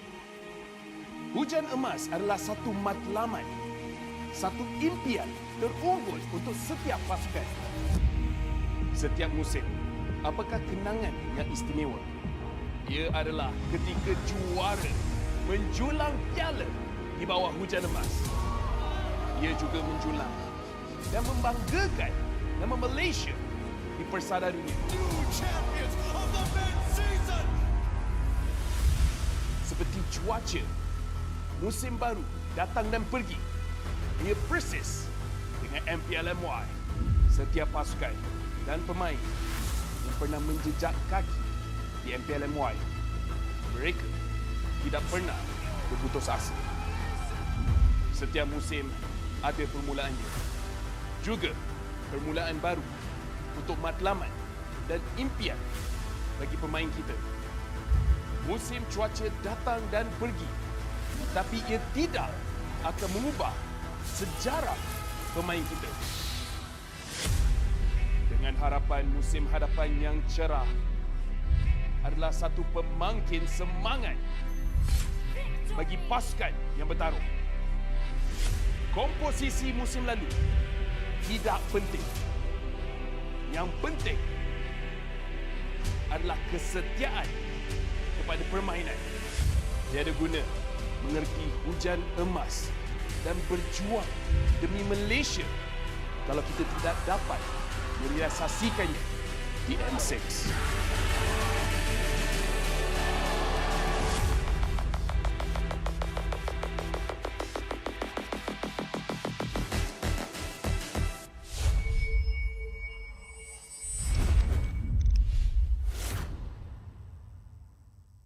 Well, I'm me, and there's no one I'd rather be. You can sit around and wait and see. For a moment, I'll be standing free. So hurry up and wait for me. Got a bag of chips by the sea. The sun is blazing down. I've got my smile now. Here's the thing, your chips will really make me sing. Come on, relax and have some chips for me. Chill out, lay back, I'm right where I wanna be. We've got time to take it easy.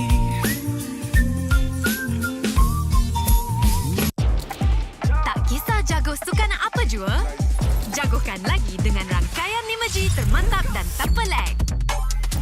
Gaming sepantas kilat. Menang di Land of Dawn. Tukar ke Holling Prepaid 5G sekarang.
aku kenapa ni? Aduh, 5 lagi kata sangat. Gunalah Head and Shoulders.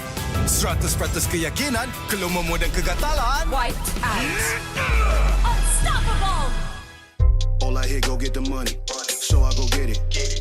Hate means I do something right. So I'ma let him. Yeah, I'ma let him. Yeah, I'ma let him. I hit the nail on the head. Yeah, I'ma let him. All I hear, go get the money. So I go get it. Hate means I do something right. So I'ma let him. Yeah, I'ma let him. Yeah, I'ma let him. I hit the nail on the head. Yeah, I'ma let him. Early bird, go get the worm. Worm in the dirt.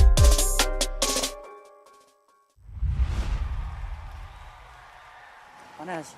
Itulah, panas gila. Kau ada payung? Ada? Kau tak dengar ke Kak Gura selalu cakap? Sediakan hujan sebelum payung untuk M6. Cik kau. Sediakan payung sebelum hujan. Oh, iya ke? Tapi apa kena-mena dengan M6? Apa kena dengan M6?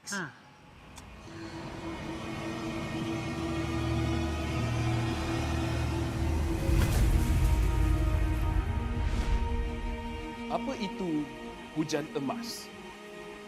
Hujan emas adalah satu matlamat, satu impian terunggul untuk setiap pasukan. Setiap musim, apakah kenangan yang istimewa? Ia adalah ketika juara menjulang piala di bawah hujan emas. Ia juga menjulang dan membanggakan nama Malaysia di persada dunia. Seperti cuaca, musim baru datang dan pergi. Ia persis dengan MPL MY. Setiap pasukan dan pemain yang pernah menjejak kaki di MPL MY, mereka tidak pernah berputus asa. Setiap musim ada permulaannya. Juga permulaan baru untuk matlamat dan impian bagi pemain kita. Musim cuaca datang dan pergi, tapi ia tidak akan mengubah sejarah pemain kita. Dengan harapan musim hadapan yang cerah adalah satu pemangkin semangat bagi pasukan yang bertarung. Komposisi musim lalu tidak penting. Yang penting adalah kesetiaan kepada permainan. Tiada guna mengerti hujan emas dan berjuang demi Malaysia kalau kita tidak dapat merealisasikannya di M6.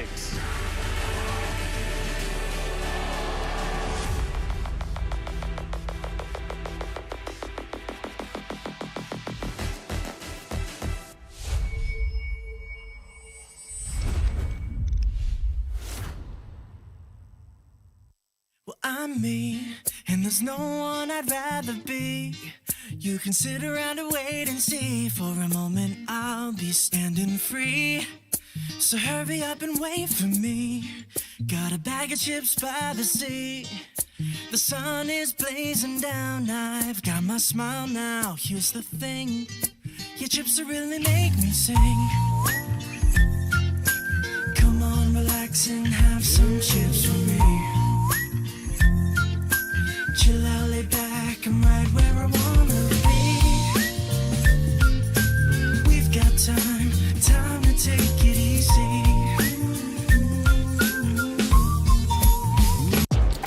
Tak kisah jago sukan apa jua, jagokan lagi dengan rangkaian 5G termantap dan tanpa lag. Gaming sepantas kilat. Menang di Land of Dawn. Tukar ke Holling Prepaid 5G sekarang.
Kenapa ni? Android 5 lagi kata sangat. Gunalah Head and Shoulders.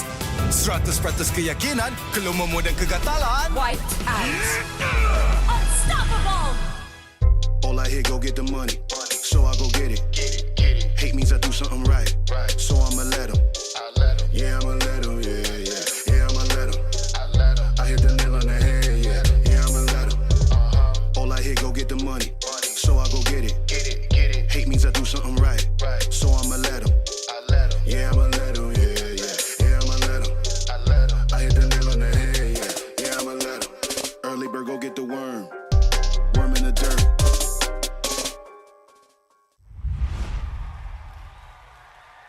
Panas.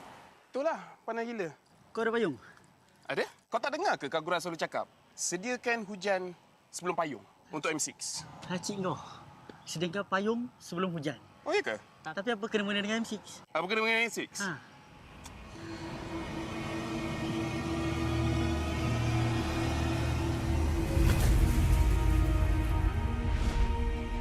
Apa itu hujan emas? Hujan emas adalah satu matlamat, satu impian terunggul untuk setiap pasukan. Setiap musim, apakah kenangan yang istimewa? Ia adalah ketika juara menjulang piala di bawah hujan emas. Ia juga menjulang dan membanggakan nama Malaysia di persada dunia. Seperti cuaca, musim baru datang dan pergi. Ia persis dengan MPL MY. Setiap pasukan dan pemain yang pernah menjejak kaki di MPL MY, mereka tidak pernah berputus asa. Setiap musim ada permulaannya. Juga permulaan baru untuk matlamat dan impian bagi pemain kita. Musim cuaca datang dan pergi, tapi ia tidak akan mengubah sejarah pemain kita. Dengan harapan musim hadapan yang cerah adalah satu pemangkin semangat bagi pasukan yang bertarung. Komposisi musim lalu tidak penting. Yang penting adalah kesetiaan kepada permainan. Tiada guna mengerti hujan emas dan berjuang demi Malaysia kalau kita tidak dapat merealisasikannya di M6.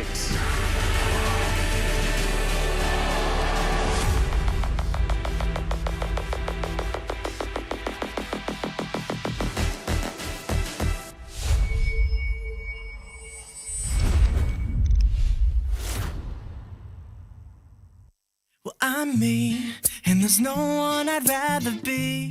You can sit around and wait and see. For a moment, I'll be standing free.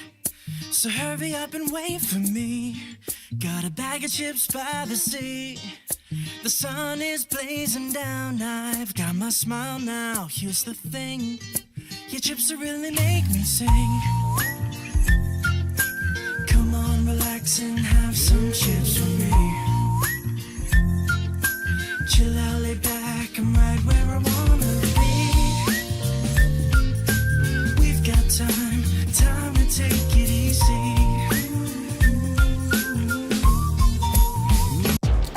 Tak kisah jago sukan apa jua, jagokan lagi dengan rangkaian 5G termantap dan tanpa lag. Gaming sepantas kilat. Menang di Land of Dawn. Tukar ke Holling Prepaid 5G sekarang.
Tangan aku kenapa ni? Aduh, lima lagi gatal sangat. Gunalah Head and Shoulders. 100% keyakinan, keluarmu dan kegatalan. White out. Unstoppable. All I hear, go get the money. So I go get it. Hate means I do something right. So I'ma let him. Yeah, I'ma let him. Yeah, I'ma let him.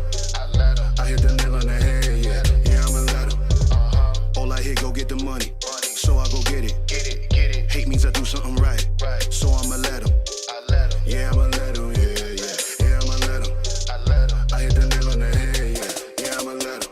Early bird, go get the worm. Worm in the dirt.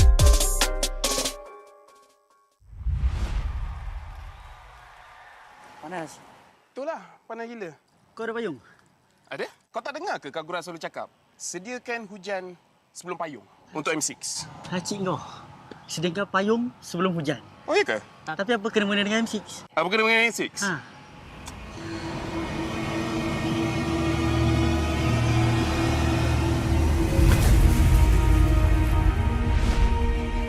Apa itu hujan emas? Hujan emas adalah satu matlamat, satu impian terunggul untuk setiap pasukan. Setiap musim, apakah kenangan yang istimewa? Ia adalah ketika juara menjulang piala di bawah hujan emas. Ia juga menjulang dan membanggakan nama Malaysia di persada dunia.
I'm a rock star.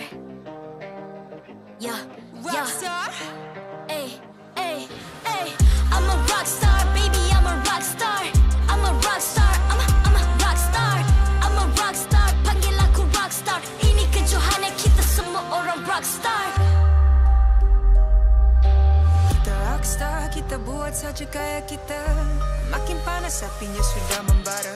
Macam mana pun kau menempuh segala. Demi negara ku buat semua bangga. Step into my world, you know I'm always in my zone. You know I got my team, no I'm never alone. Bring out my best, buat yang terbaik. Jadi juara perlahan kita naik. Aku nak push, naik jadi lebih bagus. Jadi hero, ku ada skill. Berapa banyak musuh aku dah kill. Ramai cuba mencapai, cause they envy me. Tiap game aku pasti jadi MVP. I'm a rock star, baby, I'm a rock star. I'm a rock star, I'm a rock star. I'm a rock star, panggil aku rock star. Ini kejohanan kita semua orang rock star. I'm a rock star, baby, I'm a rock star. I'm a rock star, I'm a rock star.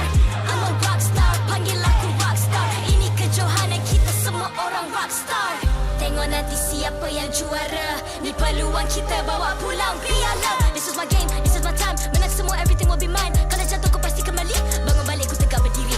Kuatkanlah tenaga, ganjaran diperoleh. Ni kejohanan kita, Malaysia memang boleh. Rise up to the top, kita buat bersama. Semangat kita kuat di bawah satu bendera. I'ma go hard for the win. Win. On the battlefield till the end.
MPL MY Season 14 is powered by Moonton and KPRJ. Official 5G mobile internet hotlink. Best 5G for lightning fast MLBB gaming. Official gaming phone ROG Phone 8. King of performance for mobile gaming. Official lifestyle fashion partner.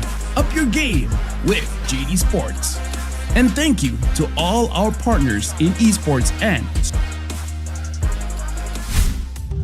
Welcome back, ladies and gentlemen, to the MPL Malaysia Season 14. It's week 1, day 2, and the second best of 3 between Todak and Monster Vicious will kick off in just a bit. You're here with us on the desk. My name is Husky, and joining me is a big G, Gideon Q. Once again, this matchup, very interesting for me. We don't know what lineup Todak is actually going to be running with, and MV honestly showing a lot of prospects last season. I was about to say last year, but it wasn't too long ago. Last season alone, MV, again, very impressive with what their coaching staff was able to provide for this homegrown Tier 2 team that has now ascended to the Tier 1 leagues. And at the same time, they've also been bolstered, right, with even more, which we will talk about in just a bit. One of the few rosters that has made minimal changes, right? Aside from SRG, who made no changes at all. For Monster Vicious, they added on one more technical staff and swap out the mid laner for a little bit.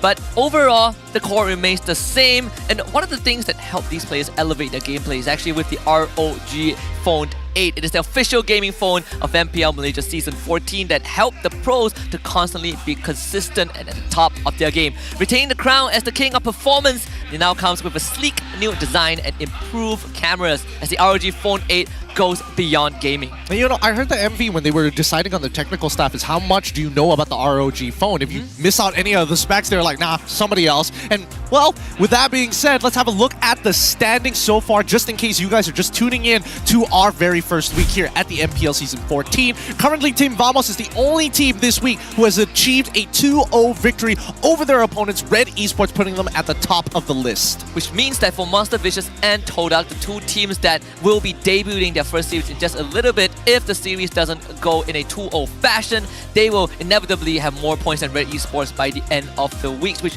we will see in a bit. But so far, I think Todak is more of the slight wild cards, which is in and of itself a strange thing to say, right? Yeah. With such a big overhaul in the roster. Yeah, I mean, they have been a staple here at MPL MY for a very long time. One of the few teams who are able to achieve 2 championships already within the league's lifespan, but not 2 in a row. From that point onwards, they've just been trying to rebuild to get to those glory days again. It's like 3 championships, multiple international appearances, only missing out on the previous M series as well. So the fact that M6 is in Malaysia, oh, you gotta relive the glory days of M1 in Axiata Arena. Speaking of which, is Todak lineup on your screen. The main 5, Moon, Momo, Gary, Zyme, Senpoi, and D. Wow, Zyme in the Rome role. Wow, Zyme is going to...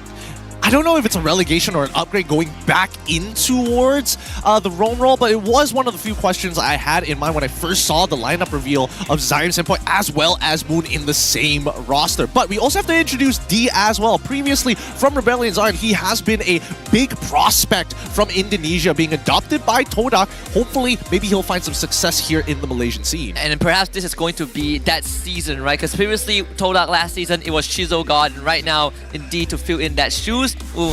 A lot of expectations. I mean, even for Zyme, it's blast of the past with SMG in the Rome role. Monster Vicious, on the other hand, we got Martizi from Todak Legion, the MAL squad from last season. Zeno, Uni, Nova Escobar, and Roughh, same as always. Yep, excited for this team. They've got great chemistry amongst each other, the four members. Martizi, we'll see how well he actually fits, but it's funny to see that now Martizi has to face off the quote-unquote bigger brothers of Todak previously when he was part of the little brother squad. Yeah, even gotta face off the OG, right? Moon in that mid lane of all people. And of course, we also got the ping test, my Hotlink prepaid 5G brought to you item, unmatched 5G network with no lag for MLBB gaming. Gotta make sure that we don't get any tech pauses, although I hope we got a pause at least, because I'm still searching for that Instagram account. Oh man, people get too excited here in MPL MY for our pauses. One of the few things that we have going for us other than potential MSC champions.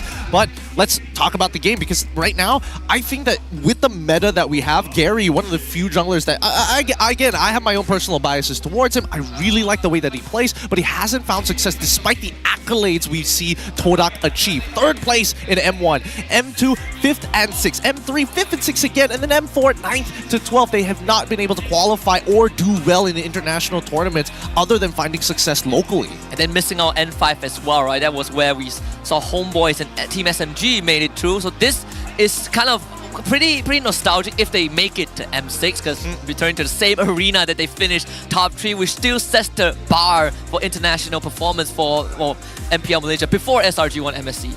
But they did those in dominating fashion during the regular season of the MPL MY. So that's why this is the proving grounds, right? We want to see whether this team actually has what it takes to actually break that ceiling, or how far away they are from the ceiling. And some old and new bloods as well, right? Ciku has been there since the beginning. I mean, Moon in and out a little bit, but you know, you got shoes to feel like E1 and Nunas. These are very, very old guards that have now kind of left the competitive stage. No Gary to come in, no D as well. I think for Todak, there's a lot of expectations. They've been trying to manage it over the seasons, but truth be told, Todak fans always expect a lot from them. Yeah, a very, very high set expectations.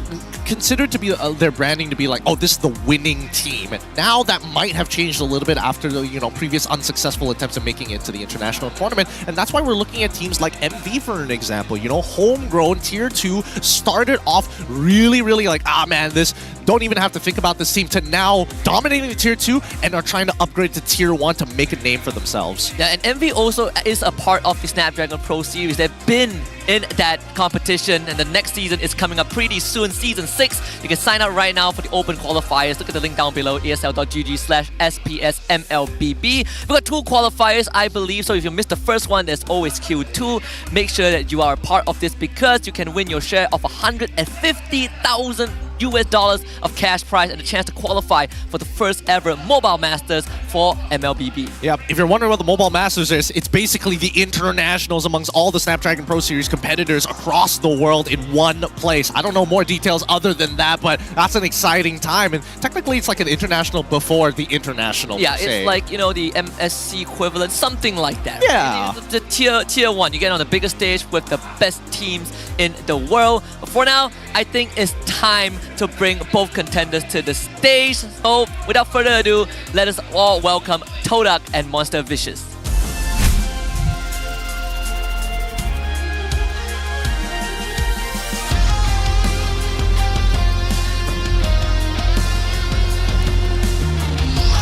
Todak. Once the ruler of MPL Malaysia with 3 championship trophies, a powerhouse that stormed 7 grand finals. Missing out on M5, this is the road to redemption. With a bold lineup change, can they reclaim their throne? It's longer Todak! Monster Vicious. Retaining an all-Malaysian lineup of players and coaching staff, the Monsters are determined that they are a beast among men to represent Malaysia. Is this the season where they rise above the rest? Presenting the mighty Monster Vicious!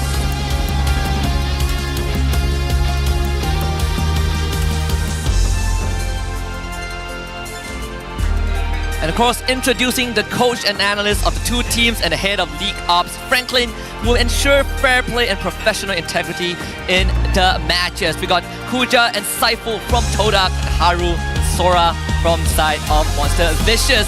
Let us proceed to the fist bumps between the teams.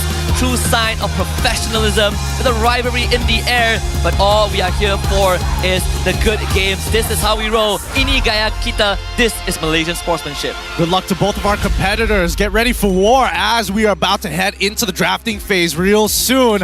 I'm curious to see what they are going to arm these warriors with, what weapons when they head into the land of dawn, especially for MV, because again, we did get to see the supporting staff, Saiful as well as Kuja. Now, I mean, Kuja, we knew already part of Todak, but the fact that Saiful is joining in as well, hopefully he can bring his insights after his time with Homeboys SG. Yeah, they take a break as well, right? Taking on different roles. You know, if you've been on TikTok, you know Saiful is very active there. But it's pretty crazy, you know, it's kind of breath of fresh air to see him depart from Homeboys after quite a long stint, now coming into Todak. You can say the same for MV, right? Especially Coach Sora, who had a pretty tumultuous journey in the past few seasons. Yeah, really tough stuff here. But I mean, everybody on the supporting staff of MV, homegrown, is Malaysian. Yes, definitely they've had issues, but they haven't found success just yet. Hopefully this time around they will find some success, especially with a team that has been together, well, 4 out of the 5 members being together for a very long time. Yeah, especially also that Uni is starting instead of Subway as well. I think that is also kind of a point that we can look at when we compare him to Gary down the, going into the first game.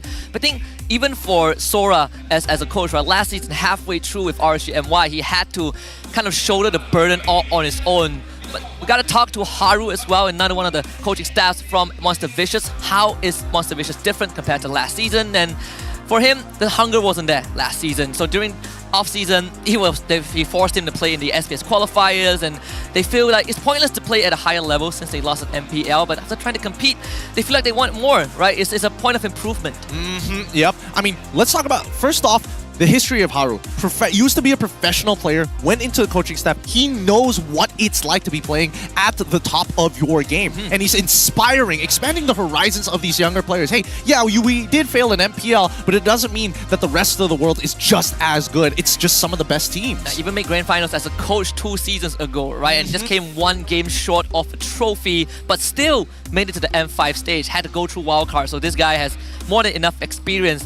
But I'm curious to see how Todak is going to fare against this team. I mean, Haru knows to play in and out, especially when you look at some of them. I mean, Zyme Senpoi, for example, right? Oh, yeah. Going back to that roam role, it's a big question mark. One of the reasons that he came to Todak was because he don't want to be in the roam role. He want to play mid, but now kind of back to where he was, as if he was in Team SMG. Look, I mean, it's still the first week. I would imagine that this is still an experimental phase for Todak. They have a very large roster. They can interchange their players between each of the games whenever they want to. So hopefully it's not going to affect the draft too much, and they're still going to maintain their Langar identity, because on the past couple of games we've seen a lot of passive plays and teams just not wanting to do anything even though they're behind. And hopefully Todak can use at least maybe week 1 and 2, right, to kind of find their groove. Because last season we did see this, right? Rafflesia, Shizo was kind of the brought in imports, and then they swap around, right? Ciku came and went, and a bit shaky. But of course we have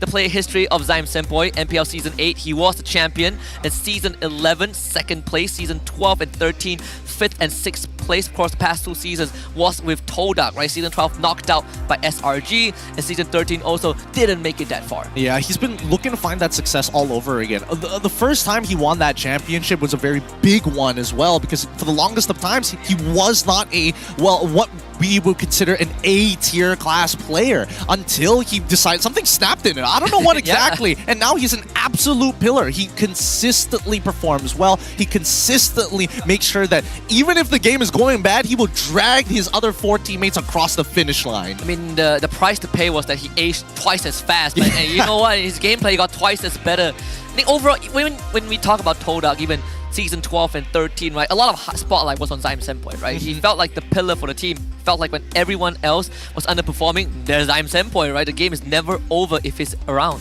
Yep, that's why we have so much belief in him as a player. But when we jump over to MV side, I think for them, yes, it is going to be a bigger challenge, but hopefully they are inspired to actually make it to an international tournament. It's a meta where anything is possible. There's a lot of open-ended questions with the draft, especially if you're a support. And I'm happy for Uni at least, because now it's a meta where he can play Assassins comfortably. You can say the same for Gary, right? One of the wonder boys in the tier 2 scene. But it's also pretty interesting to see that these two teams, well, Monster Vicious wants to bring a full local team to the international stage. Something that was a staple of Todak, right? They were the first one to make it happen. We'll see if the baton gets passed on, but it has to start with MV drawing blood. With 50 seconds left on the clock, we'll see which one of these teams won their coin toss to get red side, I would imagine. Yeah, there's that also. That's what the coin toss is at this point, right? Cypher is still as cheery as ever, bringing in the energy necessary. Actually, very different from the style of how Kuja actually looks at the game in terms of like personality. Yeah, it's a complete opposite, right? I mean, Kuja definitely has loosened up over the seasons, right? Compared to the very beginning, I mean, if you can't do 10 push-ups after losing a game, you're in deep trouble. But right now, it's opened up a bit more. I think the team overall with Cypher's addition, the environment gets to be a lot more conducive, right? You get to kind of decide together as a squad. Let's jump into the draft and see how things pan out. It's going to be on their red side. It's going to be the coin toss. I would assume that if you are MV, you would want to have that red side 100%. in game 1. 100%. There's no doubt in my mind. If they won that coin toss, let's see. As we go into the drafting phase, it's Todak who won that coin toss and took red side. Unlucky. But now we go straight into the bans. I'm seeing Ling, I'm seeing Edith for the side of MV. Todak decide to get rid of Phoveus and as well as Chip. It's like, how much respect do you give to Gary, right? Obviously, Ling is a clear indicator. But Roger, okay. Also, the big flex pick taken out. Now it's Kuja's turn. No Phoveus, no Chip. Jushin is still in the picture. Maybe with the Zask as well, the high-lows. Especially high-lows, big contention. You know, Momo smiling from ear to ear. Yeah. He's been whipping out the high-lows every now and then. Every once in a while, and now that it's actually meta, that's when he's like, all right, just give me the moment. Or it might be completely opposite. He might be like, oh, high loss is meta. No, I want to try something else now. Give me Mince Tart. Yeah, I waited too long for this. I'm done. I'm done. Yeah, Time has passed. I gave you a year. All right, here we go. Next ban, followed up by Fanny. Interesting. So only Hayabusa currently, as well as Nolan, being the viable assassins that we've seen overall here in MPL MY. MV with the first pick. Let's see how they open things up, and it's going to be high loss. Too good to pass up, honestly. It's a good answer into the Zask as well. So even if, you know, Toda goes for assassin, high loss just sandbags you, right? And there's a potential to flex it. Yep, but it's also a deterrent for Zask specifically, right? So the question is whether Todak is going to go take the approach of opening up with a flex pick and a power pick, or are they going to straight away reveal, hey, we want to go straight into Hayabusa. We don't mind you playing Nolan because Hayabusa has a better matchup against Nolan overall. That could be another angle they could take. It could be. We've seen a couple of answers. If you have Hylos who wants to lay down the glorious pathway, there's always the Aurora. It's a decent answer. You kind of break that pacing. Teresa as well has been a contested first phase pick. Teresa Hayabusa will be the choice. Looks like their opener is going to be power pick and Hayabusa, and also the, well, I don't want to say flex pick just yet, but after yesterday, anything's possible. Yeah, it's only red. He's only, oh boy, just you wait. Next thing you know, they're going to be locking in CC and as well as Ruby. Hey, if you force Zion to play Teresa Rome, you gotta screw loose. Just give him Grok, he'll be fine. I think Zion would want that. You know? He probably wouldn't. He probably wouldn't. Let's see the response from MV though, right? You see the Hayabusa, you also see the Terizla. You can get the natural counter matchup and put Hylos into the support if you wanted to, and then lock in like X-Borg plus... you could even take Zask here. X-Borg Zask? Oh, that's not too bad. I would imagine that X-Borg Aurora might be the better option. Nolan, Zask. Right. Yeah, I mean, you give me a matchup, I'll take it. Right? It's either Nolan or the Julian for MV. Yeah, either way, iframes are always nice to have, but I think it was one or the other, right? It's either they pick up the Nolan and then some other pick, or it's going to be Zask plus X, right? One or the other. I wasn't expecting it to be together because at the very least, I understand that if you do pick the Nolan, that Nightmaric spawn is going to be a little annoying when you're trying to close the distance on your opponent. So picking up both together, now you don't have to worry about it. You can pick Aurora. I don't care. I'll just sit on top of you. Yeah, I think on top of that is also because MV is on that blue side, so you concealing your flex only really lasts until the second ban phase ends, right? Because afterwards you are picking both anyway, so this Hylos doesn't get the height for long. Grok will be the response from Todak, so you can have some really hard crowd control. Yeah, the classic. Zyme Senpai has been playing Grok ever since it came out. he's been playing since Season 1. He's a legacy player, as some may call him. An absolute beast when it comes down to flex picks. But let's look at Todak and see what they're going to ban out in this second phase. Because right now, we are missing gold laners for the side of MV. Potentially an EXP roam flex. So that, therefore, they still need the gold. Maybe a better EXP matchup, I guess. We'll see whether Todak bans out export for indication. Let's start with the Harry first.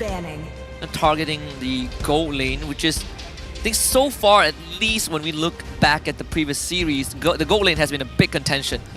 Yeah. For some reason, right? Even though they were ignored most of the time, but you see that kind of ramp up when the assassin junglers get ahead. I think, you know, with the meta actually developing the way that it has, a lot more power picks in other roles. Like, I feel like other roles have been buffed up to a point where it's not just about the gold lanes anymore, right? The gold lanes have its specific use, usually not in the earlier stages. It's very much about scaling towards late.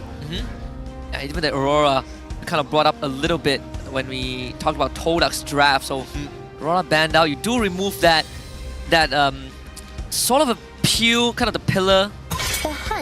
I'm more curious what Moon is going to get in this. I mean, when we saw him in the Niners last season, it definitely was Novaria 90% of the time, and sometimes he gets the Lilia, but never really felt as he was in his comfort zone.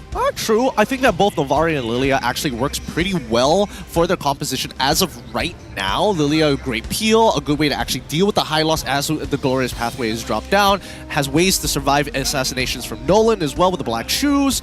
I think it's an overall decent pick, but if you want to go safe, I mean, might as well play Novaria. The most sought after answer. There it is. Where's Ciku? Backstage. Sorry, I'm married, bro. Wow. You can't even take me out on a date. I'm still here. And, you know, it's either family or the league. You know, you're either Ciku or you're Box.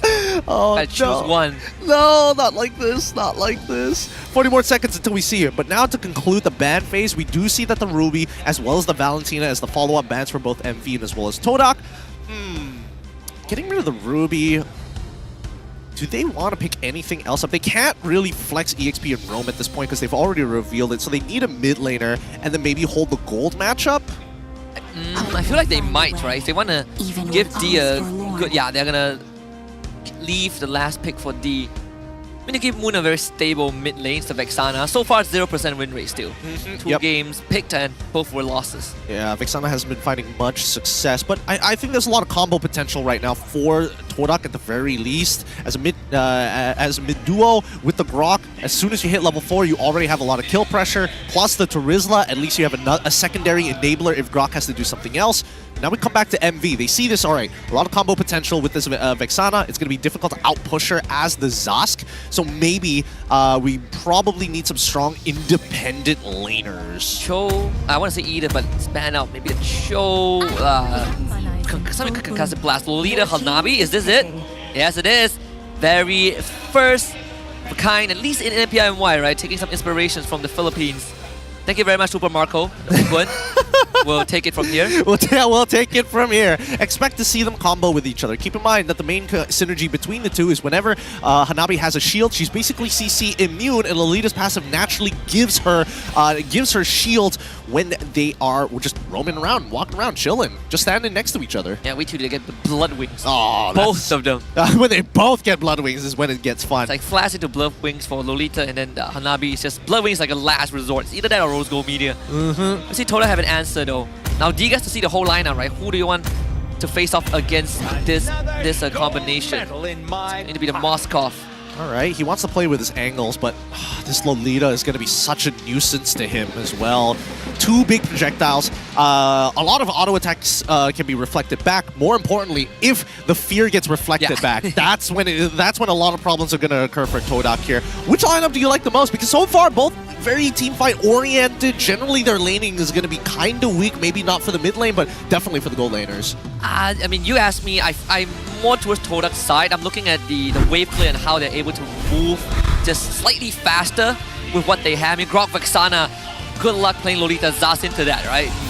I think priority is going to go over to Toda. Well, let's see, because MV, they've got that Nolan, and we saw what Nolan can do in the previous series. Hopefully they find the same success here if they want to challenge Todak at all in the early game.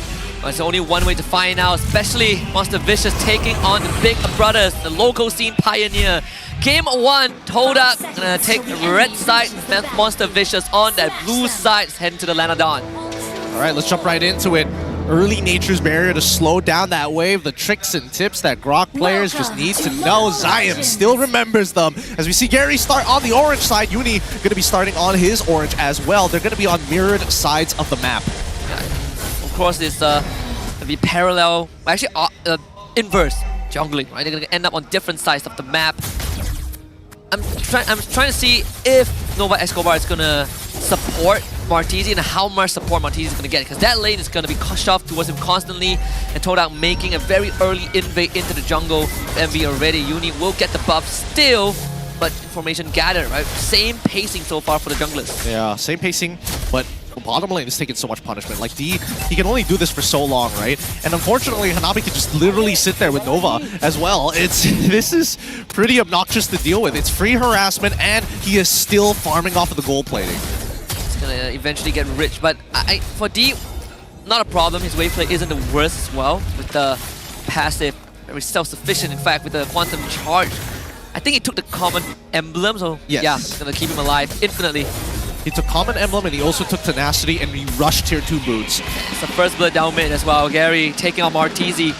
We just talked about how much support he's gonna get, right? If Nova Escobar is just going to sit at the bottom lane, just babysitting Roughh like that, man, that mid lane is going to be exposed. It is going to be exposed, but at the same time, Gary doesn't have his ult, right? So MV aren't really too afraid unless Moon suddenly shows up, and that's when their bot lane from the side of MV has to back away. But until that point, I think that Monster Vicious, they're going to play independently away from the bottom side of the map just to pull attention, and more so that Roughh can continuously just get gold. I want to see what his gold total over D is at the end of it, but until then, let's see this first turtle.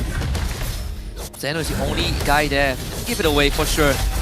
Just a bit of poke and prod. Zeno is not even 4 yet. Almost a full level behind Momo. I suppose the silver lining is that this Hanabi is just shaving off gold plating. This is so obnoxious. It's like shaved ice. Dude, he's gotten through 80% of the gold plating, and it hasn't even been like 4 minutes. See? He can just hold the wave right there, and it will bounce, and it would still give him gold. He's already net so much money. That turret's gonna fall before 5 minutes if this continues. Look at him dance. Look at him dance. So dirty. So dirty. Technically, if he wants to optimize even more, he should be autoing. He should be throwing his autos specifically at D to get the damage onto D, and then it will bounce to the turret, and then you walk out of turret range to reset the aggro. Oh, yeah. This is so annoying to deal with, and hopefully Todak can alleviate some of that pressure. That's why we're seeing that Gary hasn't used his ult and hasn't even bothered ganking the mid lane. He wants to get D out of this. Finally bringing some reinforcements here. I think they know that the barrier is not the best, but forces them into a choke point. I mean, the shield is so thick. It is thick. It's the early game, so it's not easy to break it down just yet, but until that point, let's see, because Todak, very small gold lead, economic league on their hands so far. I mean, even topside Momo still getting sandbagged by Xeno. I don't think that's really going anywhere. So the only lane that has some form of progression from MV is that bot side, and I think Todak, they need to unlock that mid lane and actually go for these invades. The craziest thing is that Zion Senpoi is the same level as Martizi. And it makes you wonder, where is he getting the experience from? I really don't know. I'm not 100% sure. Mid-lane mentality. Mid-lane mentality. Still farming. Always be farming. The ABF rules. Man, his tower is almost destroyed. Can somebody alleviate the pressure? They're bringing the full squad. Let's see if MV reads this. I mean, they're getting Momo involved, and MV just saw Momo actually walk through. They're going to spot him out here as well, but... Surely you back off, right? I mean, they get the turret, let's see. Very thick shield, wild charge, Roughh. God. Yeah, he's not getting out of this. It's a bit of destruction from long range. Downtown D takes that kill. The backup finally arrives, but it's so late. Penalty zone from Momo, and Nova Escobar able to get out, same as Zeno. they call it quits. Man, you think that MV seeing that would just make that move instantly? I think that I think it's one of those feelings of like Gary isn't that strong, right? Like I can with Aegis, I should be with Aegis and my active abilities, I should be able to tank through it with Lolita standing next to me. At least the lane swap will happen. The same thing will repeat again. God, so unfortunate. Wait, hold on. We don't know Escobar. Backside Zeno. Plenty of damage with the help of Martizi. Yeah, and that's why Hylos is so meta. Literally runs up to you, beats you down. So little you can do about it. But with the gold lead that we see from Hanabi, D doesn't stand a chance. No, not even close. Roughh lost 10 HP max. Even committed the ultimate, right? D was holding onto the Purify. Yeah. Didn't want to use it. Forced to go to bot side, which, I mean, this top side, they would just have to hand it over to Momo. A rough, really rough laning phase coming in from D. But at least he hasn't died, right? Let's look at the gold difference so far. And honestly, the gold difference is not that much. With that one kill alone, it really closes in on that gap. He's only just 500 gold behind. See, tier 1 is already down. Kind of expected. I mean, Monster Vicious probably would try to bleed it into the mid lane. That's where you really open up the map. Not just for Uni, but also for Zeno to start running around. Who has been spending most of his time tailing his team, right? Making sure that a fight breaks out. He's going to be there at the front line. He's going to be there to stop Gary and D. Oh, wait, hold on. It looks like jungle as well as the roam. D manages to get out of there, no problem. The information was given. This is all calculated by Todak's side. Really good positioning and really good coverage of the map. Honestly, the only gold lead that MV has right now, despite being down in 2 kills, is just the 2 tier 1s, right? And the gold plating. Yeah, we did get his own purple buff. But here we go, Roughh going to work again. He's gonna try. Oh, he's gonna try. Flicker, penalty zone, Roughh caught again.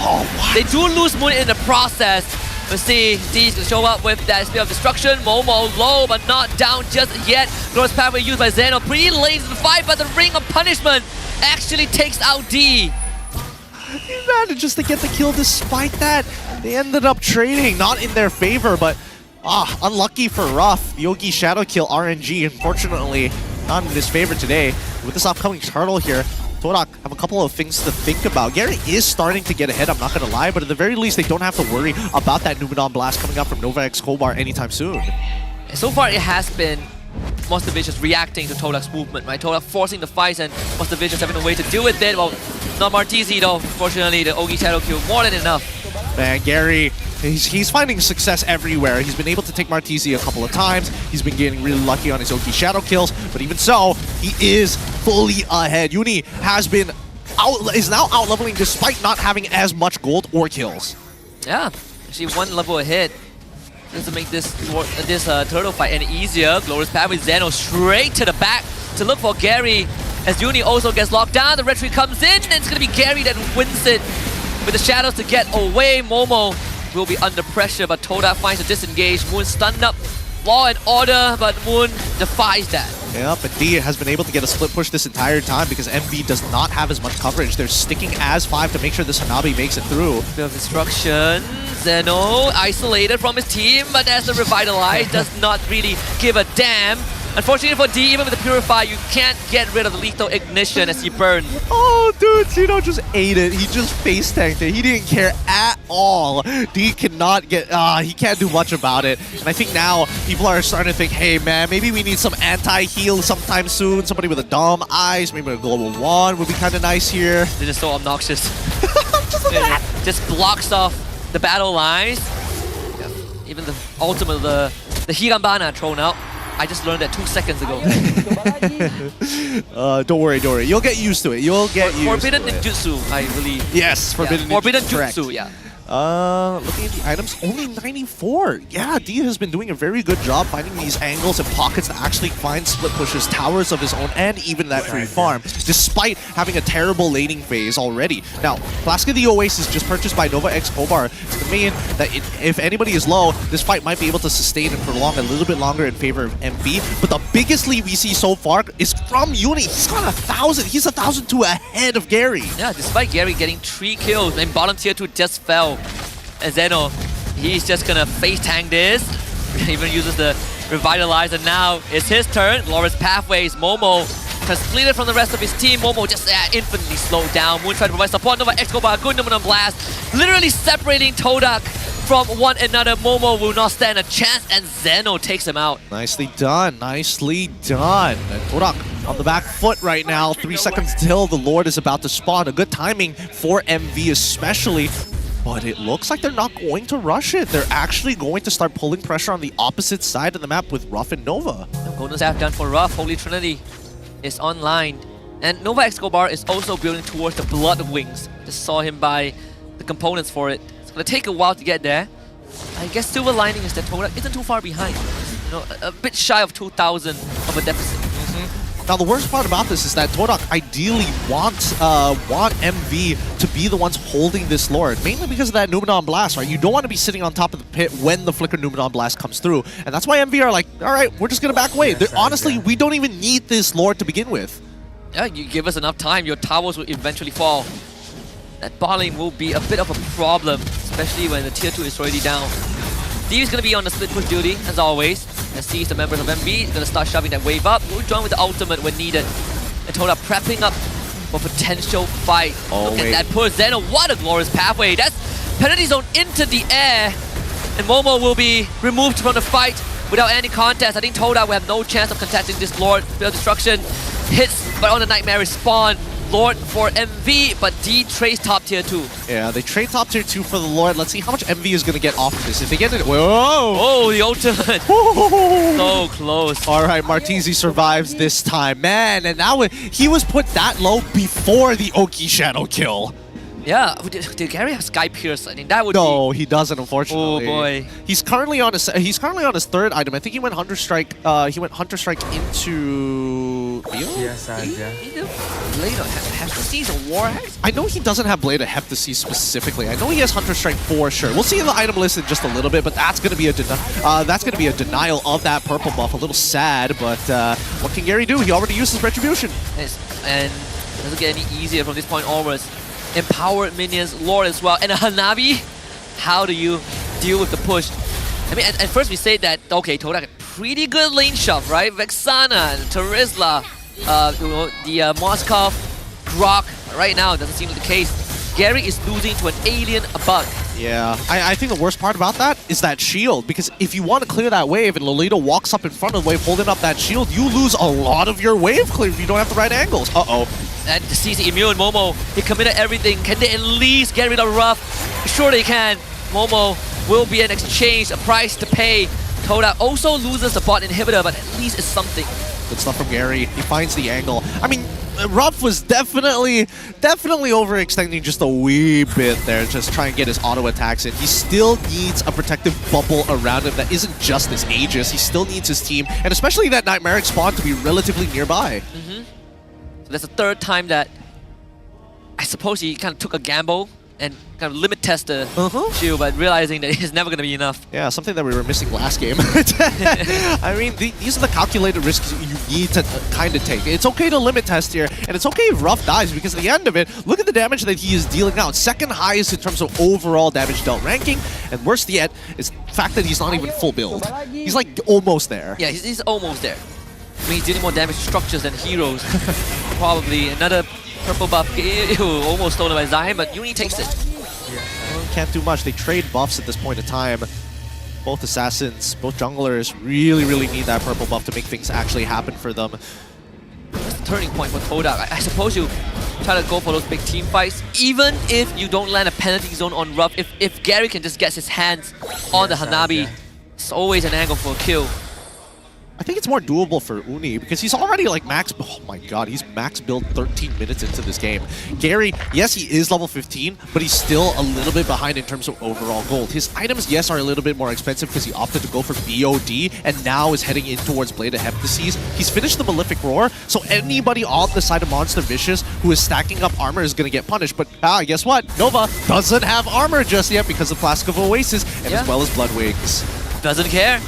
I mean, they blitz the Lord so fast. Not even a chance. He should get the bot tier 2, but they'll have to sacrifice Zyme in the process. Yeah, the Wild Charge also committed. The bot tier 2 doesn't even go down. D had to recall. He was scared. He didn't know whether it was all 5 of them or was it only just 3 and the rest hiding in the fog of war. this high ground defense is going to be important for Todak. As long as they don't lose all of their turrets here, it should be fine. If they defend it with minimal damage, they should be able to bounce back no problem. We've seen that. So the first time they did it was just with a normal Lord, right? And still got one turret. At the cost of losing Roughh, this one might be a bit different. And 1v1 won by Uni, hands down. Gary didn't commit the ultimate. That's something that he needs to save for this impending push. Yeah, he's waiting for his target to be a little more isolated. He doesn't want RNG to be playing too big of a factor here. Here comes the glorious pathway though. Just to zone out the rest of Todak. Guarantee that mid inhibitor. The Lord does fall. Domino Blast channel. Hits on the 2. No follow-up though. Uni's gonna try. Gets knocked out by the Wild Charge. Monster Vicious is demolishing the base of Todak. All 3 inhibitors fall. This is worst case scenario. They're getting too close. And Ra walks out forward. Gets hit by everything, including the penalty zone. But the yield, the rejuvenate is really revitalizing from Zeno. Roughh survives through all of that ordeal. That was the best effort from Todak. That was the best. Whoa, so close! Uni, so brave, even with immortality. Gonna do it again. Second close pathway. D coming for you, boy. He's gonna back off, and Monster Vision just takes structures. Demolishing the Crystal. Game 1 for MV. Oh, they came in with a game plan, they executed it well, and they find the win in this series against Todak here. It's not over just yet, but it definitely goes to show that MV has done their homework. Yeah. Props to the coaching staff as well. Haru, Sora, they've both beaten Todak before. Combined brain power to make this draft work. And first win for Hanabi Lolita. Yep. It's a good start. At least we won't get, you know, screenshotted and be like, yeah, copycats don't get no cigar. Good stuff. Good stuff from Monster Vicious. I think that Todak are going to have to hit the drawing board here. Macro-wise, it looks like they were making some pretty good decisions to keep it even, but they didn't know how to approach the team fight, which is their biggest issue. I think that, as well as losing those side turrets. I mean, they had D to make up for it, right? They trade with a split push, but those Lord fights, once they start realizing that, okay, we cannot defend our structures as effectively as we want to, have to get rid of the Hanabi. It's always a big price to pay. You kill him once, you lose a turret, and even the last one, he didn't go down. Yeah, I mean, it just takes a lot of resources to do it, right? They've got the Revitalize on top of having like the shields from Lolita, the Numenon Blast to worry about, and even a Nightmaric Spawn. This composition was designed around Hanabi to make her almost impenetrable, I'm not gonna lie. Yeah, I mean, you can... I guess this is one of the few times that you're fine with your gold laner dying. As long as you're like getting 2 or 3 turrets at the same time. Yeah, which is more than good enough. And I think for Todak, for game 2, they are gonna be on that blue side, I think. So this is the second blue side win of the season thus far. Yes, it is the second. This is the second blue side win, but let's look at the highlights and recap the game one more time. Because again, I feel like a lot of it just happened in the early game, right? We did see the initial snowball be started by Gary, but eventually Uni started to outlevel him, and worse yet, started to completely outfarm him. Yeah, which is pretty crazy, right? Because we looked at Zeno in that XP lane. He's been more involved with his team in the early stages compared to Momo. Slightly under level compared to his counterpart, but still, I mean, the impact it brings, right? Even in this exchange, his job just run at the enemy. Simple heroes, simple mechanics, high base numbers, and I think that's the big problem here, right? They just can't deal with the raw stats that Zeno provides on this high loss. I do think that Todak might have should have optimized a little bit better in terms of items. Like Gary probably with a Sky Piercer probably would have saved a couple of those situations. Like if the Sky Piercer goes through the shields, as long as your target is below the threshold, you will die. Yeah, because he's expending majority of his of that instances on the shield, right? Just trying to eat through kind of that layer of protection. I think even at the end when MV finally broke the crystal, it's not like a very big gold lead. Primarily, it's just the early build-up. Of course, MVP Martisi, who better than to give it to than the man who used to play with Todak Legion. That's gotta feel so good. That's gotta feel so very good. Let's look at the MVP of this game. Give it up for Martisi. His item build gonna be very classic for the Zusk. He goes for the glowing wand and then decides to rush the Divine Glaive before he gets the Holy Crystal. A little different to compared to some of how the other Zusk players like to itemize, but at the very least, he knows his job. Just try not to die, and eventually once Hanabi is out of that lane, all right, we have our savior. Despite getting kind of taken out twice, right? For him, Pete, sometimes you might think of a Blood Wing. I mean, Lisa went for a Winter Crown at one point in the previous series, but he's just confident in his team. When you do look at the item breakdowns, it's a very mellow game, right? Like almost 16 minutes, but only 13 kills in total. Hey, I mean, we're putting up MPL PH numbers here, right? Okay, it's just low kill count, very controlled, very cool, calm, and collective, very macro-based, and they took their time with it. I think that Torak macro decision-wise, yes, I think it was good. A majority of the moves were good. They were soaking up the EXP on the correct lanes. They were giving D his laning phase back, technically, paying it forward down the road. But most importantly, we didn't really get to see Moon really play the game. Yeah, I think even Moon, even Zion, right? I feel a lot of times it was forced by Gary, you know, poking his head in with the shadows, Momo trying to follow up, and perhaps at one point Momo just realized that if I can land a penalty zone onto Roughh, best case scenario. If I don't, I just gotta tough it out because I'm going down for sure.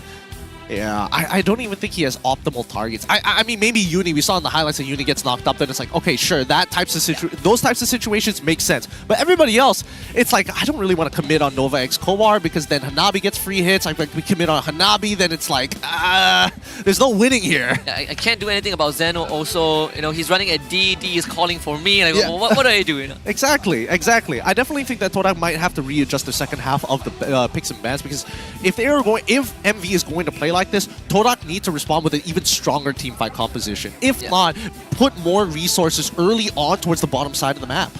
Yeah, they definitely kind of hung the bottom lane out to dry for quite a while, right? When they eventually showed up, damage has been done. Like, you shaved off all of the extra gold from the turret, immediate lane swap after Rough's death, and then Torak tried to match it and it didn't end up working. Still ended up losing the trade, had to bring Momo up top, lose the turret anyways. Oh, yeah, it's just... Can't do much about it. Maybe they could also start targeting the Zask as well to at least create more vulnerabilities in the enemy composition if you don't want to commit all of your time down by the gold lane. I think that Torak has a couple of options. I think Kuja and as well as Saiful will do a good job picking apart at this draft. I am curious to see how MV is going to utilize red side, however, because again, you're not going to be able to like double pick both the Hanabi and as well as the Lolita in the same phase. Unless you have like balls of steel, right? You go to second, third. Second, third pick. Second, third pick. Second rotation, I would pick it up straight. Oh, that would be bold. That would be a power move. That would be like, it either goes very well or you lose and you never do that again. It's wide stance, you know? casual wide stance, taking up all the seats on the airplane. Oh, man, I don't know how you're going to get through both the Hanabi with Aegis as well as the Lolita. I think that's something people are going to have to think about to crack open. We did theory craft a little bit, you know, with Milo early, something like a Gore, right? Like we talk about artillery mages like Farsa, but problem is they're not in season. Yeah, they're not in season, and worse yet, it's a season full of assassins. Yeah. So it begs the question of what in the draft needs to be prioritized, and I think something needs to be let through. To a certain degree, I think they might want to kind of just leave Jushin open. Did they not leave? It was banned out. It was banned out by MV specifically. But now that they're coming back for first pick, hopefully they just leave it and then just let MV do their thing on red side, right? You see what happens, right? I mean, if you're on blue side, you get priority. Anyways, here's the item build progression for that game. Very straightforward. I'm looking at a Winter Crown from Uni at one point. He did buy Winter Crown. He did buy Winter Crown pretty early on. Actually, his third item before the Endless Battle. And he was farming at such an absurd rate that by the time the third item was purchased by Gary, he's pretty much full build at that point. Gary actually went for BOD second. I mean, he did have a lead at that point, right? So he felt like he could really escalate it.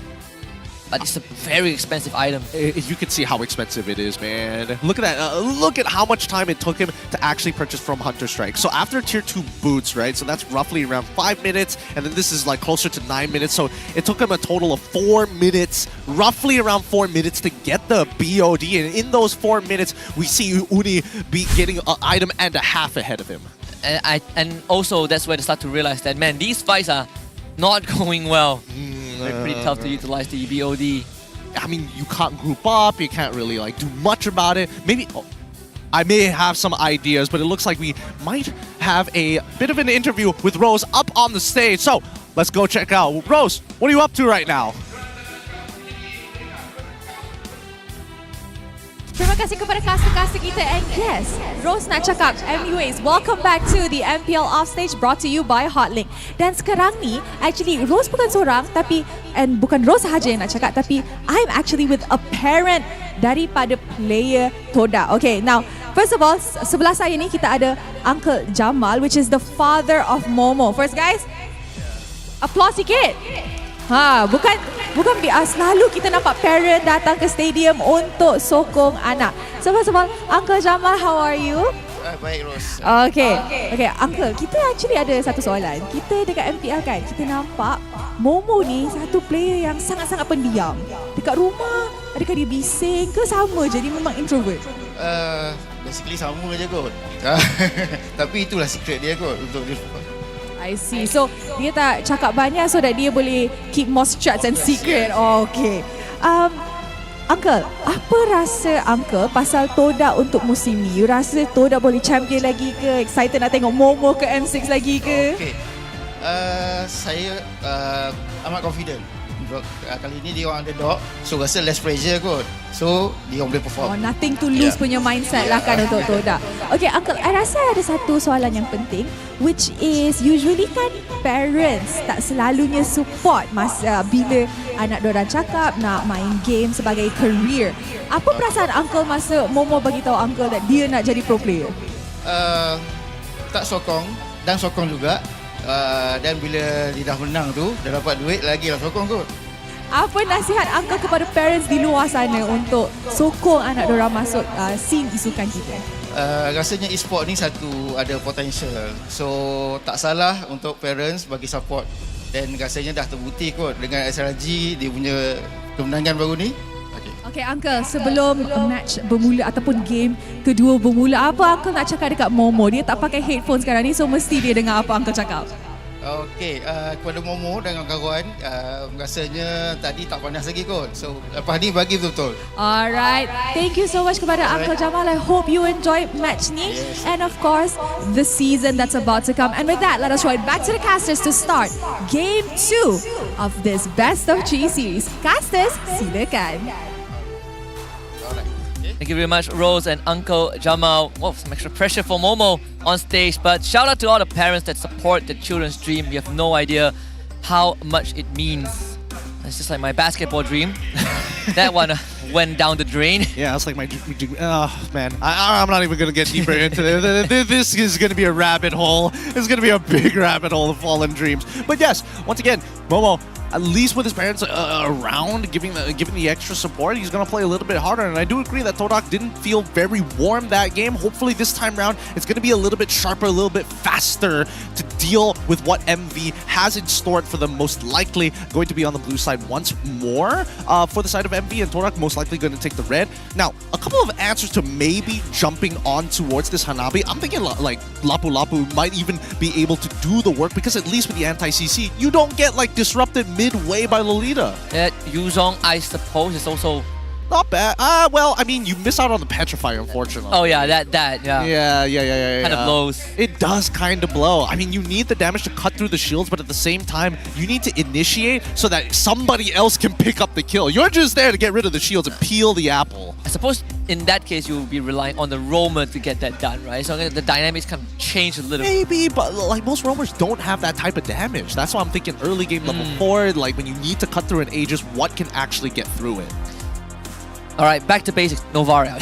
Back to into the Lolita matchup as well, right? Yeah, why not? Why not? I think maybe if they focus more on banning out some of the heavy hitting assassins and then go back to playing, you know, your traditional fighter of Alpha, you might have access to better mid laners. You might have artillery mages available to use. Though to be fair, we've seen, Todak managing to get 3-4 kills on Roughh, and it's not entirely impossible, right? It gets tough when the MV support system comes together in that final fight.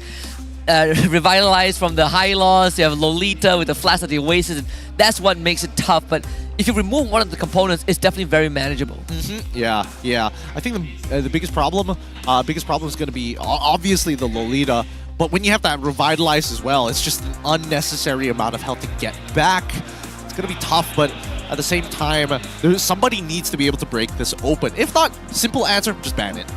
That's true. You ban it second phase, right? Ban it. Although I would say, if you are on blue side, do you try it? Do you try second, third rotation? No. That's like second phase. There's a high chance it doesn't get let through, but you know, if you make it to second phase. I don't think so. I feel like D is specifically gonna be like, hey, it's either you ban out the Hanabi or the Lolita. I don't care which one, but I want an actual laning phase. I think just ban Lolita, right? Because that's what's keeping Hanabi safe. Yeah. You just have a lot more value, I think, in terms of the priority. Cypher and Kuja have a lot of work to do as well. How do you readjust?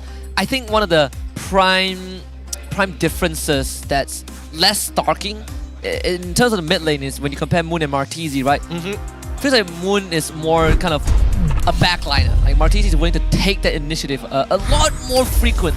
Yeah, no, he's brave. I'm not gonna lie. He's very, very brave sometimes when he starts overextending on purpose just because he's Zask, right? He's willing to push the limits, and that's what we're hoping to see here in this drafting phase between both of these teams. Let's see which side they've opted to go for as we jump right into it. MV on the red side and Torak on the blue. Literally invented one. Kind of, that's expected. Yeah, you gotta have the Sabah Boleh Day. No. I do it when I can. I do it because I can. So, Harith Fanny, the Harith ban, I think that one, you compared to yesterday, definitely slightly different, right? Usually has been the second phase ban, but Torak putting a lot more priority on that Fanny as well. Chip ban, Jushin, Phoveus, high loss, the usual. They're going based off of history, right? Harith has been one of the more comfortable picks for Roughh. Fanny as well. Similarly for Uni, he has stolen games away before, and even for MP, getting rid of the power picks like Chip. Okay, but Ling targeted towards Gary. Again, these are very dedicated target bans towards specific players rather than having to deal with a full composition. Do you ban a high loss if you are MV? I think you leave it open. You leave high loss open? Yeah, I think you leave high loss open. I think you go for like a Jushin ban here. Is to protect Torak is gonna do it themselves. I thought Momo is gonna be like, hey coach. Coach, please. I used to be that guy. Please, I developed this better, coach, please.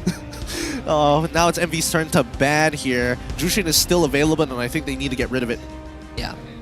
Ban Jushin, you probably open up the Phoveus, but Phoveus has answers to it. You ban a Phoveus though, so Jushin now is open. Okay, so they still want to have an assassin for Uni, but I think that Jushin is going to be quite the problem this game. It means that Torak can actually convert their composition to something else entirely. Yes, it could be a teamfight composition still, but then you have issues like, oh, what if they go for something crazy like glue Jushin or something of the sort? No, they're not even going to bother. They're going to go straight into Roger. The Edith is also open, right? So Edith Zask, or Edith Jushin in this case. I think Jushin, and we probably would want to take it.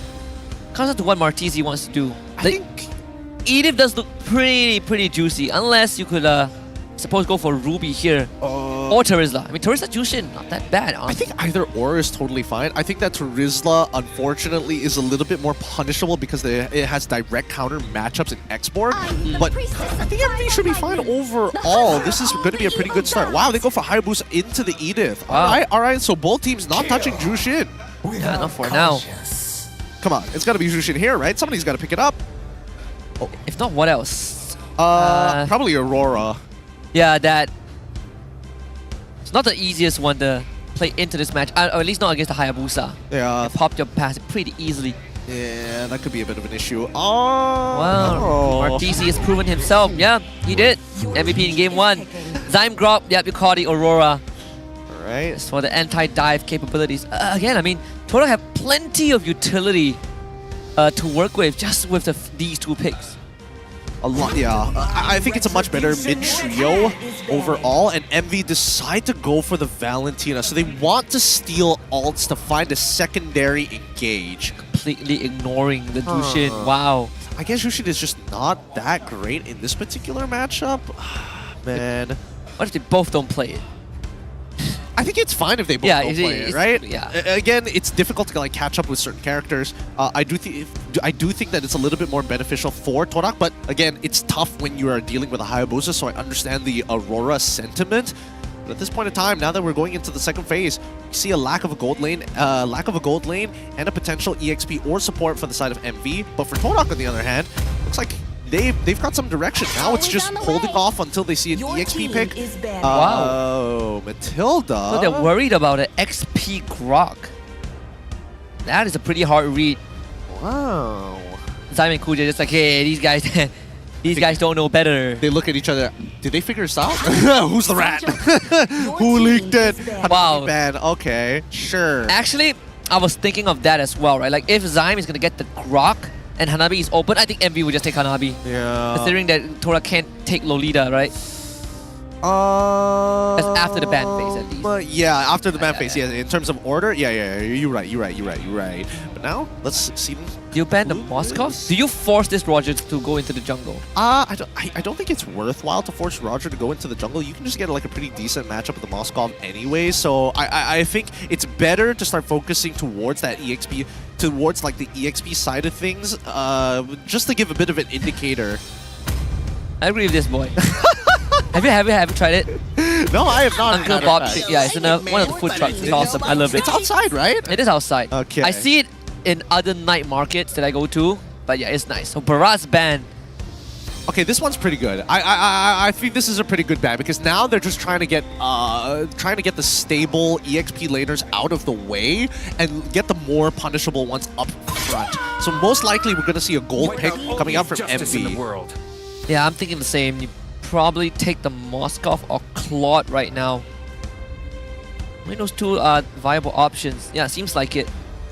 Yeah, I think it's going to be the Moskov most likely. Because you want to hide the Edith, right? Yeah, you want to hide the Edith, and I think more importantly, you want to guarantee a counter matchup no matter what. If it's a 50-50 lane, then sure, you can pick whatever support you want. But if it's a punishable lane, that's when Coach Haru can take advantage of it. I think you just go for...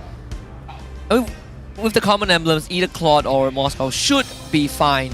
Even into the Roger. Yeah. Just gonna go for the pick. Tigreal actually just instantly reveals they want to give Roughh the best possible matchup, it seems. Wait, are they considering carry? Is that why they locked in the Tigreal? Because they want to see what the full lineup from Todak is going to be anyways, right? So they're going to say, you know what, Edith, you Swiss Army knife, just clear waves, call it a day. If they do decide to go for another tank, we could lock in carry. Yeah, it's just they want to kind of face fight Todak also, right? It's not an easy line to kind of fight into.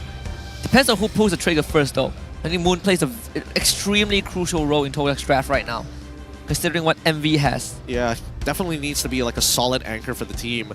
If not, where else is Todak going to like fall back to? If they all in, they're going to be really deep in enemy territory. Looks like CC is going to get locked in as well as the X-Borg. See, so CC X-Borg, CC gold lane then. Unless no, I think it's X-Borg jungle. Yeah, I'm thinking X-Borg jungle, Roger in the gold, and then CC in the EXP. That'll make some sense also, yeah. So that means Edith is not going to have a very fun time in the EXP sector. But it also means it's a bit of a deterrent for that carry, though. It's like, what you only have like Grok is in the main tank, maybe even X-Borg. I think it's a Moskov situation. Either that or Claude, right? Like, you get a bit more flexibility with the BMI, I suppose. True. But I think regardless, you're still going to take Purify no matter what. So we might be wrong, the Natans. Oh, I completely forgot about that. Interesting. You do kind of rip through Todak's line, especially like Grok, right? Like good against physical damage, but magic is a bit different. Interesting. I don't know why they wanted to go for in between. I guess this is one of those things where Haru looks over at Roughh and saying, "Hey, what do you feel most comfortable with? What do you feel confident in taking on? I'll give you two options." You have a couple of choices. You want blonde boy, or purple hair, or you want boy with the monkey, you know? They don't even say hero names. They just go, code word. You want monkey boy? You want monkey boy? No, I want blonde boy. I want blonde boy. It's like, I got you. But yeah, it's going to mean that MV is going to take some time to scale. But that early game that we saw from Uni is very, very dangerous as we start heading in towards that Land of Dawn. Let's see whether Todak is going to warm back up to make their parents proud as we head on in to the Land of Dawn. Let's get ready for this match. Talk about the large roster for Todak, right? The rest of the players are actually on the bench in this arena. So, I mean, they're going to be watching with bated breath. seeing their other teammates kind of tough it out. This is going to be parallel jungling. Unlike the previous game, they're going to end up on the same side. Uni obviously starting with the purple first. Xbox jungle, something we haven't seen in a long time, especially in an assassin meta. But then when you think about it, right, Faraga armor, great against assassins. Yeah, really, really great against assassins, but it's under a couple of conditions, right? It really is up to, it's not up to the Xbox, it's more up to Uni, how he plays it just to get the lead, right? Because depending on how he plays it, if he starts falling behind, it's going to be a bad time. Gary can basically just walk in and steal jungle camps in front of his face because if Uni starts falling a level, maybe even 2 levels behind. Gets even scarier when the damage item starts coming in. That's where, you know, the Hayabusa will clear waves even faster, right? Compared to what the export can. With the Impure Rage, it doesn't necessarily do as much. But this lane going exactly as predicted, Zeno will have to take a punishment, but gets advantage in terms of wave clear. Right? CC just does not have that capability. Yep, and that's why he's freezing the lane right in front of his tower. He needs to have some form of control. Ooh, okay. Very close from actually landing a couple of abilities here, but now that the junglers are going to be level 4, I'm expecting people to get a little more aggressive. I just love the movement of Martizi, right? You're just constantly walking up, you're trading with auto attacks. It's pointing to get to that level 4 as fast as possible. Gary would try to stabilize the state of the lane. Total spawning bot side. They are patient with it, I'm not going to lie. Very, very patient. Both sides not finding many advantages in the lane, but at the same time, even gank angles have been thwarted. I know Escobar actually pushing Zyme Senpoi. Poke starting to hurt. Wild Charge. It's the one stolen by Martizi. You see Toda there, the first one to work on the turtle first.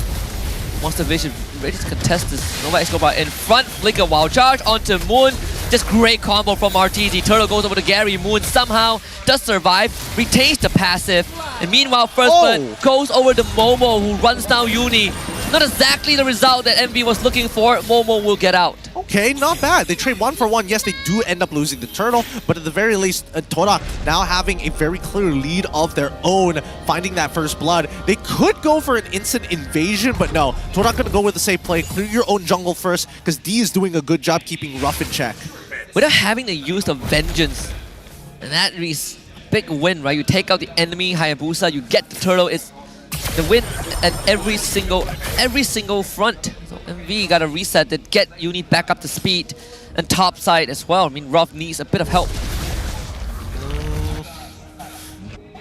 Roughh still, he's bleeding out. I think he's already lost like at least a wave and a half at this point. He's already a full level down and a little bit more against D. As long as he freezes it, wait, this could be a gank. Uni is coming up here. Let's see if you can try. Very hard, yeah. I mean, the wave is just not in the right position for Uni to do anything. Zyme spots him out, thwarts him again. And D is going to kill... Technically, D can kill Roughh here if he wanted to. Just really waiting a lot. Wow, the Purify use. Good timing. But no Escobar dies as a result of that. Right? No, Flicker. Sacred Hammer. Really just teetering on the edge. But his top wave might be surrendered though. A lot of pressure on Todak. Can they actually get this top side? I mean, they're going to have to sit here for a while, making it shoved out in the meantime, but... Mortiz is going to out the wave if he has to. Let's see. Yeah, it's going to just use it. Yeah. 12 seconds left. Now with purple buff as well. Let's look at the level of the junglers, both at level 7. So this is going to be a very even fight. The most even fight we've seen thus far. Well, other than Momo just absolutely just trashing Xeno at this point of time. Full level down. Wait, hold on. Wait, the lane swap might actually cost him his life. I mean, they're going to try on the bottom side. Momo just popped the Vengeance, knocked out by the Earth Shatter. Vengeance expires. Roughh and Zeno on top of him. Primal Wrap use. Momo trying to sidestep it, but Zeno, he's fully committed. Kill even given over to Roughh as well. Very much needed recovery. Stolen Wild Charge once more by Martizi. Nova Escobar, no more Sacred Hammer. Here comes Martizi. Good Wild Charge. And even getting the counter Wild Charge from Toda. Zyme just better. Whoa! Did we just find the play of the day? I think we did. I think we did. 3-man implosion after finding the trade. Now Uni's going to try with the Yogi Shadow Kill, but good luck. Yeah, not going to find anything. So Martizi Wild Charge just secures the turtle, and Zyme turns around and be like, I will do one better. On top of the last Insanity. Yo, that was clean engage. That was a really clean counter engage coming in. I'm still thinking about it. I'm still thinking about it till now. In the meantime, though, the lane swaps have already gone through. D gonna continue and break that tier 1 up top side, while the bottom needs to soak for as long as possible. But it's getting really low here, and Natan should be able to melt right through it. Yeah, I mean, they didn't even get to use the implosion in that fight. It's how fast they went down. That's the morale boost. This Tigro pick, it's a bit of a headache, right? You have to deal with Gary, Momo, Zyme. They all don't really care, I suppose. Oh, your crowd control. Don't want to bring them back into the team either. Let's have a look at the instant replay of just now. Just to see that play one more time. It's still, I can see it in my head, but just for you guys, let's watch that one more time, because we do see the wild charge initially come out. But Simon's point, he's extremely patient, right? He waits for that choke point, and honestly, he might have been able to knock up one extra person, but Uni getting dope. Oh! He's gonna do it again, this time on the Zeno. They lose Uni again, Zeno also falls. The roars of Todak fans starting to really rumble through the arena. I mean, perhaps what Uncle Jamal said was right? Todak just getting warmed up. This is the true form, at least what this roster can provide at this point of time. They should be able to do good, but... Oh no. That's rough. Oh, he's trying! I mean, Zyme is just walking forward, man. Menacingly. Talk about aggressively taking space. Literally just charging up to the man. And I just man spread over everyone. Oh, terrified. Vengeance used. Needs to back off. While D, and Momo's gonna turn up somehow. Gary does end up going down. D looks for a trade, but Roughh falls. Martizi, Noah Escobar. What do you left? Oh! Implosion, purified by D. Conceal to get them out. Todak losing 2, but they did get 2 in return. Man, Nova holding his ult for just one man. Really wanted him gone. I mean, I get it. There's not like a good angle. It's not worth hitting that one man, but if it's gonna be D and it might save my teammate, might as well, right? Throw it out. Look at this gold lead that Moon is generating for himself. He's currently at 1,153 gold ahead of Martizi at this point of time. Already getting close to a completed second item. He's probably gonna need another scepter there. Even Momo getting a second item completed with the brute force breastplate. Martizi, unfortunately, he's been finding some really good ult angles, but he doesn't have like a lot of damage to back it up. Most of that is going to come from Roughh, who is still keeping up with D, all things considered. The Fed of Heaven, the Stalim Sight, going for a Holy Crystal next if they want to amp up the numbers a bit. And it's going to be a Wild Charge Flicker again. Zyme Senpoi just clean with the engage. Momo finds the kill. Noah Escobar implosion just too late. The wall blocks away Zeno, so he can't even participate in the fight. Zyme Senpoi is setting his team up for victory no matter what row he's in. Last Insanity exploding on the Zeno. He goes down. And Todak push and pull so clean. So good. So very good. And that's how you want to kind of rotate in these types of fights, right? As much as you want to go in all together. Oh, wait, hold on. I think it's going to eat it, right? Yeah, separate it. Yep. Doesn't have enough to one-shot him just yet. This game isn't going as well for him than he thought, especially after having a devastating lead in game number 1. But in the meantime, though, I think that it's coming to a critical mass, right? I would only imagine that Todak is only getting stronger from this point onwards, and we need to see Monster Vicious actually make a proactive move in this match. We need to see Nova Escobar go for the big flicker play. Don't even need to get multiple targets, right? Like you say, you get a crucial target, maybe D, maybe Moon, would be a good start. Lord goes over to Todak. Nothing much that MV can do about this. Even surrenders the purple buff over to Momo, but Roughh at least gets something done topside. Takes the tier 2 away. Even Zyme Senpoi just trying to cut Nova off from actually recalling back into the base. But while all this is happening, I mean, yes, they still have all their mid-turrets, but the side lanes are getting shoved in very hard. Missing tier 2s already on that top side. Monster Vicious looking to bounce back and maybe find some structural damage of their own. It's a 3k lead, but it's an honest 3.7k lead. It's nothing devastating just yet. Yes, can be easily turned around, honestly. And it's reliant on what you say earlier, right? Maybe Martizi needs to find that great wild charge. Either that or Nova Escobar. But it feels like the wild charge might be a bit more reliable due to kind of the distance you cover. Uni needs to find the back line. See this Lord taken care of. least after the tier 2 mid falls. They're taking their time with this one. They're going to wait all the way into their underneath their inhibitors before they're actually going to start this defense. Not a lot of good siege from the side of Todak unless they go for a full commitment and all in, or maybe a last insanity. If not, MV more than happy to sit underneath their turrets. Let's keep space defense going, and as long as they keep inhibitors alive, it's more than good enough. Yeah, I think Todak can't get more than this. So with that one Lord and a couple of structures taken down, we're sitting at a comfortable 5,000 plus gold lead for Todak. And what's next, right? Next Lord is still 90 seconds. They're gonna try to Gary at least, but yeah, it's just pretty tough for Uni. Are they going to contest for purple? It looks like no. They're not even going to bother. Looks like Uni is deciding to go off on his own. Maybe collect camps on the top side. Maybe get a split push on that top side even. Because at this point, Monster Vicious are too weak to actually take on Todak, who are on. Technically, they should be at 34k, close to their third items, if not already completed. I think even when you want to find space as Nova Escobar, you don't feel as comfortable compared to when you're on the Grok, right? You can't just walk up. In fact, Zyme is really making sure that Monster Vicious cannot walk into the jungle unless they have some ways of getting away, or at least they have, or if they have a +1. I think even with the man advantage, the execution is going to be really tough. Moon purchasing a crown. I think that Uni is already so weak in this game that he doesn't have much to worry about. And plus, they keep on denying him his purple buff as well. I guess it's good just in case if things go wrong. And plus, it's not like Moon is playing Purify as well. He has that Flicker, so now he can consider actually getting aggressive with it. Great Dragon Spear, GDS 4D. Wonder if there's still any difference in the deficit between him and Roughh, because last we checked, they both were kind of on the same boat. Right now, D is 2 levels ahead. Yeah, I think I would imagine that he's ahead. It would be weird if he's 2 levels ahead, but still down in gold. But now, they're going to be sitting right on top of this Lord here.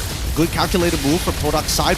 Looking to maybe open up an inhibitor against MLBB, who, at this point of time, really, they're too far behind to really get back into this. And it's difficult to find these engagements because the counter-engage from Todak is just so much worse. That's where we start to kind of go back to that conversation of what do you do when you are behind. The examples we've seen thus far has been teams that fall behind, they just start playing to not lose the game.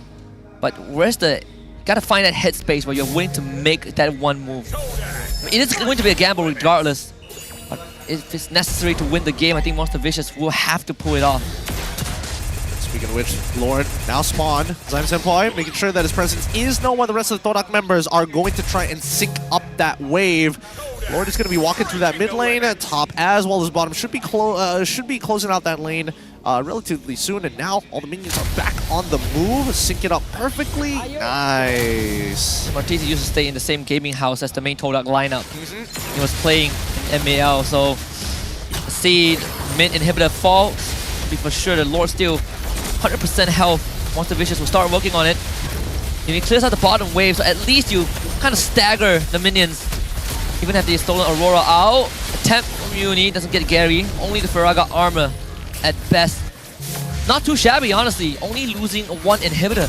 Yeah, okay. I mean, it's the mid inhibitor, but at the same time, let's look at the second wave. Maybe they're actually going to do something. No, looks like they're not even going to try, right? These inhibitors are too dangerous to fight underneath the turret, especially against the Aurora, so I get the sentiment. But I don't think Monster Vicious is going to be walking out too far from their base anytime soon, other than for purple buff. Might have to be more than that. Zyme sees this for sure. Todak's willing to give that purple buff up, I suppose. Flip onto Momo. He's gonna hop on the wall, finds Martisi and Uni.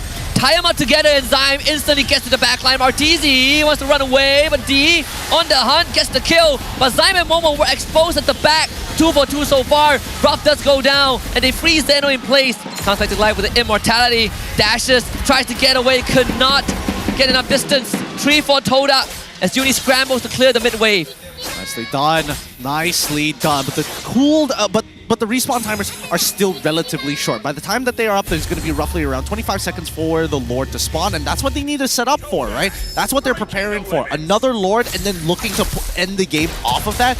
Now Torak, they can start proxying the waves if they wanted to, but they want one more inhibitor actually.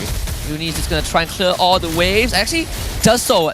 Brings all the members of Todak down low. Faraga armor broken again. Not too much for Gary to worry about. He did buy the immortality before this. I mean, all this considered, still pretty darn good. It is still pretty darn good. Oh, man. I mean, don't get to see D in these fights as often as I would like to, but he is finding these big executions with the Lycan Pounce. 6 more seconds until the Lord actually spawns, and it looks like Torak is going to get first position on it, which is perfect for MP. Roughh did get the Divine Glaive after he went down, but it's going to be a big difference maker.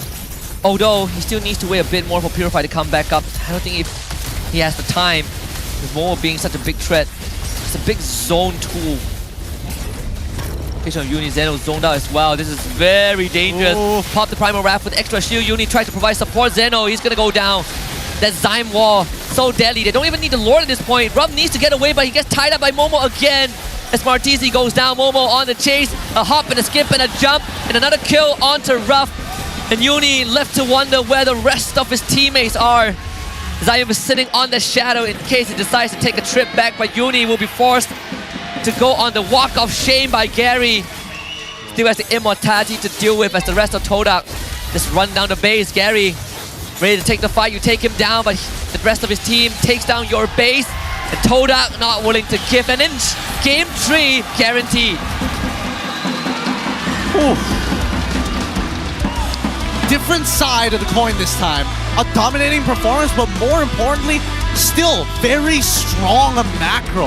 Very overall low kill count game.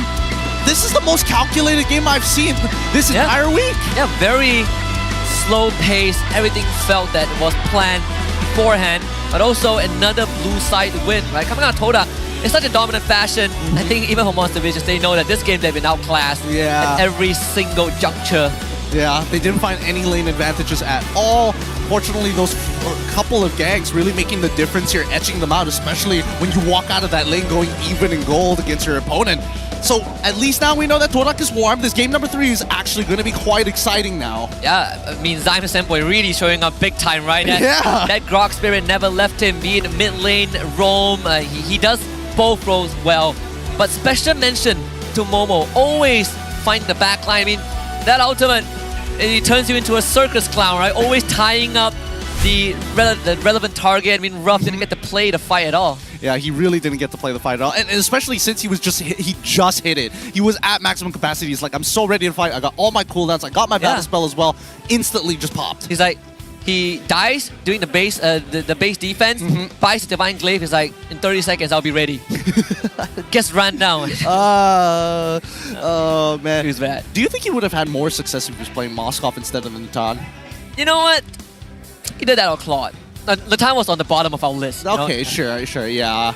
Yeah, that's fair. It's like either or. It wasn't either or, which is, to me, it's surprising that he opted to go for the Natan because it takes so long to actually scale now compared to last time where it's like by the time you have Feather or Heaven, you almost immediately feel the upscale of power. Yeah, and I think it's also how, because we're that far behind, and you still have Gary to contend with, right?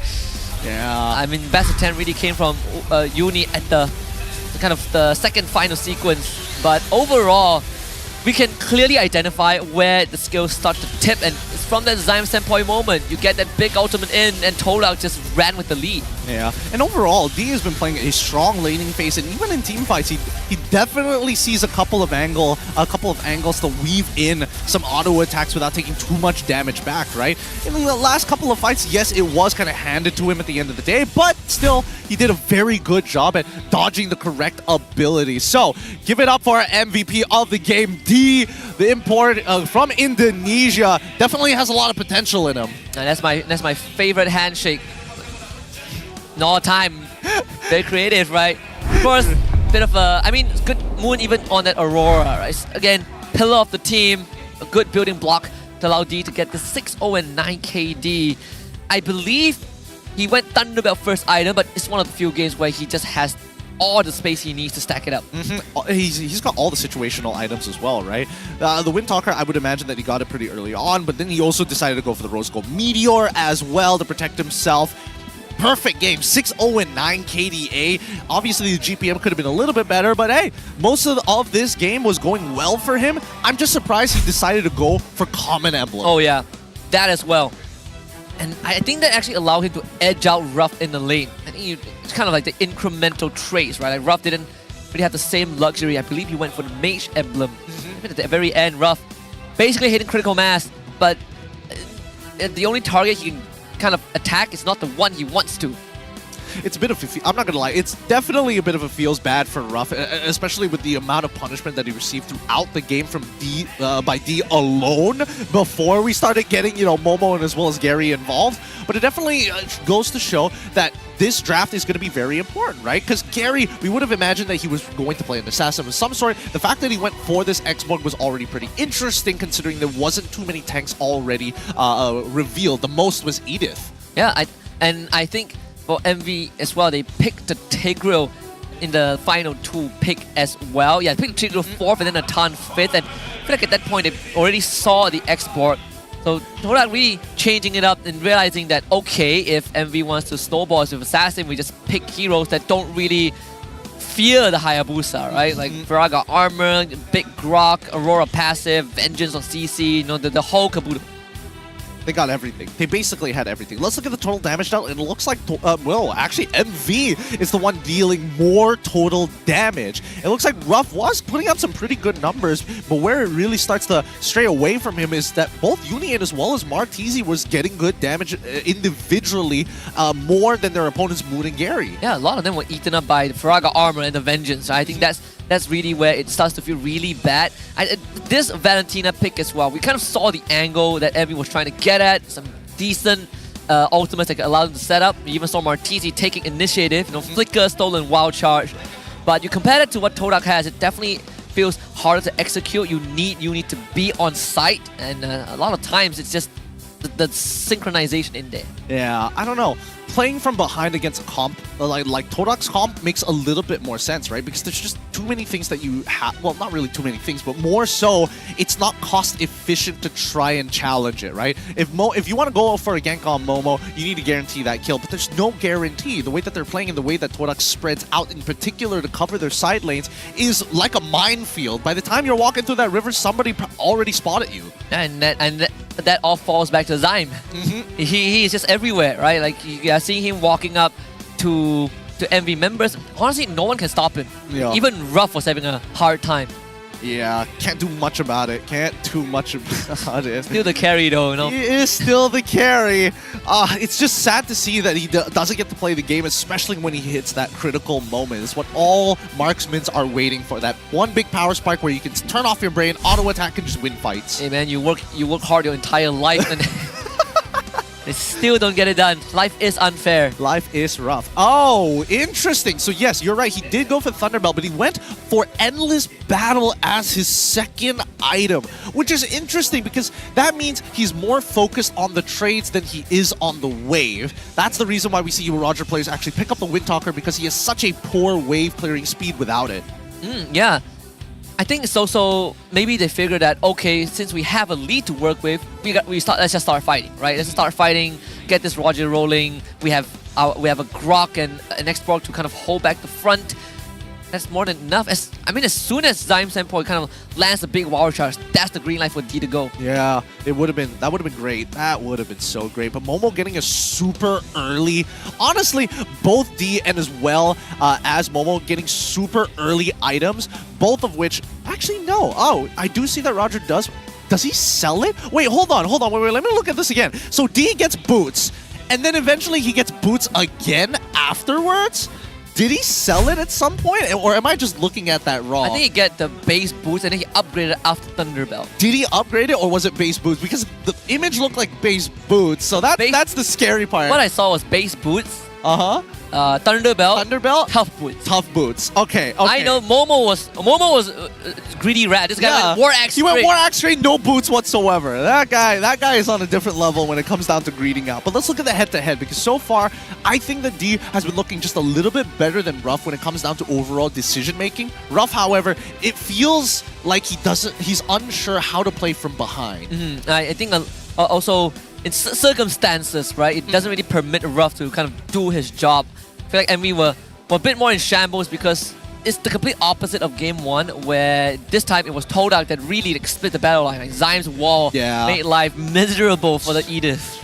So miserable. And then it doesn't help that even Moon is slowing them down with a hailstorm on top of it, right? So even if they decide to make that turn, the Aurora is not going to make it happen. So it's going to come down to the draft, right? Once again, I keep saying that every single time because it's just that important.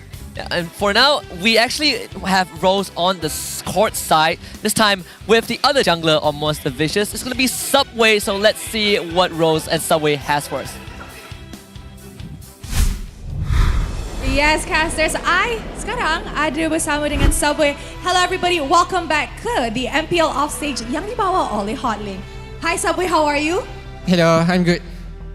Okay Subway, first of all, ini adalah match pertama MV musim ini, tapi kita boleh nampak daripada prestasi game pertama, MV improved a lot daripada season lepas. So, apa yang jadi dalam off-season dan apa yang MV buat masa off-season tu?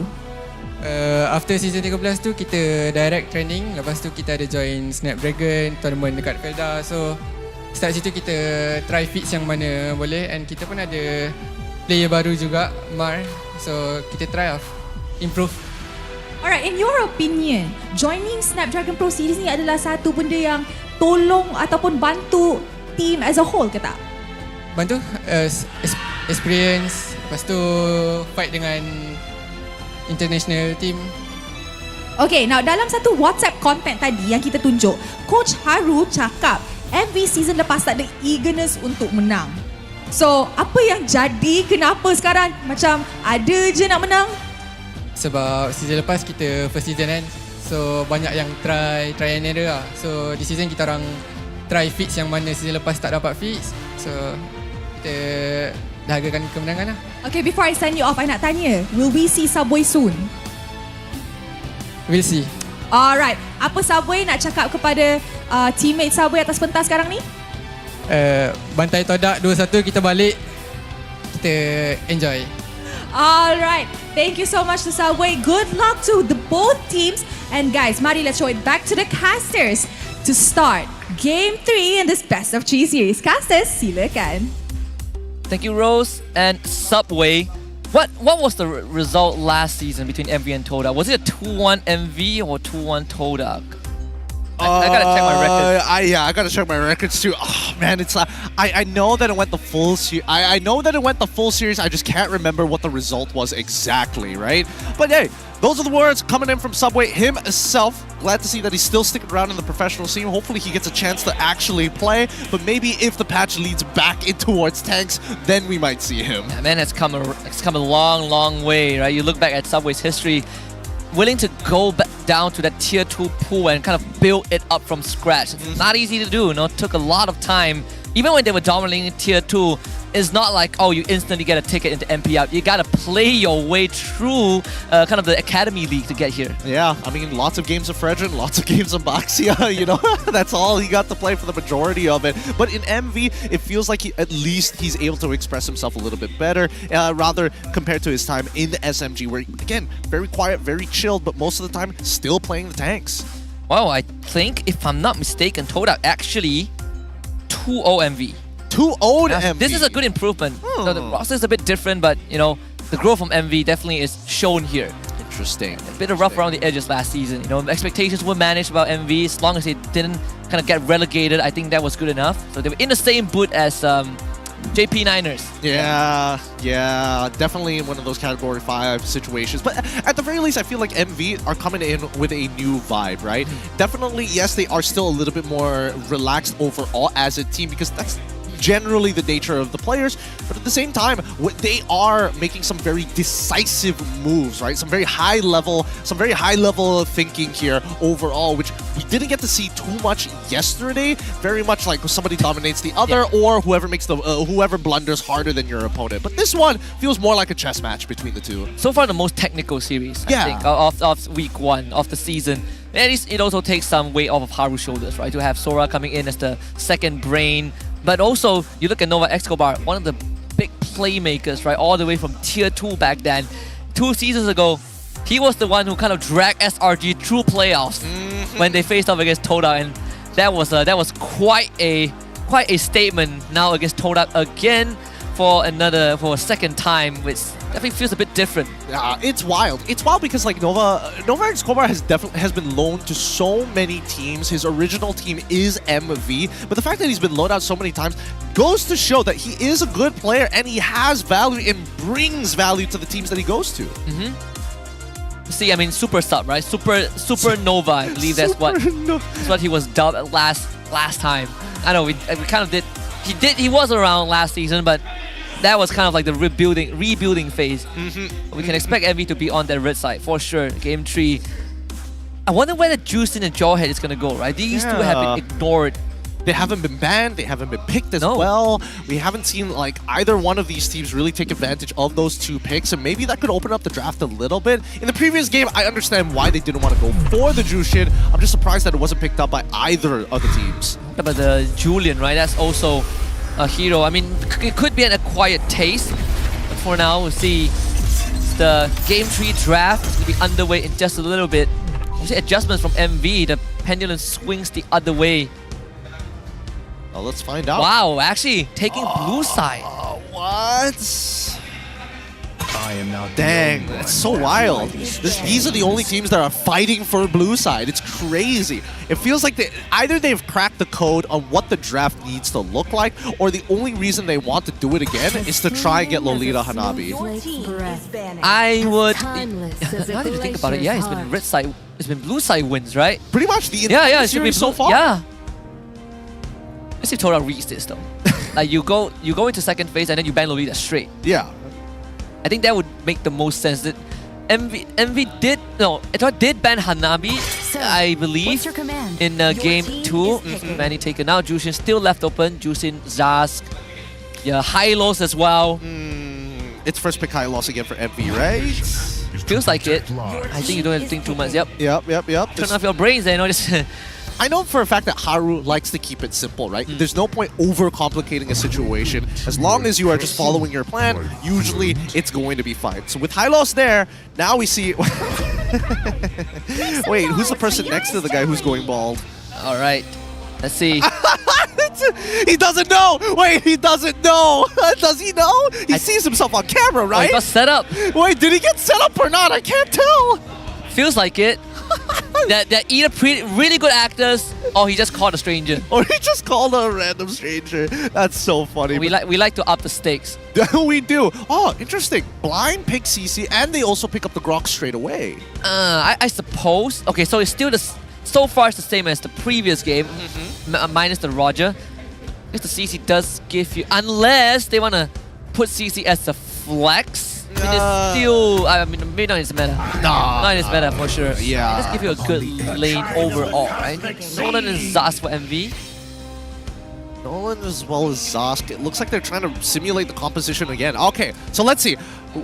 If that is the case, we should expect Aurora from the side of Todak. But it's banned out. Oh, it's banned out. You're right. There has been adjustment. Can you Jushin here? Really, right? You could. It's not wrong to. Ooh. It's like which lane do you care more about? I think Todak needs to make that. They did leave Moon's pick for 4th in game 1, and that's where they gave him the Vexana. That one didn't end up the best.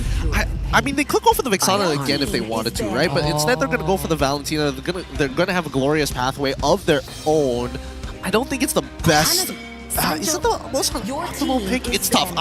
Give me some time to think about this, but here we go. Finally, the Hanabi has been banned out. Yeah, so again, I'm surprised that they're more concerned about the Hanabi than the Lolita, right? Which is the enabler. But either way, you kind of break that duo. It's not going to be a factor anymore in this game. I feel like MV should have seen this coming. When you look at you talk about Haru's keep it simple mindset in terms of draft. You look back at Team SMG, for example, right? It's always smooth Terizla, and you get your Terizla, Sasa gets Roger. It's kind of here and there almost the same replica. You start banning out mid lane. Well, not mid lane. You start banning out gold lane. I think you might as well. Oh no, junglers, yeah, they haven't. Yeah, Gary's hero. Get rid of the rest of the junglers. I think there also needs to be a consideration of getting rid of the alpha as well. I would much rather just like, hey, just leave a couple of things open here. But Torak smartly enough banning out the Harith. Now, what's Haru going to do? Is he also going to double down on these assassins? I mean, Julian's the only one remaining, unless you want to consider Lancelot as an option. I mean, Gary can play a pretty mean Lancelot. He hasn't done it in a very long time. It's not like he's Irad or anything. I think he's the only person who can get away with Lancelot at this point in time.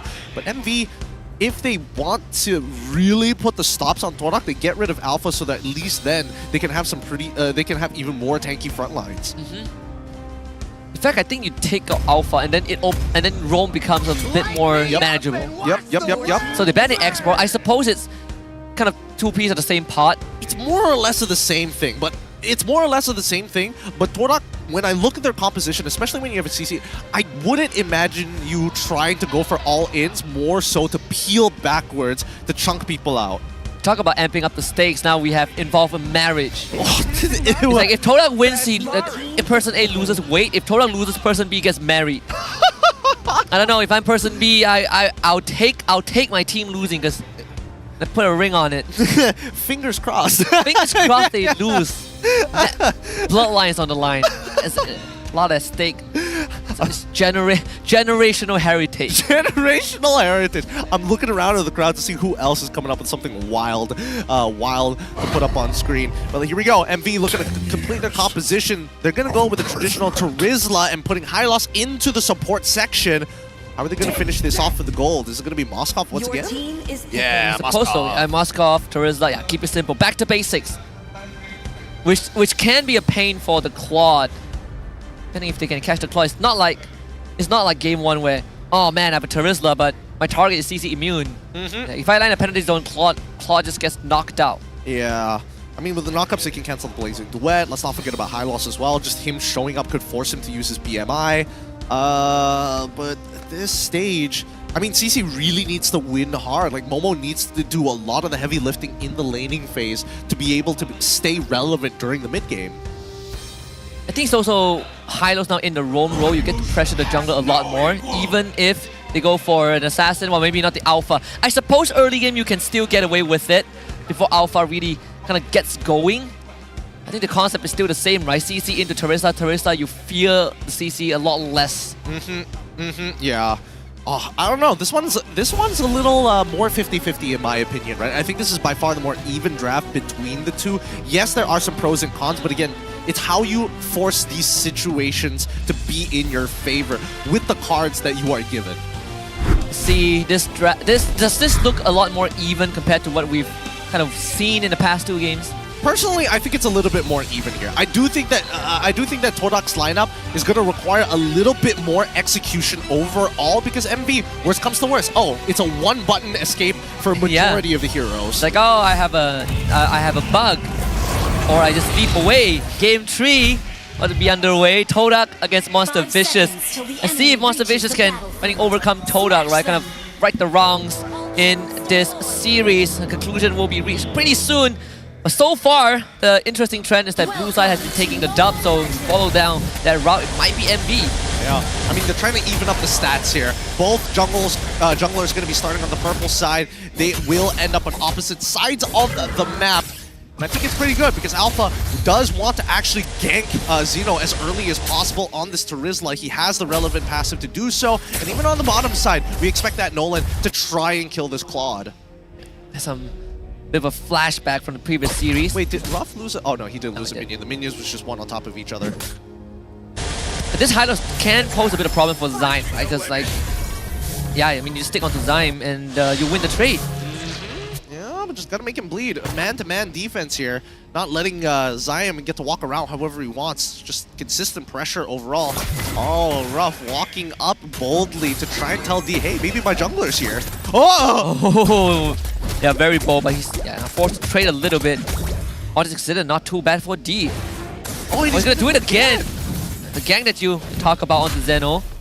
Just say get him out of the way. But why? Why does he want to trade? I mean, he already took a pretty awful trade by sitting in the BMI while D is auto attacking, and now he wants to do it again. I mean, you saw Zyme Senpoi. He's not leaving anytime soon. And it's the confidence with the common emblem, you know. Yeah. I get that extra heal, a quantum charge. Zyme Senpoi not for just yet.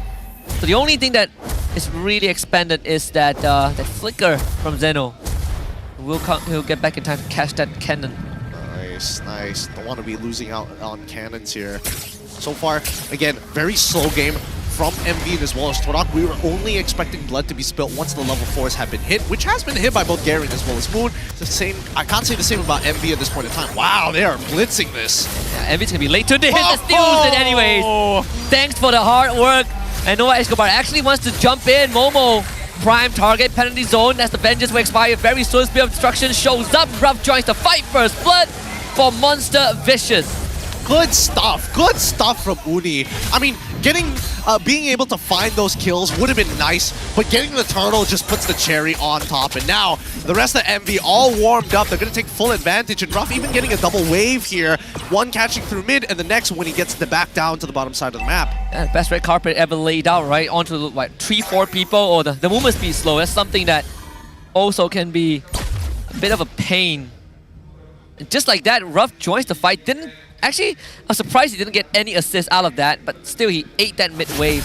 Still comes out on top with that experience and network lead. Now, real question is whether or not we're going to expect that gank again. Whether Gary is actually going to make his way to the bottom side of the map, because now we do see that Uni has figured it out. All right, we've gone. There's a missing beetle here. I'm pretty sure the buff is also gone. We can safely assume that they're going to be on the bottom side. And it also helps that even the mid lane, Moon, is hiding towards the right side brush. Oh. He should notice. Wait. Hylos is about to walk up. He smelled it. The timing is so off. No! Just by a fraction of a second, Martizi couldn't get to his ult in time. That's just a miss. It's by a fraction of a second. Yeah, Moon has the flicker though. Nova Escobar just sits on top of him. Dang, the timing of it, the timing! Hylos was just about to check the bush and then instant gank. Zyme flickers for it, and even Moon as well, wanting to make this quick. Zyme should be able to get out of this. Oh, dude. It's a stroke of luck, honestly. I mean, Gary getting the kill, that is huge, right? He's still behind, but could use a bit of that injection. Definitely needs that injection. Now, Gary is opting to go for the Impure Rage this time. I mean, he's not going to go for the Quantum Charge. He doesn't need the extra movement speed. He knows that majority of the heroes coming in from the side of MV is going to get the extra movement speed anyways from the Glorious Pathway. Might as well double down on the damage. Wait, does he have the spear? Yes, he does. He's getting crowd control so hard. Gary not able to move. Might as well be rooted in place. Another penalty zone. Patience from Zeno. And 3 kills. The turtle on top for Monster Vicious once more. Yeah, that was just pure disrespect. They thought, hey, we made the move, they made the move, we were able to put some damage in. I got the true damage, I should be able to cut through the Hylos, and no, Hylos is like, I just got too many stats, man. I've got way too much HP. I'm Hylos. I am Horseman. I am Horseman. Without the Revitalize. Yeah. Didn't even have it. Yeah, he didn't even have it. Ah, man, it's so annoying. It's so annoying how effective Hylos is for such a simple hero. It does the job very well. But now we do see that Roughh has opted to go towards the top side of the map. They're going for a little bit of a lane swap here. Yeah, Zeno to the bottom. I wonder why, though. Usually when you see a lane swap from gold laners, it's the swap with the EXP so that the EXP will be closer towards the turtle. So I'm surprised that they got it. Maybe he's there just to soak. He could be heading to the bottom side of the map after this very next wave. Or MV are just like, Roughh, we need you to super farm. Take all 3 of these waves. Does feel like it. Yeah, here's a golem. You take it. Little Wanderer, sorry, that's mine. Everything else is yours. Everything else is yours, but the Little Wanderer is special. That one is special. That one, people die for it. Oh, man. It's got to be a little frustrating for D, though. Wow, that actually hurts. That's a War Axe. War Axe for Zeno. He needs to sustain, man. The true damage is going to cut through him really, really quick, but if he's able to hit multiple people and get maximum stacks on that War Axe, it's a good amount of vamp. Wait. That's a huge movement. Monster Vicious wanting to go to the bottom side. D feels like the prime target. Find Zyme first. Power of Nature, CC immunity. Gonna get him away. Dang. Right now. Okay, they block up Nova Escobar. What's the plan, Nova? Are you gonna survive this? Rejuvenate, not enough. Zyme Senpoi, good wild charge. Only hitting onto 1. but damage still done. Monster Vicious finding Gary. The rest of Todak not able to re-engage. Zion Senpoi also isolated from his team. Yep, they trade 1 for 1. A jungler for a support, which is a little sad. Whoa, whoa, Wait, whoa! then what? Wait, he flickered in for that? No. Got the read wrong and he might end up going down. Momo skirting on the edges. Martizi here to save, but doesn't really have mana to work with. Where's the laser? D, BMIs, and Momo also juggles the aggro. Good stuff. Great juggle. Great juggle. Again, man, I wasn't expecting this game to be such a banger. Both sides highly technical with the way that they need to actually approach. Yes, there are still blunders being made, of course, but that's only natural when both sides are trying to force mistakes upon their opponents. You take that into consideration, and then you look at the net worth lead. Monster Vision is 3,000 ahead. There's a minor goal swing, of course. They didn't lose Roughh and Nova Escobar, but all things considered, still Uni is ahead of Gary by 2 levels. They just swap Moscow back to the bottom side to take this tier 1. Yeah. I mean, so far so good, right? Because Roughh now a full level ahead of D, and probably I can only assume that he has more gold. The Spirit of Destruction is gonna it actually connects on towards Roger's side. He can take it. He's gonna take it. Yeah, join the fight if needed. That also deters the commitment to Zeno. While he was throwing that Spirit of Destruction, we did see a bit of an interaction with Uni trying to kill Moon, forcing him to flicker, and also got Zion Senpoi's wild charge out of there. So at this point, there's a very big angle for MV to actually start this fight. But at the same time, Zeno has been the main initiator for the team. And if he's not there, I don't think MV is going to go for it. We're getting some sick penalty zones. Momo cannot stick onto Roughh. That's the Moskov effect. Keep knocking you back. You know what, Escobar, he sees all of this happening. Look at the coverage, right? Martizi, 2 bushes all on his own. I think that Zion is suspecting something. Like, Nova is walking up a little too far here. They block Martizi off. Oh! Again, the redirect with the flicker. Martizi goes down before using his ultimate. MV launched a counter engaged, counter attack. Gary goes down. What a stun coming up from Roughh to take care of Moon in the process. Nova Escobar getting chased down. And now it's a retreat. Vengeance pop. Zyme another wall to block off Nova Escobar. They're gonna jump on him. Zeno saves the day. Nova gets away. Roughh lands the ultimate, takes it, turns on to Momo, takes care of the structure in the process. MV dragging this out, but definitely got in the lead. Momo, he's gonna proxy this wave. He's gonna buy as much time as he possibly can here. Does he find it? He gets the execute! He gets the execute! Nicely done! Chanel recalled. Just autoed. Not sure if he had the dash, but still. Oh boy, that's so sad. That's so sad. Everything worked out for Momo at the end of the day, but Gary's still taking a brutal beating from Uni, who seems to be absolutely he is just disgusting on this Nolan, man. 3 levels lead. It's gonna make this first Lord even more challenging to contest if you got Todak. And then they're not hesitating. Even Gary can't even get past Martizi. So far, D's got some very relevant damage here. He's chunking out Nova Escobar like it's absolutely nothing. But at this point, no matter how much they rush, they still need Roughh to actually scale just a wee bit faster. Once he's in position, maybe they can actually like secure some of these fights rather than just trade 1 for 1. This is the stage of the game where a lot of teams kind of find themselves trapped in that stalemate, right? No one wants to get on the Lord and just dance forever. See the Roughh is trying to place down the Lord. Uni shows up, just the commitment. See Todak, Lord's pathway used by Nova Escobar. Good secure by Uni. Nothing that Todak can do realistically. Momo even threw out his ultimate, just stunned up by Martizi. And this angle from Uni is extremely scary. Sees Moon isolated. Lethal ignition! No! The Spear of Destruction as an insurance policy. Yeah, the splash damage. Bulgari tried to block it, but it still splashes past him. Moon dies regardless. He should have used his flicker, but what to do? What to do? It's a very short cooldown. At the very least, they should be able to high ground defense at this point in time. They're going to lose their tier 2s, but at the very least, they still live. And Roughh starting to get a bit chivious with that recall button. I mean, Monster Wish is just gonna take all the tier 2s, top 1, unable to be defended. I mean, Valentina, even as a hero, so far has had a 0% win rate. I think we've seen a win yet. Really? He did that on 1 game, right? I would assume one game. I would assume one game. I'm sorry, I'm really fixated on this match. I'm seeing who's gonna make that very first mistake, because as much as Monster Vicious is 8.1k ahead of Todak, and Todak basically can't do much at this point of time rather than just to take it, it's very narrow margins. They just haven't been able to find primary targets rather than secondaries. He should be able to defend the inhibitor, and D just disappears. Well, who would have known that alien isolation exists? Oh my goodness, Roughh, he's so confident, so confident. 20 seconds without D, what do you do? Zyme! A Hail Mary attempt with that ult.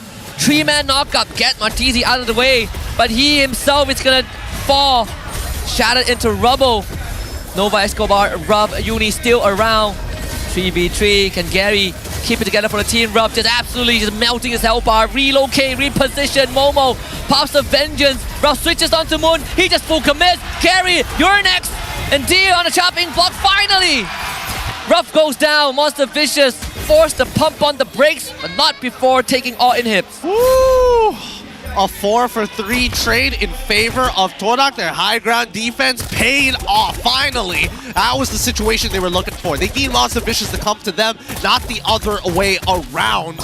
Tough battle still ahead of them. Monster Vicious now hitting their next power spike at the 42k mark with 40 seconds left on the clock before we do see that Lord spawn. Todak, they need to take advantage of this time. They need to clear out the entirety of their jungle before MV gets to it. It'll be a tough situation. It's the last item for Roughh. Most likely a Malefic Roar. I mean, all things considered, the Holy Crystal will be next for Martizi, and we saw that. The slow bleed onto D. Catch Uni, but Zeno again to the rescue. Saved by the teammate. Another ult being traded out here. And I think they're still aware that both Zyme Sempoint as well as Moon don't have their flicker available. So if they can force a fight into either one of those targets, that would be ideal. They can take advantage of the situation. But with a Luminous Lord about, this is the perfect time to force it. Yeah. Also we can start talking about how sweet it'll feel for Martizi if they kind of win this game. Starts with this Lord fight, Zyme Sempoint walking up. Nova Escobar at the front. Lover's Pathway drop D again. Just lays it down. And Uni secures the Lord. Meanwhile, waves are pushing in. Todak has a lot to consider. Roughh just takes the Spear of Destruction. Nothing to fear. Todak now will have to brace themselves for potentially one last push from MV. So far, this game has been going out not exactly how I would have imagined it to be, but this is MV's last chance before Todak scales into this game. This is their last opportunity to break open that crystal. With the 6k gold lead, it's so possible, but at the same time, if Roughh makes a single mistake, he's out of there. If Uni makes a single mistake, he ends up dying. And I think that Martizi needs to be taken advantage of here. He needs to be aggressive with the Nightmaric spawn, but he must make sure that he's able to get out of some of the tougher situations and time his ult. He needs to stop dying before he pops the ult. Yeah, can't let Zyme catch you like that, right? Zyme has been a bit of that kryptonite for Martizi. One last push, here we go. Zeno at the front, they lay down the red carpet. It's time to go. Nova Escobar calls in for the full force of MV. And it's gonna be blazing to it from D first. Split the battle line, Zyme Sempoint throws his life, they find Roughh! Moon to get the job done, and Zeno falls. And Todak mounts the defense of a lifetime against Monster Vicious.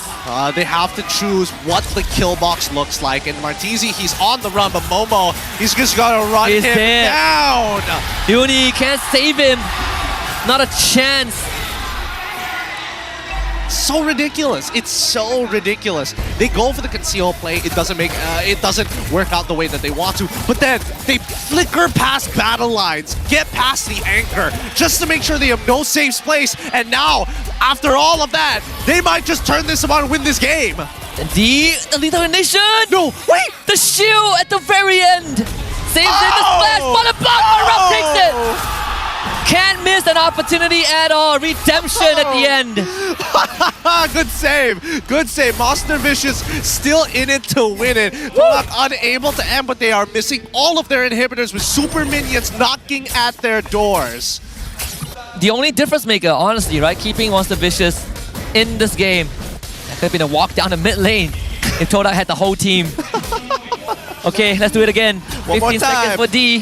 One more time. They gotta be careful here because once again, Zyme Sempoint. Commitment, Zeno, two-man, Momo this time. Lockdown, hops away. Uni goes down first. Gary taking a beating. Zyme Sandpoint tries to save the jungler, but he falls. Zyme Sandpoint to follow. Stolen Nightmare response. Spear of Destruction goes wide. Here comes D with the spin. Dance around him. Takes out Martizi. Zeno does have the Winter Crown that he used, and now D is his turn. One last spear to the skull. Monster Vicious exacts revenge a season later, but not too late over Todak. It's 2-1 for MV. Oh, GG, well played, MV. I'm liking this new look, and they deserve to be proud of themselves. They played one hell of a game there. So bold, so brave. Cooldown, it boiled down to cooldowns. Yeah. No ult, we fight. Death timers taken into consideration at the very end. Really, individual prowess. Recovery after game 2. The first ever series where we went the distance and all 3 games went to blue side as well. Yeah, I'm so impressed with what I see here today. A very technical game between the two. Yes, it got scrappy at the very end, but building up to that was so worth it. It's a game that you feel a bit bitter when you lose, but worth losing. And of course, I mean, MV fans are going to be elated about this win. Import them! I love it, I love it. Let's throw it over to Rose here. Rose, take it away. The only full local lineup team in MPL MY. MBSJ, give it up for Monster Vicious!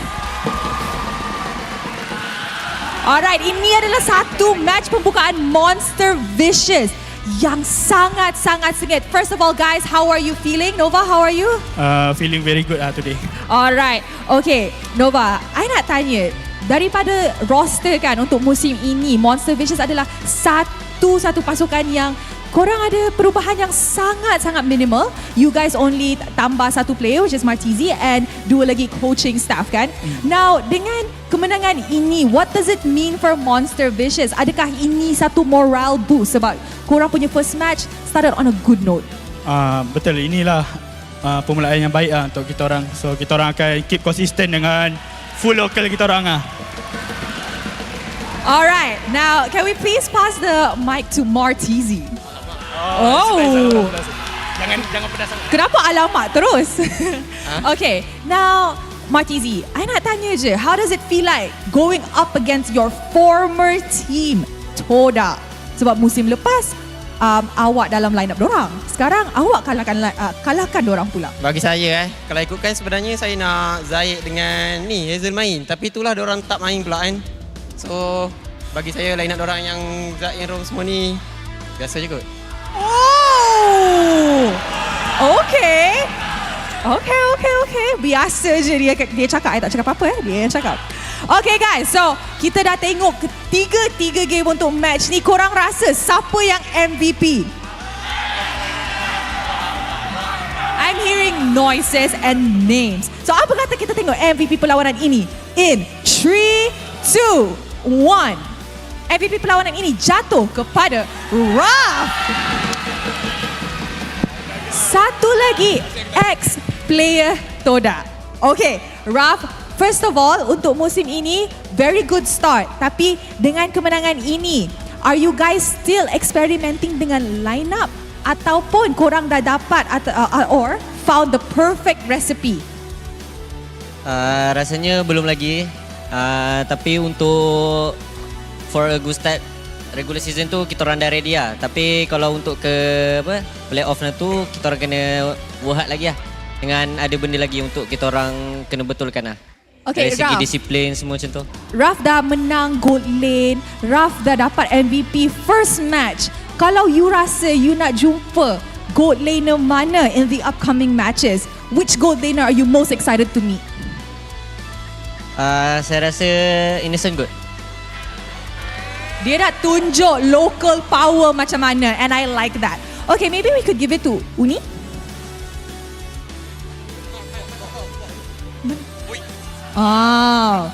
Okay, now kita nampak assassin awak mengganas hari ini. Adakah kita akan tengok assassin lain, or will you be swapping with Subway a lot, ataupun you je akan main all the way and keluarkan assassin yang lain juga? I think Fanny and Ling, I will show to other team. But I think Todak ban the Fanny because they scared of my Fanny. Ooh! Monster Vicious is in a good mood today. Okay, to Coach Haru for the final words. So Rose, wait. Ada. I think Red Spin want to show something. Oh, okay, silakan. Apa tu? Nak tunjuk apa? Kejap, orang nak tunjuk something. Oh, tak ada. Next time. Okay, Coach Haru, any final words for your fans yang datang today? Because kita boleh nampak a lot of people came to support you all. First of all, terima kasih. Saya rasa hari ni seat MV lebih makin banyak sikit. So, saya harap akan bertambah-tambah sampai hujung season. Terima kasih kepada penonton, penyokong MV, penyokong Todak dan penyokong di rumah yang menonton match kami pada hari ini. So, keep supporting us. Thank you. Alright, thank you very much, Monster Vicious. Congratulations. You guys may now go celebrate your win. Ooh, guys. Full local lineup, MPL Malaysia, the only team showing dominance against Todak. Tapi sebelum match terakhir untuk minggu pertama MPL, apa kata kita dengar mic check daripada side Monster Vicious? Perang.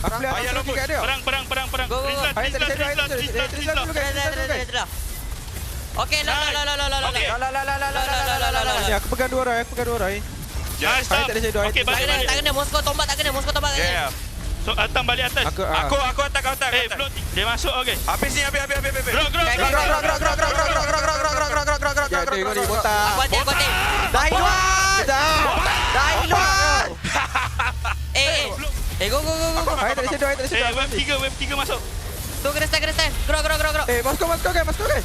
Tolong. Boleh. Ya. Aku tu alpha. Alpha mati. Boleh. Nice. Tiarok. Damage. Double slide. Flow. Tiarok. Okey. Santai guys. Go. Alright, guys. Dah. Tiga leg. Saja gertak. Boleh main. Tu. Last guys. Aku ulti 12. Kau terhati dulu. Boleh main. Run lu. There you have it. Monster Vicious 2-1 victory over Todak in just a difference of a season. The results is completely astounding from the only full local team we have.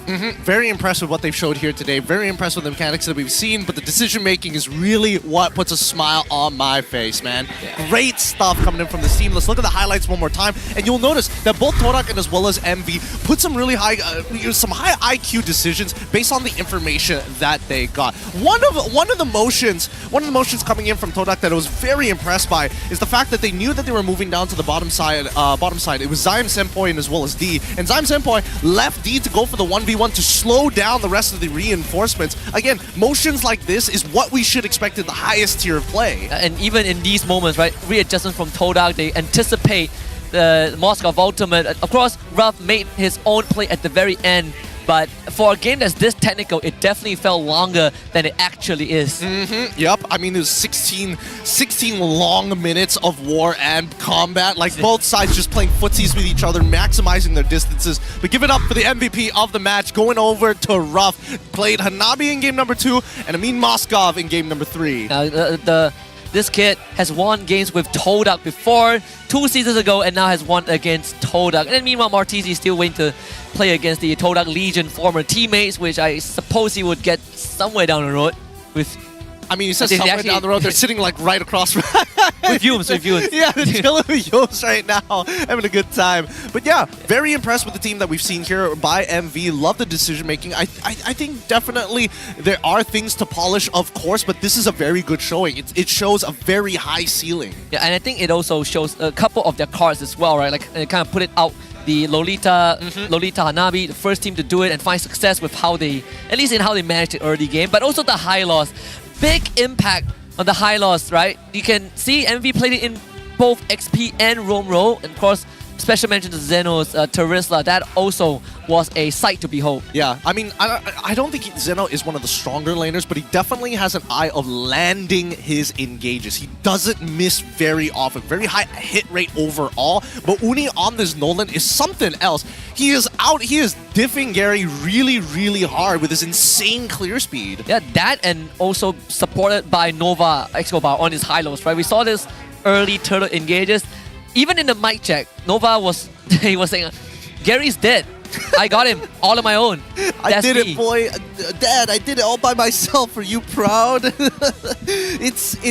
It's difficult because, again, I do think that unfortunately for Torak, they might have to hit the drawing board one more time. They made all the correct decisions, but I think it's like really tough to actually pull this off with the composition that they had. I mentioned it at the very beginning of the draft that, like, yes, I do like where Torak, how Torak is going to play this game, but it's going to require them to work a little bit harder, to execute harder than their opponent's MV. Yeah, and just to clear the air, it's not SRG against Team Rey. It's still MV against Todak. MV won that. You know, for the viewers who just tuned in, they're like, "Oh my goodness, did I miss SRG games?" No, you didn't. They're coming up next. They are coming up next. Fun game, fun game. Oh, my mood has changed. I'm pretty happy with that. The first series of the day, I was definitely like, oh, kind of a burnout, right? It's like, man. I got mud on my Air Force Ones, and I'm like, dude. And then the next thing is, you're getting a different pair of Air Jordans, and I'm like, you know what? I'll take it. That's pretty good. I mean, it's Christmas came early for everyone, right? Yeah, especially for MV. I mean, probably one of the most feels good win thus far in the league. It does. Hopefully, it's not specifically against Todak. It could just be a downward trajectory from this point onwards. I don't know, but I'm hoping that it goes upwards and they eventually hit a new plateau. I think at the end of the day, for me, it's very simple, right? As long as it makes it a lot more competitive, as long as we get a leaderboard that ends up like what MPL PH has in mid-season, I'm good with that. You know, everyone else is competing for the top spot. Dang, look at that damage Roughh is pumping out. 50,000, 54,000 more than D. I thought D was doing a pretty good job overall, but I guess I was wrong. And even Martizi, right? He is... That's ridiculous. How much was that? 40,000, 40 plus thousand. That's so ridiculous. I mean, he's so strong that he walks up and dies. He explodes. Literally explodes. I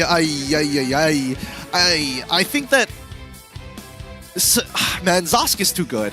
I think that Zosk needs to go. I think more teams should be banning out the Zosk. I'm surprised that the Jushin hasn't been abused just yet, but Zosk is one of those heroes where it has everything that you need in it. I think it's also, I feel like you could even go as far as I ban Zosk, but I'm willing to trade Jushin, right? I'm willing to give you Jushin depending on the... I mean, SRG did beat that Jushin, but that was against Homeboys, right? It depends on the team though. This is one of the few games where Jawhead and Jushin got let through the whole series and no one cared.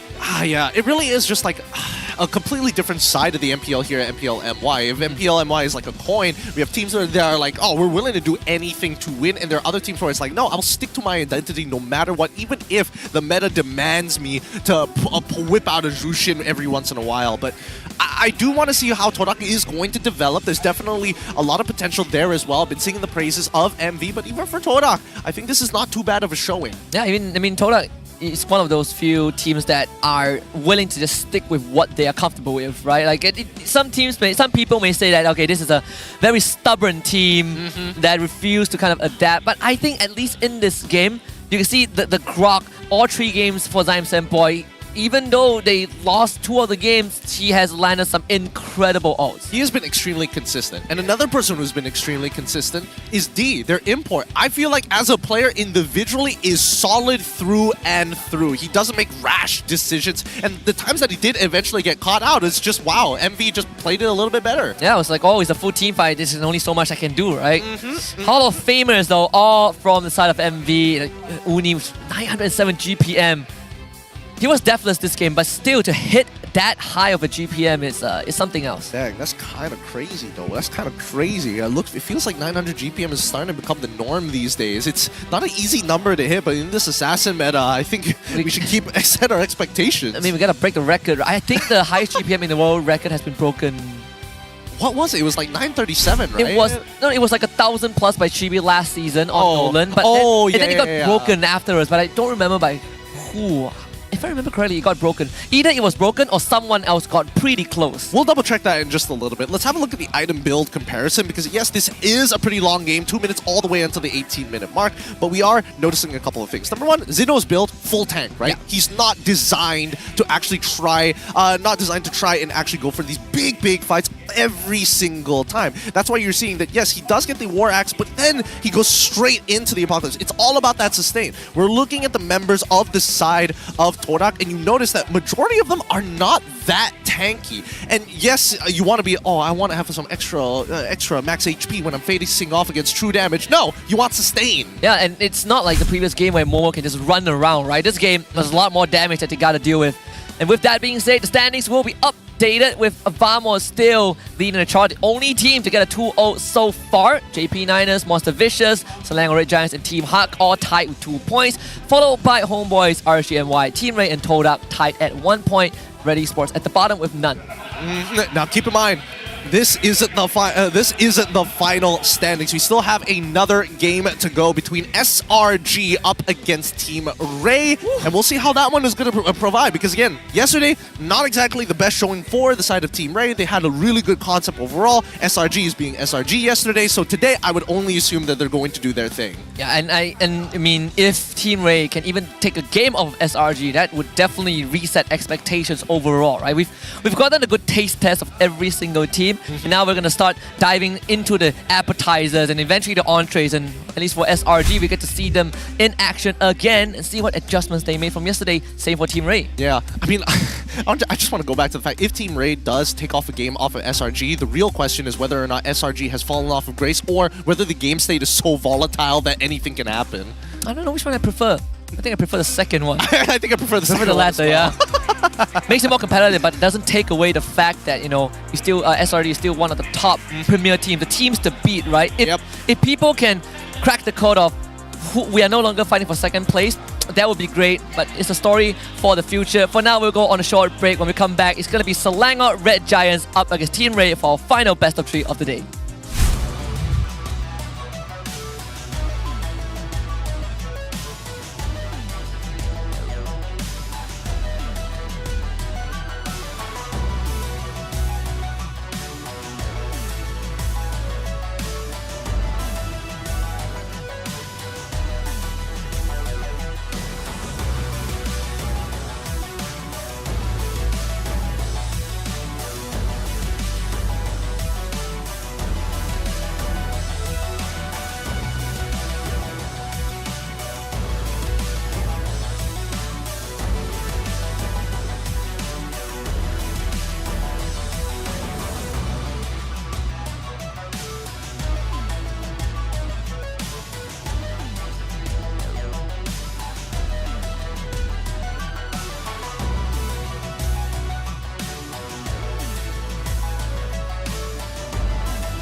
Jago suka nak apa jua? Jagokan lagi dengan rangkaian 5G termantap dan tak pelik. Gaming sepantas kilat. Menang di Land of Dawn. Tukar ke Holling Prepaid 5G sekarang.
Tangan aku kenapa ni? Aduh, lima lagi gatal sangat. Gunalah Head and Shoulders. 100% keyakinan, keluarmu dan kegatalan. White out. Unstoppable. All I hear, go get the money. So I go get it. Hate means I do something right. So I'ma let him. Yeah, I'ma let him. Yeah, I'ma let him. I hit the nail on the head. Yeah, I'ma let him. All I hear, go get the money. So I go get it. Hate means I do something right. So I'ma let him. Yeah, I'ma let him. Yeah, I'ma let him. I hit the nail on the head. Yeah, I'ma let him. Early bird, go get the worm. Worm in the dirt.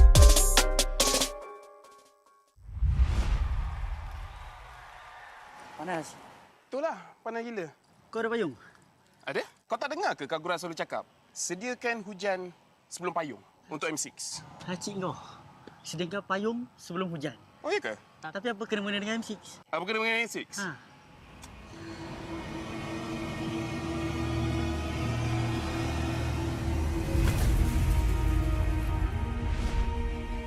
Apa itu hujan emas? Hujan emas adalah satu matlamat, satu impian terunggul untuk setiap pasukan. Setiap musim, apakah kenangan yang istimewa? Ia adalah ketika juara menjulang piala di bawah hujan emas. Ia juga menjulang dan membanggakan nama Malaysia di persada dunia. Seperti cuaca, musim baru datang dan pergi. Ia persis dengan MPL MY. Setiap pasukan dan pemain yang pernah menjejak kaki di MPL MY, mereka tidak pernah berputus asa. Setiap musim ada permulaannya. Juga permulaan baru untuk matlamat dan impian bagi pemain kita. Musim cuaca datang dan pergi, tapi ia tidak akan mengubah sejarah pemain kita. Dengan harapan musim hadapan yang cerah adalah satu pemangkin semangat bagi pasukan yang bertarung. Komposisi musim lalu tidak penting. Yang penting adalah kesetiaan kepada permainan. Tiada guna mengerti hujan emas dan berjuang demi Malaysia kalau kita tidak dapat merealisasikannya di M6.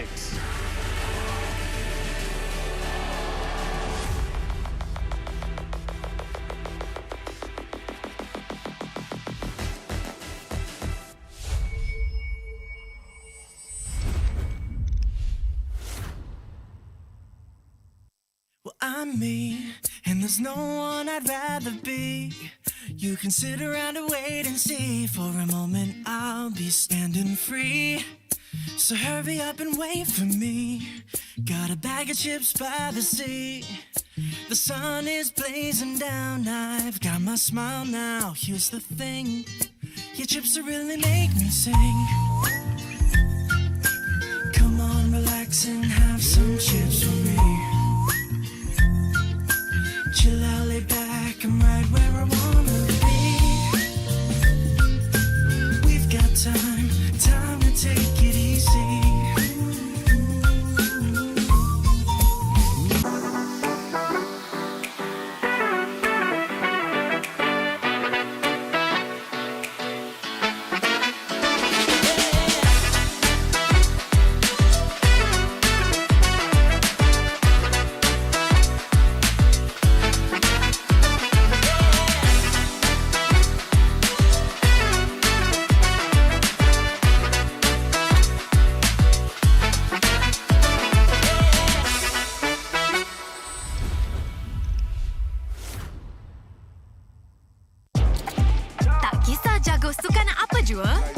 Jagokan lagi dengan rangkaian 5G termantap dan tanpa lag. Gaming sepantas kilat.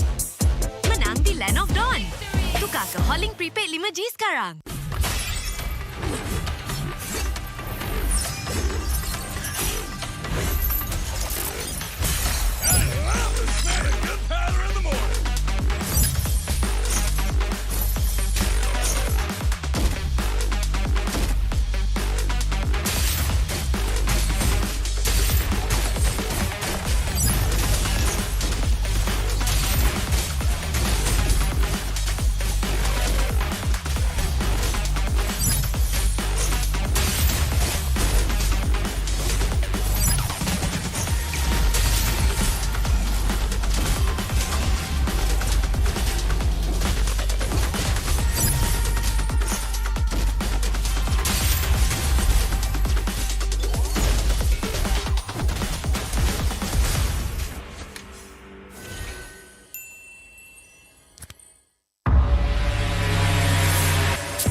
Tangan aku kenapa ni? Aduh, 5 lagi kata sangat. Gunalah Head and Shoulders. 100% keyakinan, kelumamu dan kegatalan. White out. Unstoppable. All I hear, go get the money. So I go get it. Hate means I do something right. So I'ma let 'em. Yeah, I'ma let 'em. Yeah, I'ma let 'em. I hit the nail on the head. Yeah, I'ma let 'em. All I hear, go get the money. So I go get it. Hate means I do something right. So I'ma let 'em. Yeah, I'ma let 'em. Yeah, I'ma let 'em. I hit the nail on the head. Yeah, I'ma let 'em. Early bird, go get the worm. Worm in the dirt.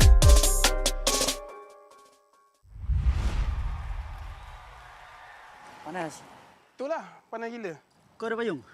Ada? Kau tak dengar ke Kak Gura selalu cakap? Sediakan hujan sebelum payung untuk M6. Hacik kau. Sediakan payung sebelum hujan. Oh, iya ke? Tapi apa kena-mena dengan M6? Apa kena dengan M6? Ha.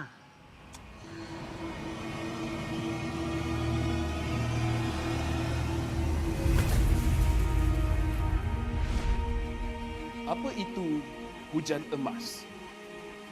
Hujan emas adalah satu matlamat, satu impian terunggul untuk setiap pasukan. Setiap musim, apakah kenangan yang istimewa? Ia adalah ketika juara menjulang piala di bawah hujan emas.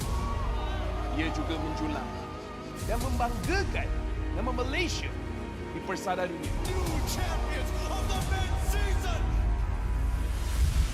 Seperti cuaca, musim baru datang dan pergi. Ia persis dengan MPL MY.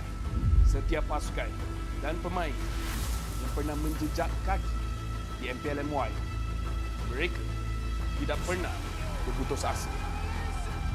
Setiap musim ada permulaannya. Juga permulaan baru untuk matlamat dan impian bagi pemain kita. Musim cuaca datang dan pergi, tapi ia tidak akan mengubah sejarah pemain kita. Dengan harapan musim hadapan yang cerah adalah satu pemangkin semangat bagi pasukan yang bertarung. Komposisi musim lalu tidak penting. Yang penting adalah kesetiaan kepada permainan.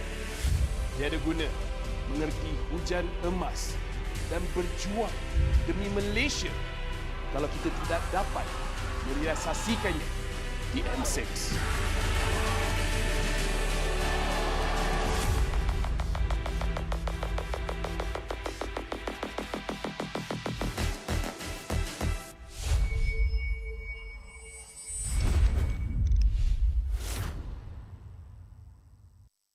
I'm me, and there's no one I'd rather be. You can sit around and wait and see. For a moment I'll be standing free.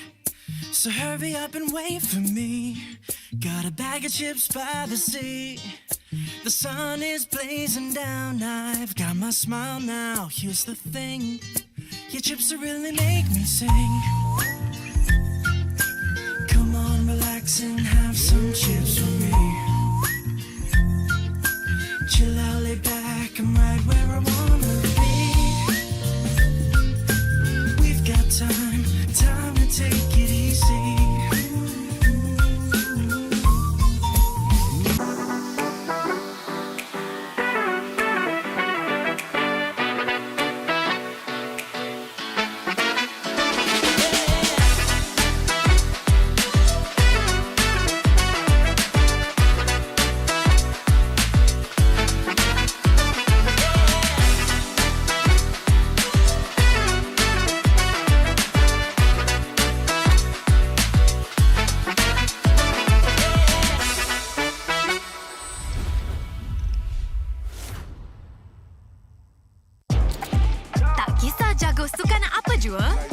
Jagokan lagi dengan rangkaian 5G termantap dan tanpa lag.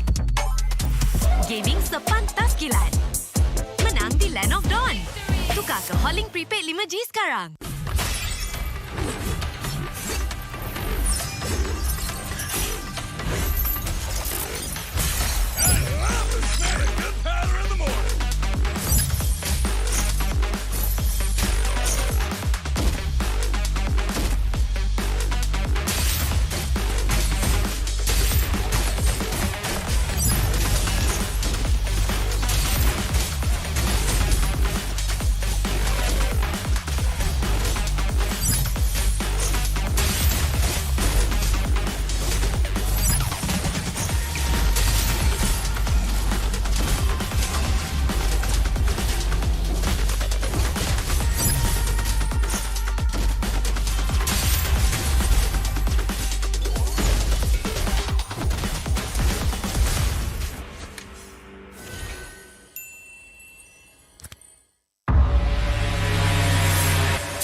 Tangan aku kenapa ni? Join 5 lagi gatal sangat. Gunalah Head and Shoulders. 100% keyakinan, kelumamu dan kegatalan. Wiped out. Unstoppable. All I hear, go get the money. So I go get it. Hate means I do something right. So I'ma let 'em. Yeah, I'ma let 'em. Yeah, I'ma let 'em. I hit the nail on the head. Yeah, I'ma let 'em. All I hear, go get the money. So I go get it. Hate means I do something right. So I'ma let 'em. Yeah, I'ma let 'em. Yeah, I'ma let 'em. I hit the nail on the head. Yeah, I'ma let 'em. Early bird, go get the worm. Worm in the dirt.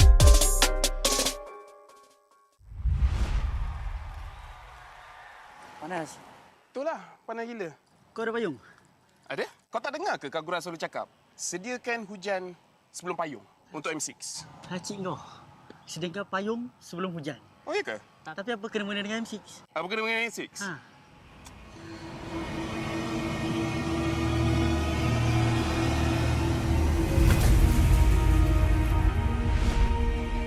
Apa itu hujan emas? Hujan emas adalah satu matlamat, satu impian terunggul untuk setiap pasukan. Setiap musim, apakah kenangan yang istimewa? Ia adalah ketika juara menjulang piala di bawah hujan emas. Ia juga menjulang dan membanggakan nama Malaysia di persada dunia. Seperti cuaca, musim baru datang dan pergi. Ia persis dengan MPL MY. Setiap pasukan dan pemain yang pernah menjejak kaki di MPL MY, mereka tidak pernah berputus asa. Setiap musim ada permulaannya. Juga permulaan baru untuk matlamat dan impian bagi pemain kita. Musim cuaca datang dan pergi, tapi ia tidak akan mengubah sejarah pemain kita. Dengan harapan musim hadapan yang cerah adalah satu pemangkin semangat bagi pasukan yang bertarung. Komposisi musim lalu tidak penting. Yang penting adalah kesetiaan kepada permainan. Tiada guna mengerti hujan emas dan berjuang demi Malaysia kalau kita tidak dapat merealisasikannya di M6.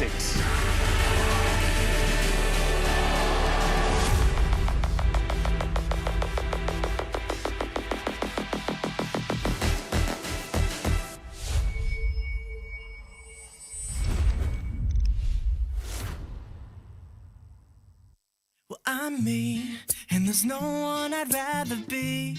You can sit around and wait and see. For a moment I'll be standing free.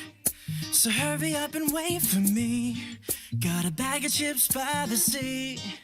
The sun is blazing down. I've got my smile now. Here's the thing, your chips really make me sing. Come on, relax and have some chips with me. Chill out, lay back, I'm right where I wanna be. We've got time to take it easy.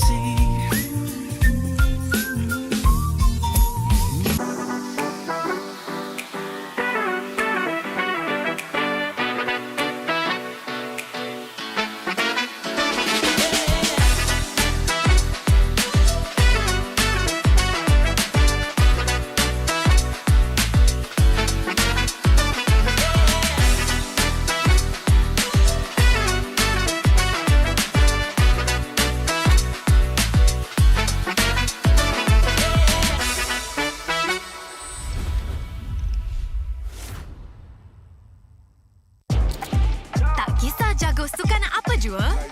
Jagokan lagi dengan rangkaian 5G termantap dan tanpa lag. Gaming sepantas kilat. Menang di Land of Dawn. Tukar ke Holling Prepaid 5G sekarang.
I'm a rock star.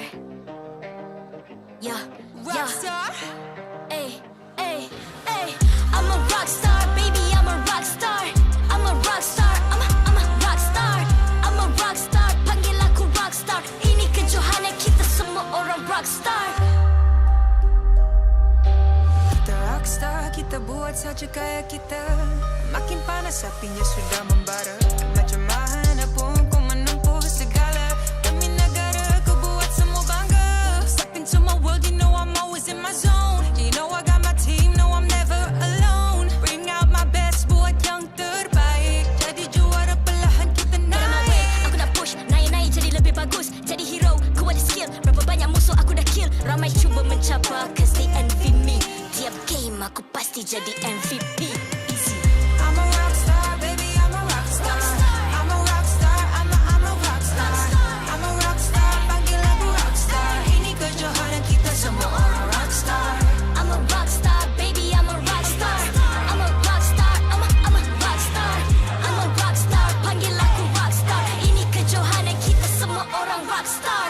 Tengok nanti siapa yang juara. Ni peluang kita bawa pulang piala. This is my game, this is my time. Menang semua, everything will be mine. Kalau jatuh kau pasti kembali. Bangun balik ku tegak berdiri. Kuatkanlah tenaga, ganjaran diperoleh. Ni kejohanan kita, Malaysia memang boleh. Rise up to the top, kita buat bersama. Semangat kita kuat di bawah satu bendera. Ay. I'ma go hard for the win. Win. On the battlefield till the end. I'm trying to be the greatest anyone has ever seen. Stand by, I'm coming in for the win. I'm a rock star, baby, I'm a rock star. I'm a rock star, I'm a rock star. I'm a rock star, panggil aku rock star. Ini kejohanan kita semua orang rock star. I'm a rock star, baby, I'm a rock star. I'm a rock star, I'm a rock star. I'm a rock star, panggil aku rock star. Ini kejohanan kita semua orang rock star.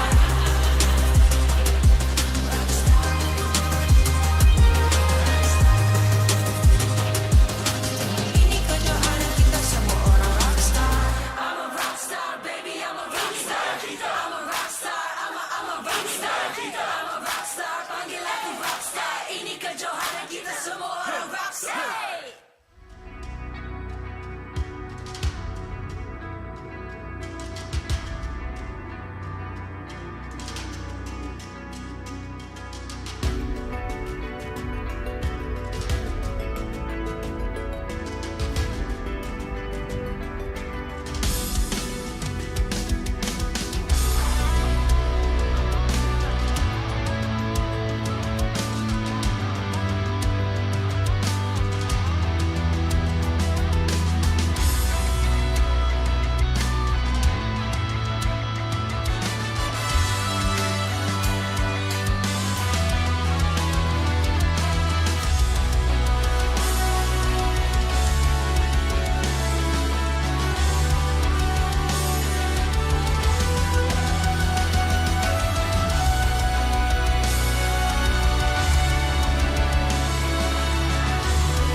MPL Malaysia musim 14.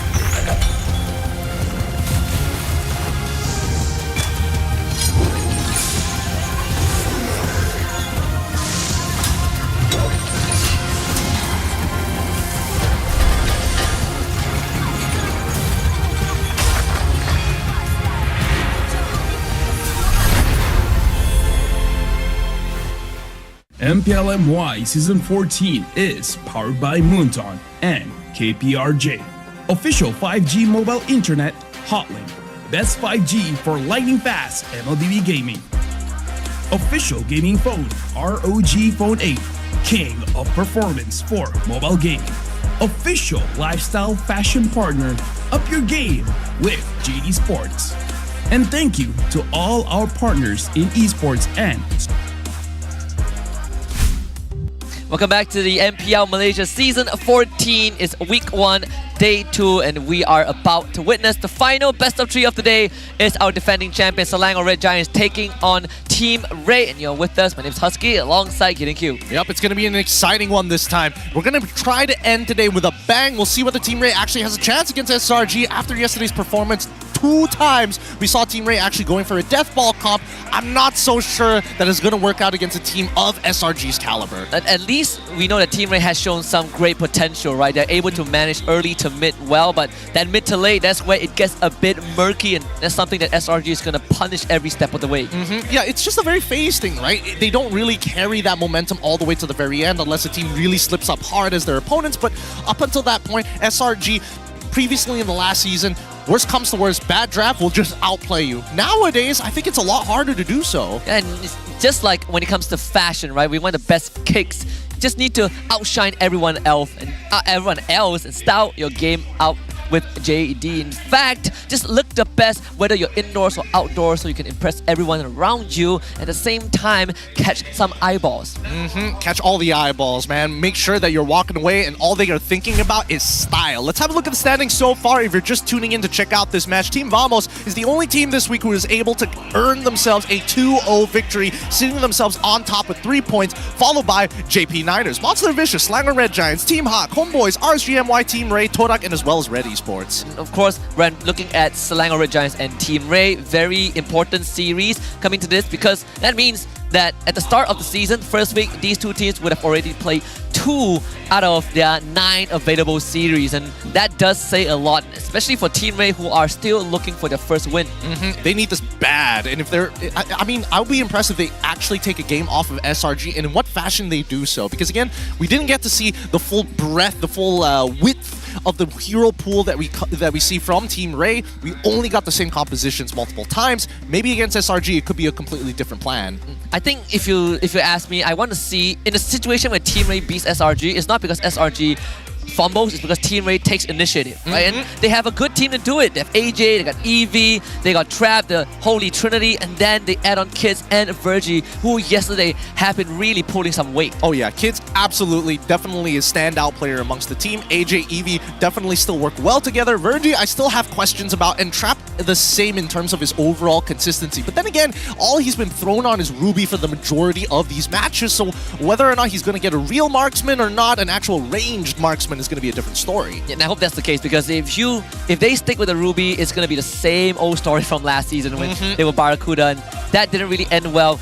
Barely survived relegation, right? Had to play that best of 5 against DX Origin, before the new season. And they're up against the Giants, SRG, Stormy, Cram, Sagais, Yums, Innocent, everyone with their own respective accolades. 4 out of 5 Dream Team selection, but then the one who was not selected became Finals MVP of MSC. Yep, it's crazy. It's crazy. This team continues to impress us. They are considered to be the world champions at this point of time, and they want to maintain that accolade all the way up until M6, where they will get challenged once more. But until that point here, they got to dominate locally. So far yesterday, dropping a game, it does feel like, yes, they did just come back from holiday. We did hear the interview with Simon previously, so maybe now they're warmed up. Yeah, maybe now is kind of where they take the gloves off a little bit, right? Even when last season they were on that perfect streak, and once they dropped their very first game, I think it's a weight off their shoulder. We no longer have to worry about the perfect streak, some Cinderella stories, great fairy tale. It's now about winning the series, and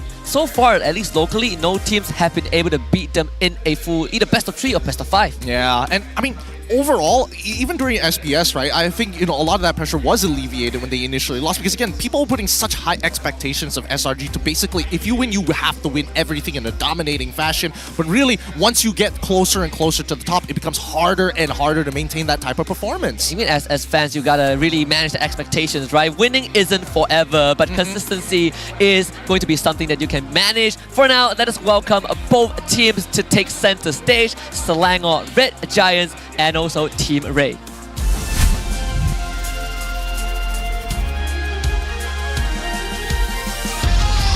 Team Rey. Yesterday, they battled hard and claimed a crucial point. Today, they charge in with one mission to try and conquer the mighty Red Giants. Can Coach Art unleash a new lethal strategy to seize the upset of the season? Get ready for war, Team Rey!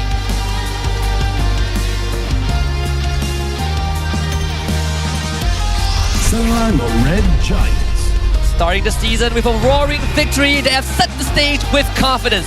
Today, they return not just hungry, but starving for total domination.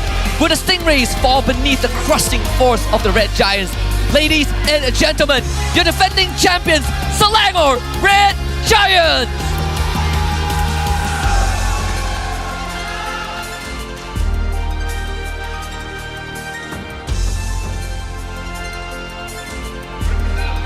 And introducing the coach and analyst of the two teams and head of League Ops, Franklin, that will ensure fair play and professional integrity in the matches. We got Ars and Sinhan from Team Rey in Arcadia and Roughhh from Selangor Red Giants as we proceed to move on with fist bumps between the teams, a true sign of professionalism. This is how we roll. Ini gaya kita. This is the Malaysian sportsmanship. Good luck to both our competitors here as they prepare to head into the land of Dawn. Both sides, this is going to be an important match here. SRG would like to get a 2-0 to start getting those buffer points as early as possible in the season. We've seen teams who start and warm up late into the season struggling to even make it to a top spot and get a free bye. Yeah, and I think that's the most important thing overall, right? Top 2 is where you want to look to sit on. If you don't finish first, at least get second. Skip that bracket, right? Skip that first bracket, get that bye 5 minutes before we head into the draft. And I think we have kind of two different audience coming into this. One, they just expect a steamroll from SRG, and the other one, you want to see what Team Rey has to offer. I think I'm leaning in towards what does Team Rey have to offer, because we only got one flavor yesterday. Hopefully we get to see a different side of them here today. And I think that for some of the players that I thought was underperforming, like Trappin as well as Virgie, hopefully they are going to be the big hitters this time around to really show that this team actually has the depth and inclusive of the width. They have shown us that Def Allcom has been something that they have perfected in a certain way. I mean, even Trap on that Ruby did mad work, but I want to see him unleash, get the chains off. But first, we talked to Roughhh about the imports this season, and he feels that they're pretty good, especially Rasi or Sensui, well-known players from other regions, and them coming into MPL MY will make the scene a lot more competitive. So even for SRG, defending world champions, gotta prepare well because they are the only team that did not make any roster changes. A very realistic approach to the MPL, right? I can only agree with the sentiment. When you are expecting to see more imports, especially those with big names coming over to the local league, that's when you know that that team is powering up. Man, we still haven't moved past the Pargoy, but if SRG wins 2-0, he'll do it. Camera guy, get ready. Oh boy, let's see if the stakes are going to get just don't rush the stage, you know. We got safety protocols. Don't rush the stage, do it off stage, upload it on TikTok. But yes, do go for it. If you want to get bodied by a security guard, you know what to do. I'm telling you, that security guard will body you. I'm 6 foot, and that man is terrifying. And we got close last season. Hopefully, we don't have to deal with that. Hopefully we don't have to. But honestly, looking at the game, looking back at the game, I'm interested to see. Wait. Okay. You're quoting Anja. This one's a low-hanging fruit, right? We can do better. Yeah, 3 out of 10. 3 because Anja said it. No, 2 because Anja said it. 1 because you remembered it. Oh, 1 because you remembered it a day after.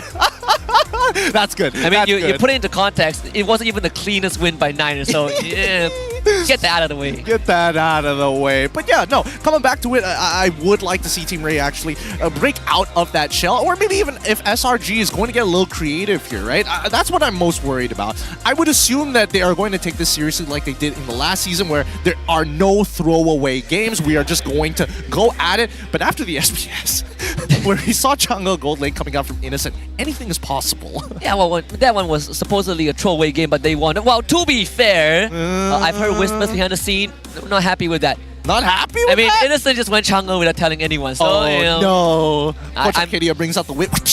Pretty sure it won't happen here. Hopefully, it would not happen. We'll if you want to do it, I suppose Team Rey is a good testing grounds, but I hope not, right? I don't know. I mean, the whole purpose of the format is for you to take every game seriously. Now that you have dropped 1 game yesterday, you gotta get that clean 3-0. Yeah, I mean, as many buffer points as you possibly can, right? Because we've seen so many times in the league that anybody who is able to start off hot usually can make it into top 4 without trying too hard overall. Yeah, it's to see whether you want to save that one best of 5, right? I mean, it gives you a huge advantage to be able to prep for your upcoming opponent.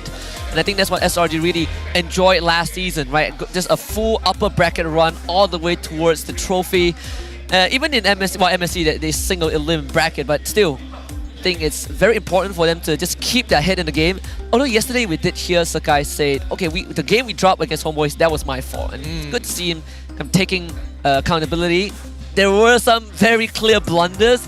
Hopefully they clean it up. Look, I think that SRG, are they the most clean team in the world? Absolutely not. No. But it's the way that they recover that makes them very impressive, right? The way that they trade against their opponents. And honestly, the fact that they forcefully trade against their opponents and outplay some very dire situations is what makes this team so great. I think if you want a good example for anyone out there, you can actually just refer to MSC Grand Finals Game 1. SRG didn't lose that game, but man, they made that close. Yeah, they really made people bleed there. Everybody was walking away with sore fingers after that one. With 30 seconds left, what do you think the draft is going to start looking like, right? From the SRG perspective. I mean, Ling has to go, right? Well, depending whether SRG is red or blue side, but I think that Ling is pretty much on that ban list.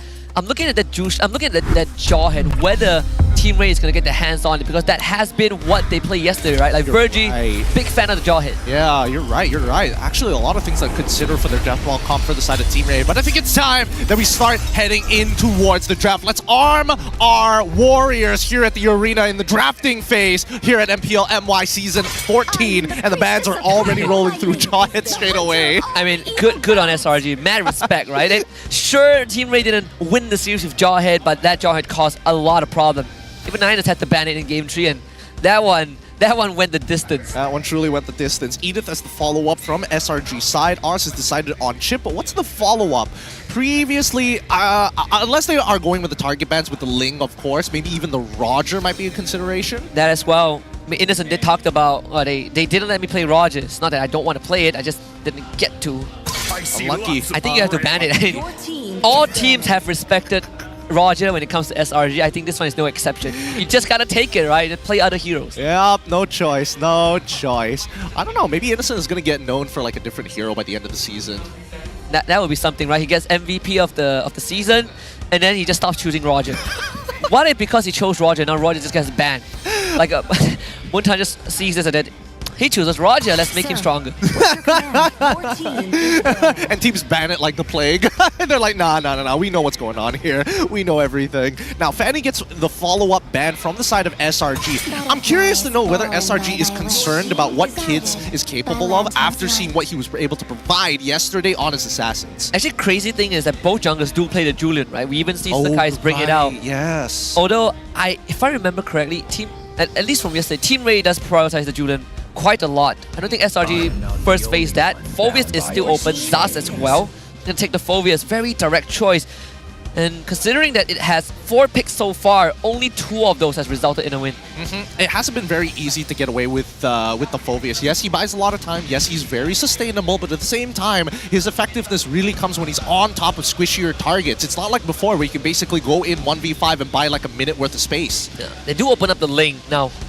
Whether Rey, whether Ling or Julian, sure they have iframes individually, but up against the Phoveus, it's all the same, right? You get kind of put in the same box. Jawhead now banned out means that Reys need to go down another route. No Jawhead, no Edith. Good, I mean, good on SRD. They're forcing Rey's hand. The Ruby is up though. Ruby, Sarissa, Zask. So they go for the Arlet instead. Okay, Arlet to open things up, getting the Aurora immediately after. They're anticipating that SRG is basically going to get the Assassin. Yeah, and also there's the Hylos open, right? Not sure if SRG want to play the Hylos or will they play the Hylos, but if they do, it's going to be in the roam row, so that's going to be a hidden one for second phase if it ever comes. But at least Rey have pretty good utility to kind of stop a kind of full-on dive. Yeah. Bonus is back on SRG, Link's still up. I think that's what they're deliberating about, right? Because at this point, it's whether or not they want to get a mid... Oh, okay, yeah, they get the signature picks. They get the Zas, they also get the Ling as well. They didn't want to start bending their draft just so that they can fit some other heroes. Which is crazy. Ling has 1 out of 5 games, only 1 win, whereas for Zas, 10 games, 8 wins. Whoa. You did talk about how important Zask is, right? How impactful it is as a hero. Yeah, it's ridiculous. And I would only imagine that Rey is probably going to go with the Julian at this third pick here before they start moving on to the second ban phase. If not, a lot of the junglers are going to get pinched on super early on, or if it really boils down to it, just like an early Harith and then start banning out the Lunox. They could go down that route. Yeah, they picked the Julian for Kiss again, so it's something that we did kind of expect for Rey. Very comfortable with this hero overall. Okay, so now Team Rey on the red side, first ban on the second phase here. I suppose if they want the Harith, they can ban Lunox right now, right? Because they get the first pick priority anyways. I don't think they have to do it right now. I would say their final ban is probably going to be a Lunox to give that information, that final chance for SRG to decide to let it go. Yep, getting rid of the Tigreal I think is a little bit better in this particular case, considering how good Yums is during the team fights, and not to mention that Arlen generally likes to group people up. Actually, so there's the Grok and Cho that I'm looking at for SRG, right? Both great in Yum's hands, and SRG, they had the tendency we can pick Cho in the second phase in one game and kind of first phase him the other. And SRG is going to be on red side if they win this game, most likely. I feel like that's the options that Coach Arcadia is going to give over to Yums. He's like, you pick one, either the Cho or the Grok, both do pretty well into the Arlet regardless, and better yet, they can actually set up for bigger plays against Julian or even Aurora. And then the person responds in Tagalog and realized he was speaking to innocents and not Yums. They themselves did ban out Cho though. So that one is not available this game. I think it's totally fine. It's alright. It's totally fine. Let's see whether Rey is going to double down on this, or are they going to start revealing their potential picks? Like you said, I mean, the Lunox ban can come through right now. If not, there are plenty of gold lane options. I mean, if Rey wants to death ball, there's always that Ruby. If not, Moskov, Claude, yeah, Pylos now makes it up onto the ban list. I say it's pretty open still, right? Considering the bans that have come through, a lot of choices still up on the table for both teams. The Harith in particular. Yeah. SRG, are they going to ban the Harith? Or are they going to just double down on single target lockdown just so that the guys can have a decent game? I think either or is totally fine with how SRG is going to go. I think the real difference maker is what that final pick from Team Rey is going to be. Oh yeah. I suppose SRG can also consider letting the Harith through. They did play Lunox into Harith yesterday against Homeboys, so it's not kind of a must ban. See, they're going to take out the Moskov instead. So yeah, we're going to force Team Rey down that route. Do you want the Harith? And if they take the Claw, then SRG just takes Harith, right? So they take the Ruby instead. They're going to death ball. Yeah, it's I feel like I can see this coming. Yeah. So what's the who's the roam?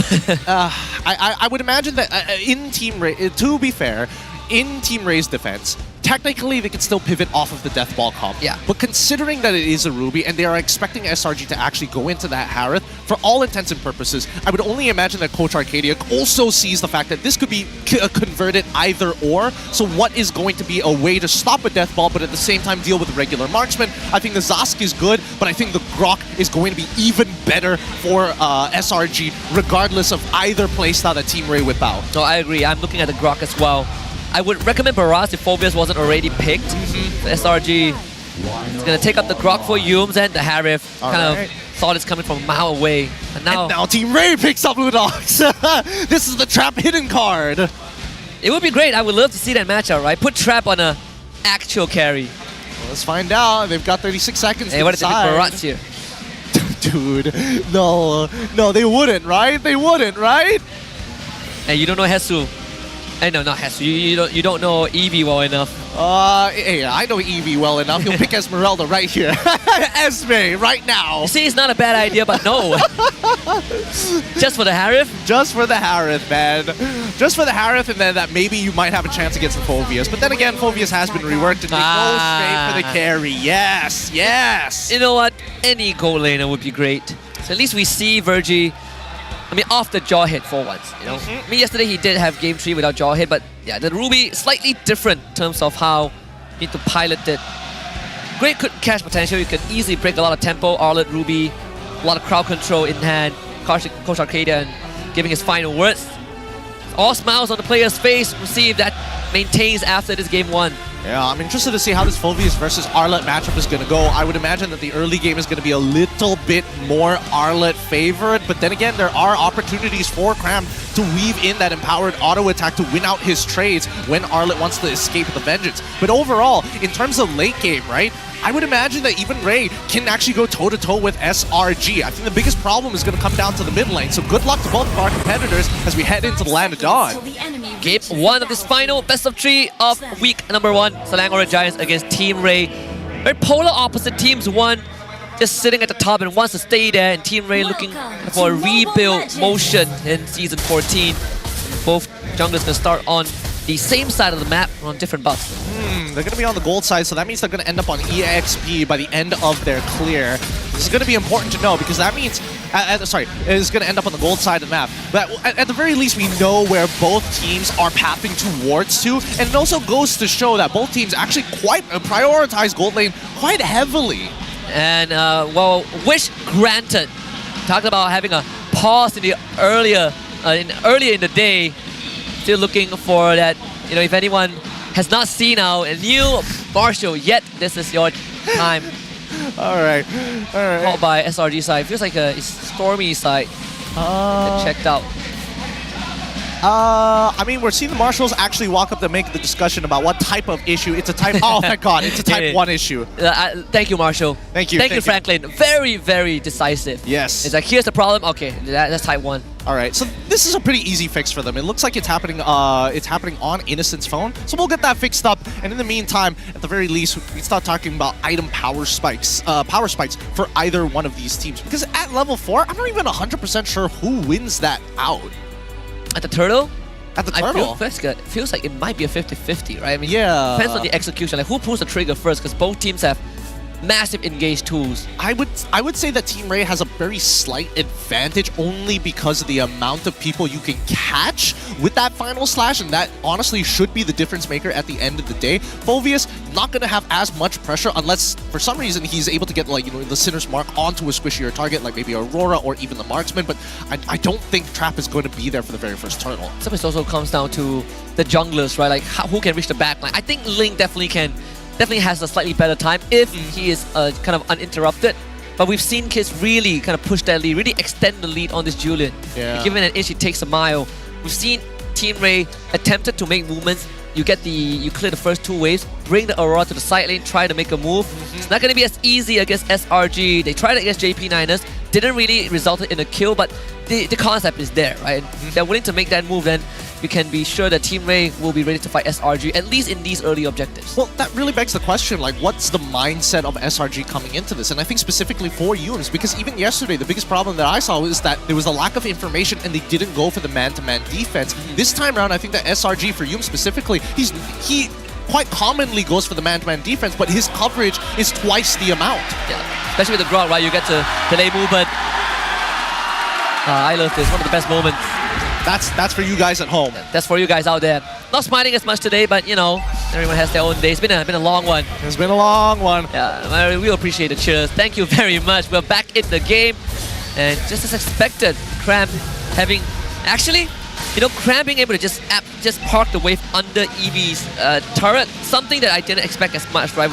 I agree with you. I thought that Eevee's gonna have an easier time, but then again, you look at the trade patterns of Phoveus. Doesn't need mana. That's something that's always gives you a minor itch. Yeah, and Cram, he knows how to zone, especially when he knows what makes his opponents tick. And this time, it's that empowered auto attack that has a little bit of a knockback. It really breaks the flow for an Arlen. Because it's weird, it's a hard thing to time for that auto attack to go through while simultaneously getting your dash off. But now, Kidson as well as Virgie trying to make sure that they're keeping track of where Sakai's is. Yeah, I don't want to get a monolith slammed on your head.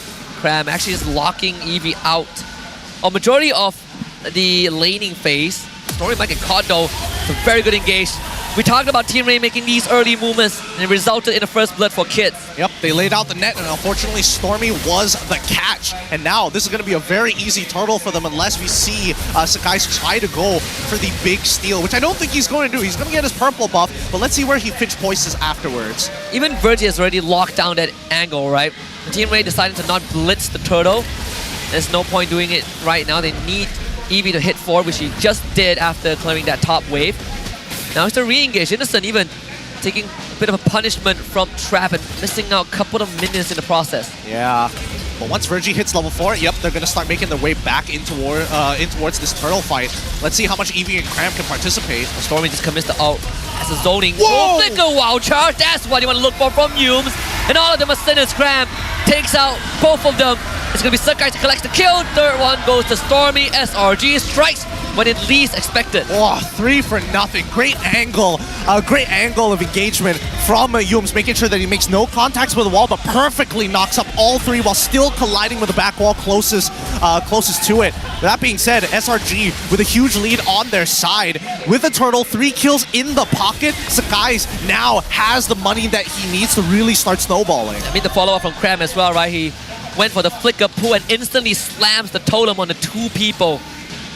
And even for Trap, he just got out-traded and did commit his ultimate way before the turtle to push Innocent out, but that script has completely been flipped. SRG, you give them that one minute advantage, they're gonna start bleeding it everywhere. Yep. I mean, their plan was already to play around this Ling. With such stable side laners, it's all up to Ling to kind of create these advantages, right? But now it's actually the inverse for SRG.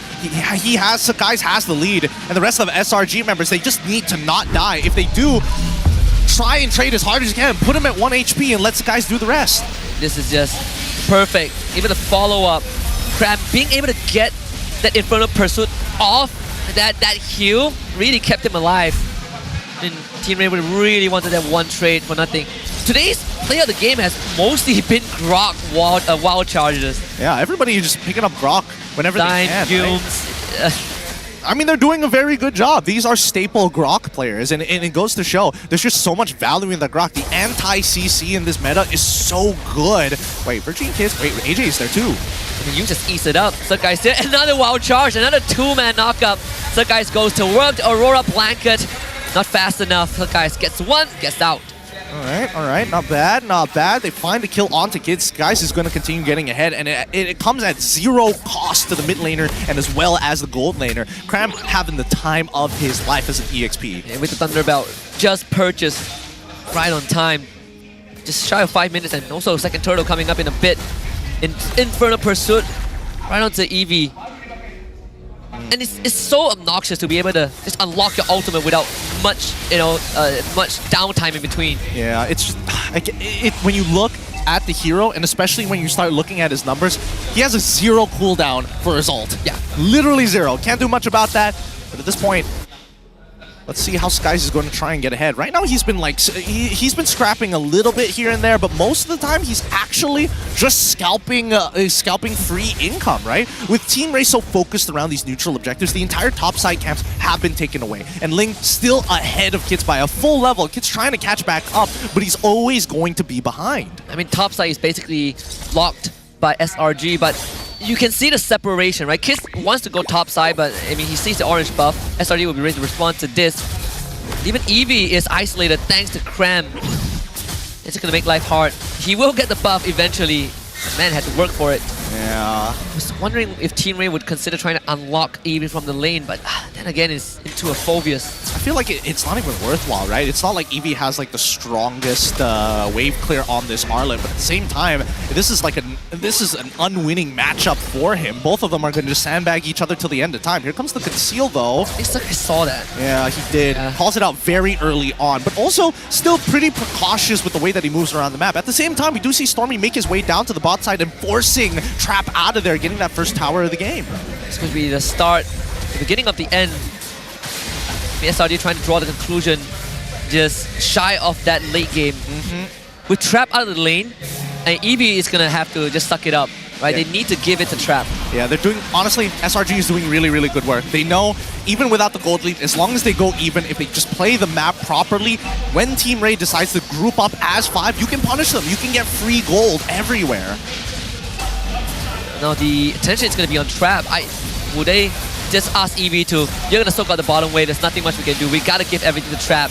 A lot of babies saying, look at the fast movements. Eevee finds him. The guys, no energy. Tempest Blaze, try to get away. Still finds it, but Eevee follows up with a flicker, and now SRG looks for a return. Trap Caught out, Cram flickers forward, Cyclone Eye not in time, and Cram fully healthy. Jumping onto Virgie, slams the totem, Astro's Eye here and there. Eevee needs to get out. Still being pursued. Oh! And here's the wall from Oh! A bit of a displacement. Final slash, Cram not underneath the turret, still willing to fight this. Tanks 2 shots. And still has the capacity to stay there. He's so strong, dude! He's literally manhandling them. Okay, somebody's got to hit the tower, right? Okay, thank God, thank God. They watched the JP9ers. He watched the JP9ers game. All right, last turtle of the game here. Already in set. 7 kills total, 5 for SRG and 2 for Team Rey. Unfortunately, Team Rey is falling further and further behind. They were able to get a shutdown on Sakai. It's a huge bounty being secured by Eevee, but that doesn't mean he's going to recover, right? At this point, he's looking to scale. He's looking to trade as many times with that Thunderbelt to build as many stacks as possible.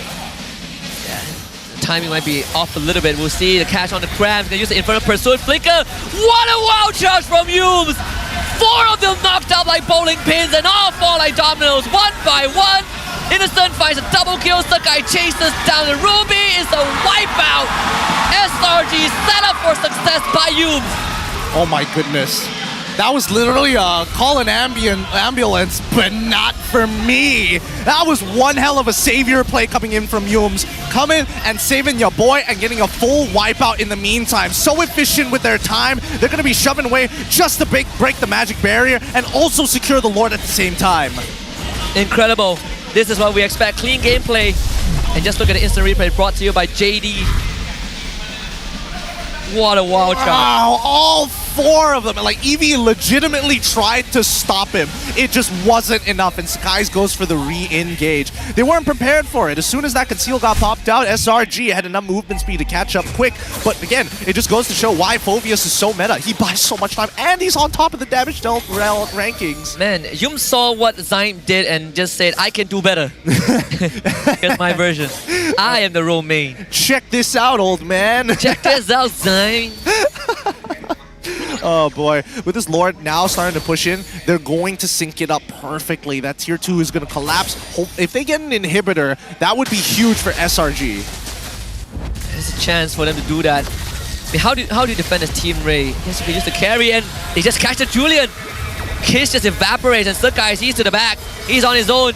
He do everything by himself, finds the kill. Wanting to give his life up, trying to get AJ, couldn't find it, but SRG is just a playtime for them. Innocent clips Eevee with the Synchro Fission, 3 down for Team Rey. SRG looking to end this as fast as possible. Playtime is over. It's the Crystal that they're after. Virgie tries to stop it, flickers to buy time. Innocent on the Crystal, but the minute wave cleared out at the very end. And SRG, they get a team wipe nonetheless. And that's a second wipeout here.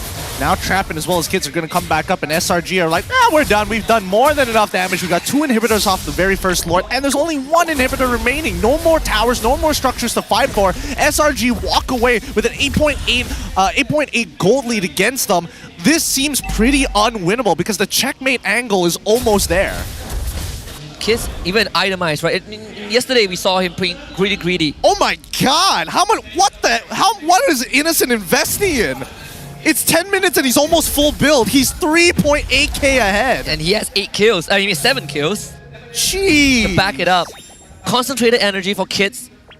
I mean, yesterday he would have went Holy Crystal straight, but he realized that he really needs that extra sustain. Came too late though. I felt like that would just missed the timing, honestly. Yeah, can't do much about it right now.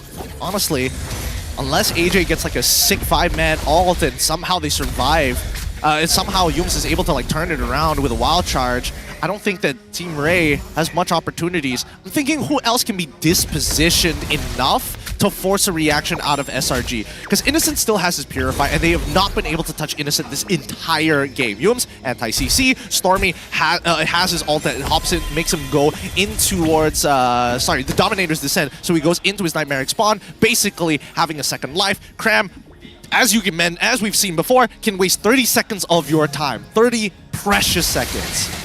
You might have to just start throwing bodies, right?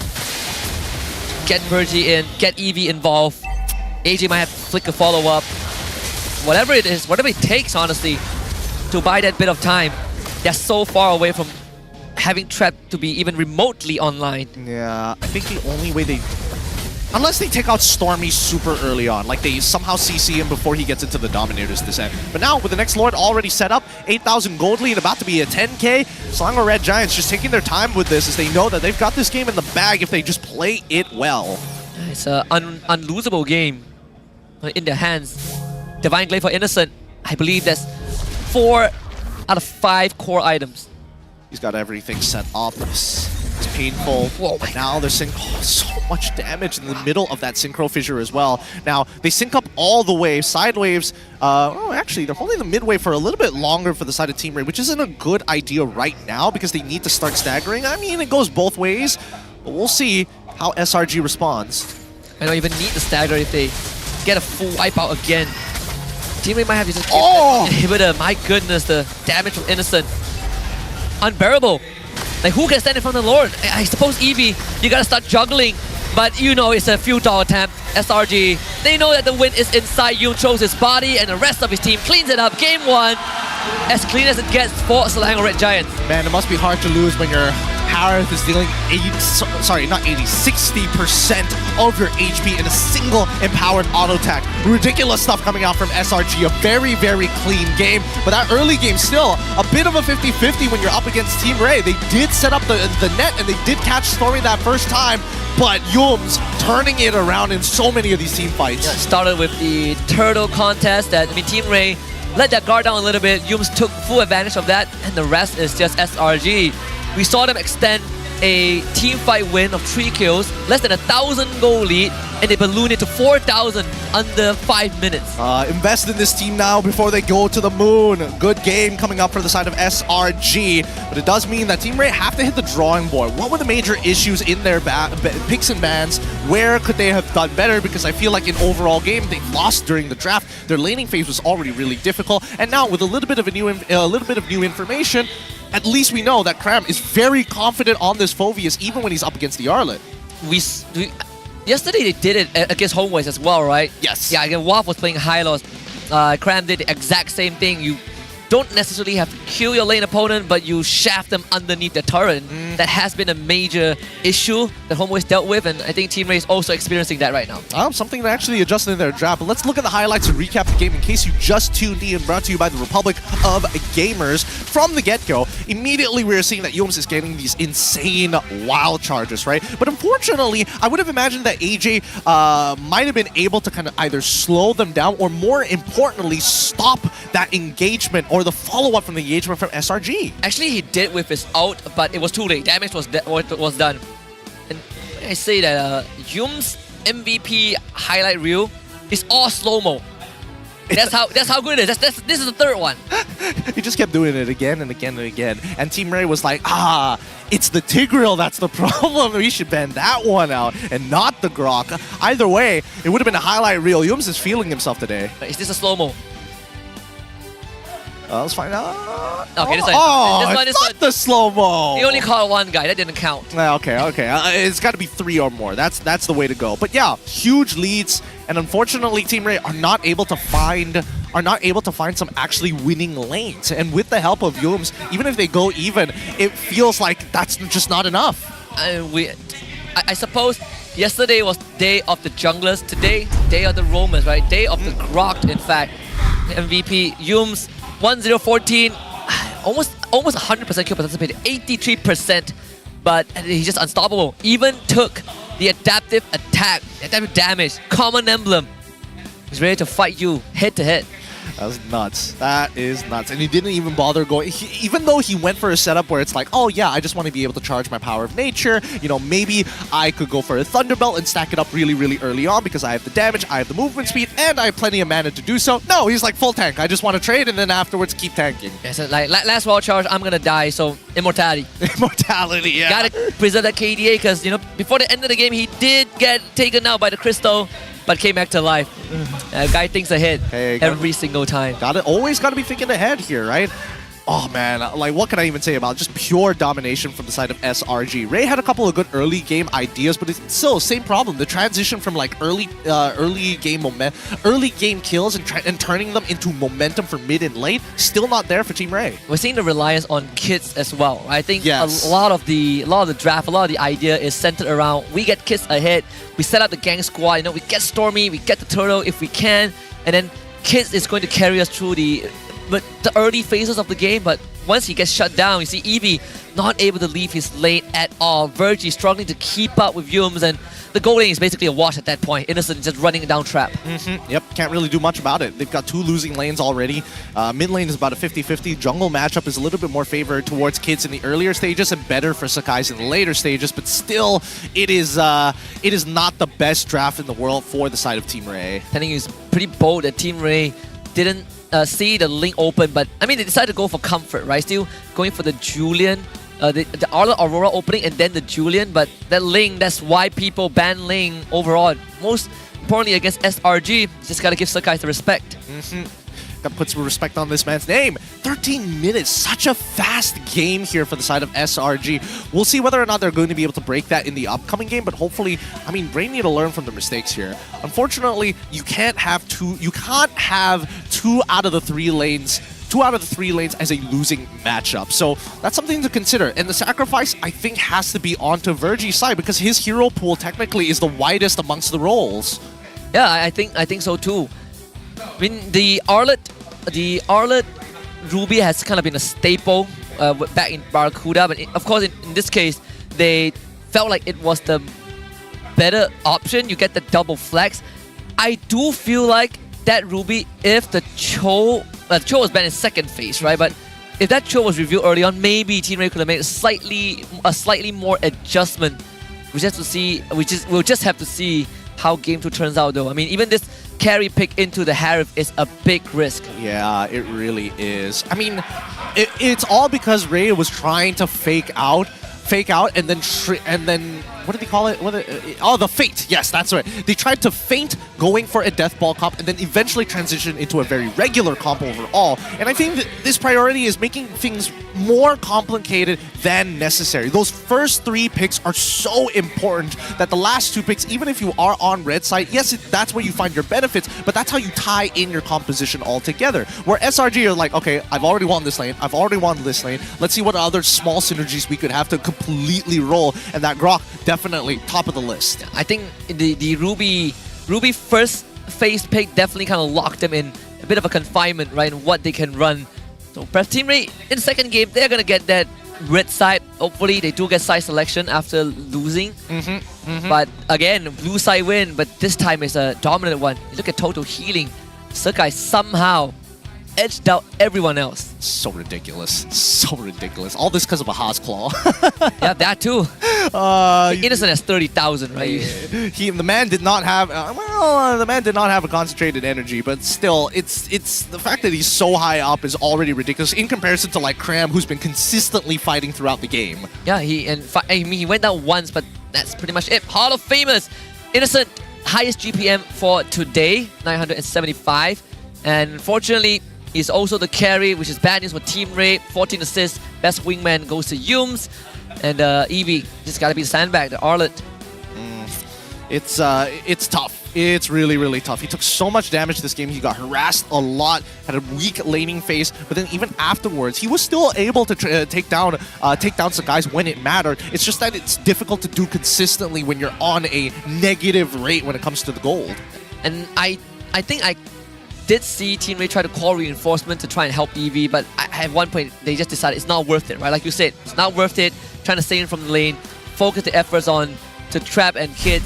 But when that fell through, it's just nothing that they can do to recover. I want to look at Innocent. How fast did he get his items? Innocent got it at 4 minutes. Just before 4 minutes, he gets his boots. Starlium Scythe just before 6 minutes, or around 5 minutes. So he gets an item roughly every single like 3.5 to 4 minutes. So I mean, you look at the difference between him and Trap. Trap, he by the time he gets the golden staff, just a while after that, Holy Crystal comes up for Innocent, then follows up with the Blood Wings. 2 full items, 2 of the most expensive items, in fact. Hey, talk about acceleration, am I right? Talk about acceleration.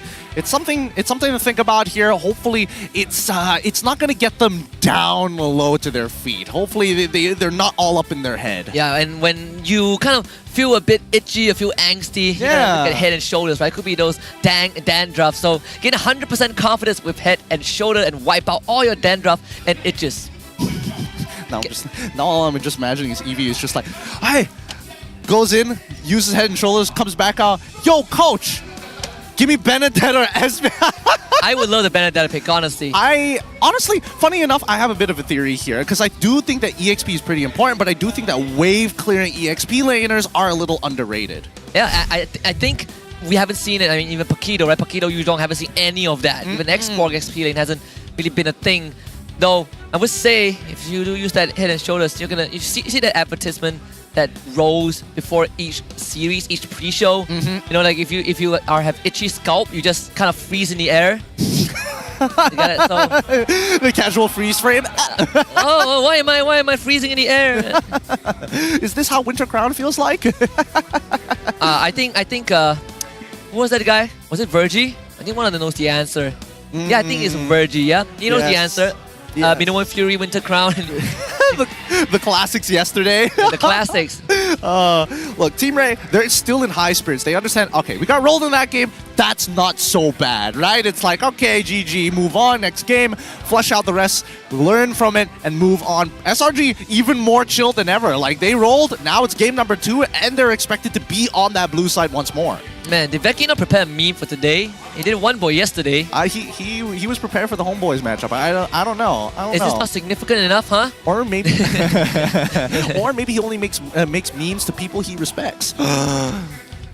I can't wait for Vamos then. Can't wait for that matchup. Yo! We gotta talk to him afterwards. I'm sure he has he's got it saved on his phone ready to go. A new team same result? New team same result! No! Oh, didn't hear it from me. I didn't say that. Hey, it's a hard prediction. It's a hard prediction. SRG now heading back up into the stage. Looks like they're ready to get back to gaming here, but Team Rey on the other hand, okay. Looks like they're ready to go as well. Yeah, keeping the spirits up, it's utmost important. I think it's also a job for the technical staff, right? I mean, Sinan has been with them since last season as well. So adding on Coach Ars does take it off his shoulders a little bit. So I would say, if people look at Team Rey and we're like, how the heck did you lose that poorly? And then they look on the other side, oh, it's SRG, I'm sorry. It makes sense. You did your best. Yeah. At this point, I think that Team Rey, what they need is a secondary win condition. And unfortunately, I don't think it's in AJ. So far, he's been playing consistently on the Aurora, but I think maybe Eevee could make the difference. And we asked him about his opinion on this current meta as an XP laner. And he said that the meta for XP now is all about tanky heroes. And the problem is that the hero pool is very small in this meta. So whoever gets the primary pick first is his, which, at least based off of what we have so far in the league, I can agree with that, right? Phoveus, Hylos, Terizla. No, it's because people are not brave. People are not brave to be like, you know what? I'm going to pick up Thamos. If you want to play early game, pick up the Thamos. You win every early game trade in your lane, especially if you're going to give the Phoveus once more. I think that should be a consideration. Yeah, we've seen Ruby as well. I think yesterday by Ripple. Yes. And you know what? Smooth, it's time to bring out the Benedetta again. Last season, it was almost permanently banned. This season, he gets to play it, and you don't let him play it? What are you thinking, boys? Coach Jeff, come on. I'm sorry, that one caught me off guard. 1 minute 30 seconds left before we start heading into the game. Last couple of preparations. Oh my goodness! Hey yo! Hey yo, the fan art! Stormy gets his. Last season he was innocent and now he's Stormy. Yeah. Can't wait for. Is there more? Okay, I can't be too greedy, right? Maybe next week.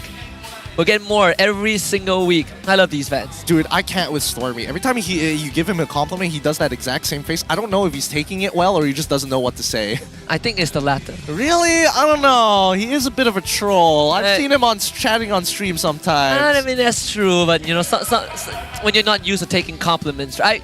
I mean, it's one thing when people tell you you did a good job, and it's another thing when people start drawing you. You're a world champ. You deserve to be drawn. Yeah. No, man. No, I'm not worthy. Chibi art. portrait. Portraits are good as well. Portraits are always great. I don't know. Picasso style. You know what? You know what? You know what? Classicals? Classical, but Mona Lisa. You go straight into the... He could do it with that smile. Oh, that's... You could do the smile as well. Someone take a screenshot of that. The most beautiful smile in history. Modern history. We have outlived the Mona Lisa. Hey, I can't wait. If somebody's able to whip out the oil paints and do a good job, like, good luck. Looks like we got word from Zipper. Technical issues are currently happening right now, and we are looking to resolve them as quickly as possible. Thank God it happened before the game and not afterwards. I want my amoy. Hey, you never. Hey, no, don't say. I can't be greedy. I can't be greedy. Yeah, you know? if you say it too many times, next thing you know, she might not want to come out. It's like, I'm sorry. Too many people want me. Like, it's weird.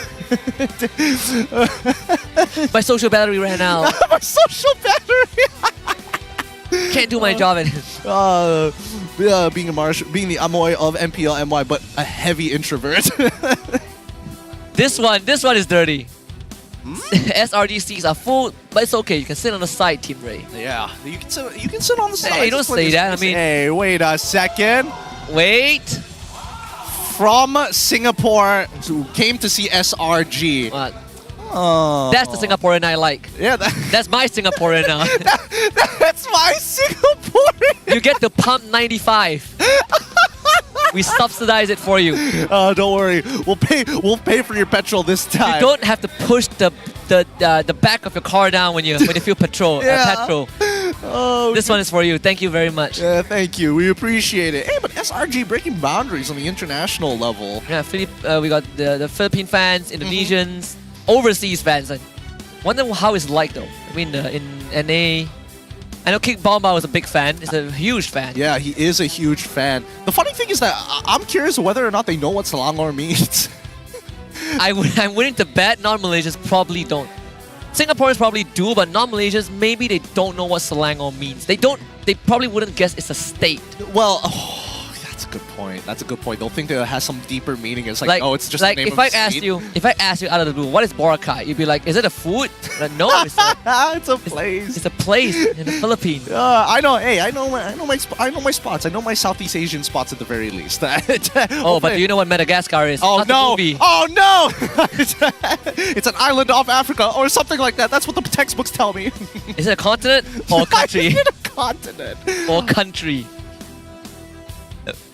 SRG. I didn't Something see the second taunting, word. right? Oh, kasi oh, they want to see SRG taunt at least once. No, I don't think they'll allow it. The only person that can do it, that has been given the permission to do it, is Veki so far. And it's true memes. And Gojis. Yeah. But he's the spokesperson now. Ah, that's true. He is the closest we get to people on the stage is Veki. True memes, gotta be subtle. Gotta be subtle. Printed out on an A4 piece of paper. It's just like, yeah, very, very subtle. Hey, some people were calling him childish for making the one boy joke, and I'm like, I mean, to each their own, he is the world champion. Admittedly, very funny. It's childish, but it's funny, It is. But I think at the end of the day, it's all fun and games, right? For all these players, all fun and games. Man, this tech boss is taking a while. We didn't get to see what type of issue it was, so I have no idea about the duration. Yeah. I mean, sometimes I think we as fans take it a lot more seriously than the players. We're very invested. RQ, I'm talking about you. Don't get me banned though. Hey, you better watch out. Better watch out. Take me off IG. I just got to 1.6k. We're still growing. What is this one? Please don't lose. If not, I will have to go bald. That's on the phone. The other one, something about you. Pick Johnson. Pick Johnson, please. I mean, he doesn't pick Chang'e. He could make it work. No, not like this. We discussed about this, right? The Transformer comp. The Transformer comp. The idea of the composition is basically to have a whole bunch of heroes that all have the transform keyword in some of their abilities. Actually, I thought of one. There is actually Lapu Lapu also, right? Consider transform when he ults. Man, where are we going to draw the line with this one? Is it the Metamorph comp or is it the Transformer comp? We got to pick one on this. If the keyword is transform, then yes. All right. Okay, I'll take it. That means there's a lot of like meta things you can play, like Roger in the goal, Roger in the junk, or in the junk. Is that a marksman that transforms now that I'm thinking about it? Wait, give me a sec. I mean, Yishun Shin, melee range. I mean, is that considered transform? He just picked his weapon. I don't think if Valentina turns into Yishin Shin that you get that pat. Wait a minute. I gotta try it out now. Too many questions. What have you done? But it's time. The tech boss has already been concluded, and we're going to be arming our boys with the finest of Mobile Legends weaponry as we get into the drafting phase. Good luck to both of our teams, and the draft looks to be on its way. So it's going to be SRG on the red side this time. A lot more freedom to work with the draft. But Team Rey, they do take out the Phobias and the Jushin to start. So SRG, almost same bans. Barring the chip, always the first ban on the red side. Take out the jaw hit as well. The classics, of course, but at least Team Rey, I'm surprised they were the ones who decided to get rid of the Phobias. I thought maybe they can hold on to it themselves, but we'll find out here because there is no Ling ban, whether that's going to be the first pick. I mean, I suppose if you're SRG, you would... The Fanny was banned out, if I remember, in Game 1. Oh, it was. Was it? It was, right? Yeah, it was. It was. It was Roger, it was Fanny, Jawhead. It's always Jawhead, yes. I mean, they have a choice. Sakai isn't too worried, and there's always Nolan up his sleeves. It's not what can limit Team Rey.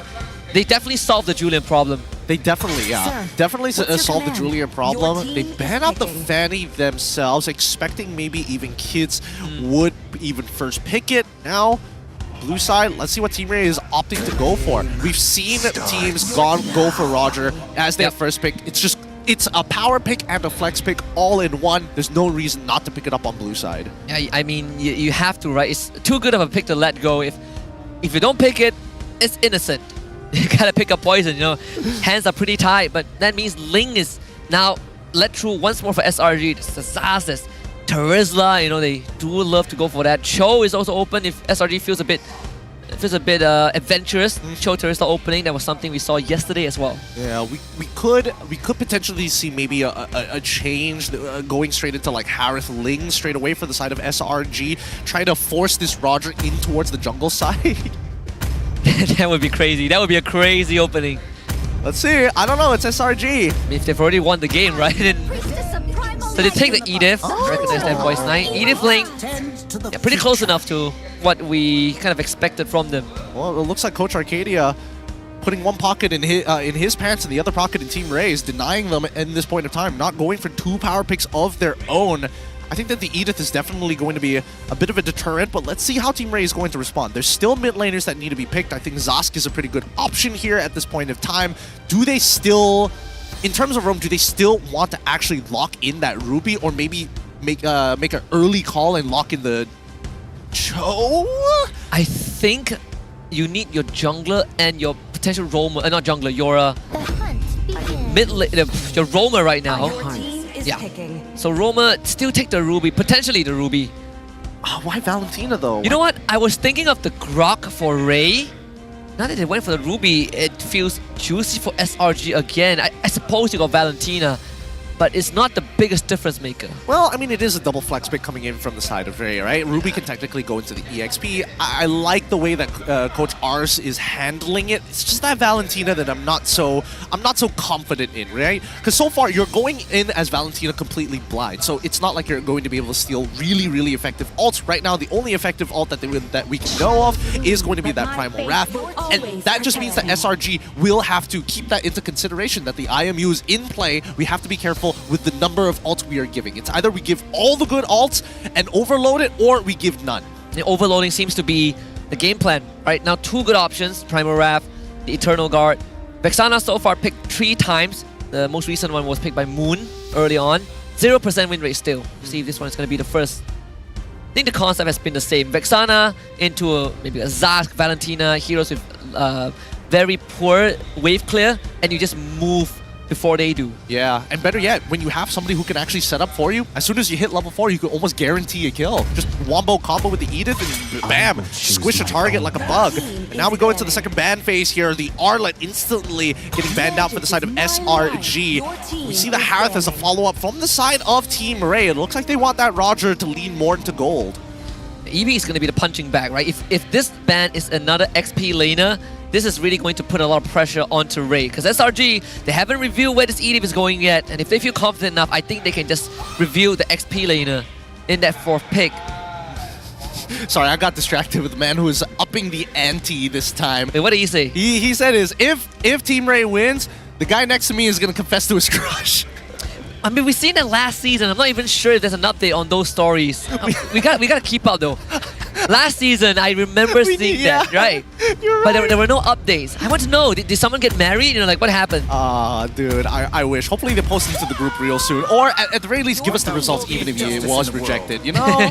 I need to know the ending. We don't handle rejections well, but I would love to see some updates. Maybe we could follow up with with them, right? And maybe we talk to production. The Cho ban, I think we also talked about this as well. I think you brought it up in game 1. Yeah, so SRG just reading that for now. Not interested in the Cho. Yeah, now Team Rey, you've already gotten rid of the Harith. At this point, what else is there to get rid of, right? Moskov? Any other matchup wouldn't really matter, right? You get rid of the Moskov, okay, sure, I guess you don't want to deal with like the global presence anyways, but wait. Is this a death guard? We're on the same wavelength. Yeah, we are. It is a death ball again. I feel like this is gonna be a death ball. This is gonna be a death ball. Roger's gonna go into the jungle, and then Ruby's gonna go back into the gold. We'll see in just a little bit. But I think that after game at number 1, I wouldn't be too surprised if they do lean into it. SRG being very cautious with it, taking the Terizla off. So something that I did bring up, right? Like, if they feel confident enough, they're gonna bring out another XP laner and see what Eevee has left to work with. I mean, he did say in the earlier graphic we saw that he said that the meta right now is tanky heroes, but there's so less options. Is this a time for Tamus though? This is the time for Xborg. This is the time where you win your lane for free. That's what you need to do at this point, right? If Team Rey is going to invest a lot of resources on the opposite side of the map, you better be winning your lane, if not just holding it down. Grok going to be the lock-in here for the side of Team Rey. Come on, give it to us. Tell us whether this is a death ball composition or whether it's just a regular composition. Judith. 4 seconds. 3, 2, 1. So it's a Barat. Oh. So it is a death ball composition with a bit of an alteration. You know, Barat's XP. Get the Ruby into the roam. Wait. Ruby go. Yeah, Ruby go, Grok roam. Okay. Let's see what the matchup is first, right? Because now SRG, they see this and they're like, what can I do against this, right? I can play Claude. I don't have the Moskov for the heavy wave clear. Natan? Natan is okay, but I think Beatrix is kind of beast. I was thinking about the Beatrix. They might not have found success yesterday, but it doesn't feel too bad. Though you would ideally want to melt through your targets fast. Rey has pretty bulky frontline. They could go for, I mean, the safest one would be Carry. The safest one would be Carry. The most comfortable one would be Claude. The troll pick would have been Chang'e. But out of those 3 picks, I feel like it seems likely that even Beatrix might even be picked up, especially with the wombo combos. But no, he goes into comfort, says, I'm gonna do the Claude thing, don't worry. Them back. They're holding them back. They're keeping them under the gun. Looking at the composition one more time. Team Rey opting to go for a death ball composition. Similar to yesterday, except this time they have a lot of CC to make it work. Kids going to be a scaling jungler as well up against SRG, who have a very even curve, but their team fighting is dangerous. So the idea hasn't really changed as much. The main concept still relying on Kids as the focal point. We'll see if that works out. Team Rey needs to get 1 game to make it to game 3. This is game number 2. Selangor Red Giants getting red side, Team Rey getting blue side. Alright, let's see which side of the map they're going to be starting up towards to. They're going to do a purple start, which means that Kids is going to end up on towards the bottom side of the map, while Sakai's going to be ending up towards the top side of the map. So they're going to leave him isolated. They do want to unlock Cram from his lane potentially, but not much of a contention for Litho Wanderer. I would imagine that there isn't going to be much of a contention from Sakai's. Yeah, it doesn't seem like he's showing any interest. And he's on the other side of the map. Yungs didn't move bottom side. Let's see if they can get this gold grab. Very good. I mean, Yungs even catches in on some extra experience. I think it's worthwhile. In terms of emblems, nothing too out of the ordinary here for now. This guy's eventually going to hit his level 4 sooner rather than later and end up on that top side. And right now, Cram is doing a phenomenal... Wait, hold on. Gonna try again. I mean, the early movement from Virgie. Double Terrify. The damage not there yet. Top side, first blood already. Sakai making an early movement. Good stuff, good stuff. He's able to get first blood, gets a free recall, he can head to the bottom side of the map. Innocent is going to have to hold on to the lane for as long as possible, wait to scale, because for now, he can't out-sustain Trap no matter how hard he trades. You mentioned about freeing Cram for the lane. I think he's one step towards freedom with that first blood. I think he's already won the lane at this point, to be fair. Because now that Eevee is done, and he's got that freeze, he's basically lost 2 minions. He's going to hit level 4 first, and as soon as he does, he's going to look for an all-in. See Team Rey can get some exchange. They're gonna commit Flicker for this. We've seen them plenty of times, but Cram, I feel like he knows. Oh! Oh! Wait! Not even Eevee is trying to pull Cram in towards his sights. Ah, alright. I guess they just let it go. Yeah. Hit level 4, play for their objectives. Yeah, Cram has some ultra instinct. I mean, they don't see anyone on the map from Team Rey, right? So it would be a good assumption. Stolen Primal Wrath. Yums is very far from their level 4. I think SRT, they don't really want, they don't really care too much about the turtle, I suppose. Not really. Oh, wow. Flicker Earth Shatter. Where's the follow-up? They drop the Eternal Guard. Yums is gonna fall. Penalty zone. Trips on the tree on the edge. Cram is just too good with that ult. Trade 1 is Eevee to go down again. But Cram is very low. Kids wants that kill. Waiting for the opportunity to pounce underneath the turret. Good wild charge to stop Sakai's Virgie on the ball. Flicker into a wall, but Sakai sleeps over. What? I mean, Virgie made a really good move with that wall charge to stop Sakai to actually find an opportunity to get a trade onto Kids. Now Kids has a level lead onto Sakai at this point of time, but still, nobody. It could be anybody's game. Right now, Innocent having a bit of a tough time against Trap on this Ruby, but who's going to get the turtle? This Primal Wrap, plenty of damage. Yums also can fight. I mean, Eevee, he can't even get his max stack on that passive, right? He might go down a third time. Kiss does get the turtle for his team, but again, at a cost, they lose AJ. Alright, they don't mind. They don't mind as long as they're getting gold. Slinger Red Giants still have the lead, but it's very marginal. It's negligible. 500 gold, whatever, right?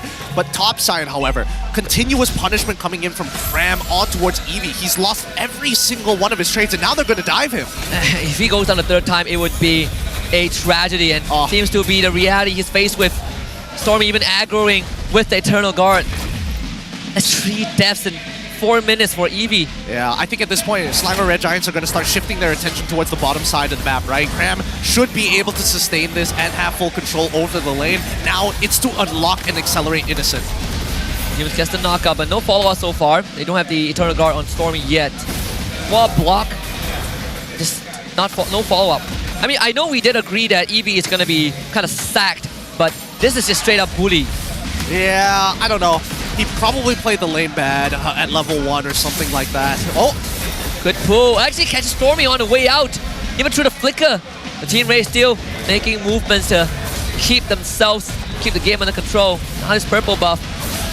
Can they take it away before Sakai's arrive? Sakai's not even contested. Yep, he's already stolen the purple buff before, so Kids taking it, it's like, whatever, fine. We don't need to mind him, because now they're pulling a lot of resources to make it happen. They got Trap to actually start moving up. He lost 2 minions because of it. Innocent was able to get a hard shove at the same time, so that's a good amount of gold for him and alleviate that pressure for the time being.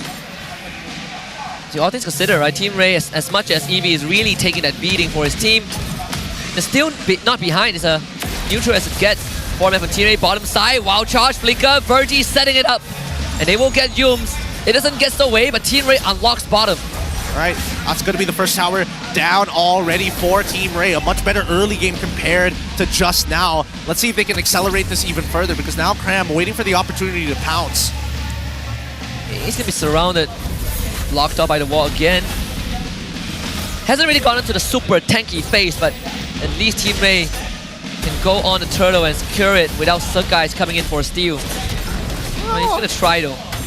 They've got the whole squad here. They're probably not going to get this turtle, but at the very least, how many kills can they get? Yums gets pulled back, Crab, penalty zone, actually catches the Ruby again. So Trap goes down, Eevee also in the red, tempers of place, the guys jumps there, darts in and out. Double kill for the link. Oh, they want a little bit more. They even pop the conceal to try and close the distance, but they make it out just in time. Good Shadow Strike coming from AJ to cancel it out. But look at bot side. They find their own trade, and Sakai's will be able to crack open tier 1 here, and he doesn't even need to be around for it. Nice. Gonna fall to the cannon. Yep, Virgie will let it go. just won't make it there in time. So SRG get both side lanes. Sure, they lost 2 turtles, but every single time they have gotten something in return. Margins are still pretty thin, despite besides missing 2 tier 1 turrets on their side lanes. But I think SRG, this is a really great adaptation. They see that Team Rey, they like to regroup a lot. They like to sit as 5 in these deathball comps. So as long as they're hyper mobile, they can just wait. Catch Eevee this time. Oh, so much damage, and the follow-up penalty zone. Good, Daytona's welcome to negate it, but still goes down. Virgin blocked up by his own wall as he attempts to go for the wild charge counter engage. SRG to get 1 and just 1. That's death number 5 for Eevee. The trap needs to get out. It's knocked up by the Earth Shatter. No follow-up from SRG. The trigger fingers, not disciplined enough. I think Eevee honestly could have gotten out of it if he just channeled Daytona's welcome early and hopped over the wall, to be perfectly honest. We haven't seen that Daytona's welcome be used as an escape tool, and considering that Eevee is already 0-5, I think he needs to consider it now. He might even go for Guardian Helmet straight, right? It's not the most optimal build. You gotta somehow survive. Mid-tier 1 is gonna be the focus. Yoon's preempt the knockup. That's the flip onto AJ. Primal Wrap. He gets dragged back. Flickers to safety. Needs assistance right now. Healing up with the Primal Wrap. Surviving longer than he should have as Kiss shows up for the collection. And Cram now pulled back. Penalty zone finds 2. Innocent with displacing duet. And Suckguys joins. Team Rey looking to disengage. What a knockup! Daytona's welcome. Catching Suckguys. Team Rey putting up all the stops. And finds 3 kills. So guys could not react in time. He still has the Blade of Tempest. Was not able to get it off in time. Nicely played by Eevee. He's 0-5, but he still sees the eye of opportunity. Great Daytona's welcome. Yeah. It's a full reset on the state of the game. Just as the Lord spawn. Innocent hasn't had enough damage just yet. But SRG getting pretty close to that. AJ's been having a pretty solid game. He's 4-1 and 3 so far. Being a pretty big deterrent for Slanger Red Giants in these big engagements. Oh, and just a full combo. Trap goes down again. Wild charge from Virgie. They pull Cram back. Cram will get out stolen. Primal Wrap, the wall block. Cram surely will be given up. Sacrifices his life here. Oh, Earth's even ult. Very early on. They're trying to blitz this now.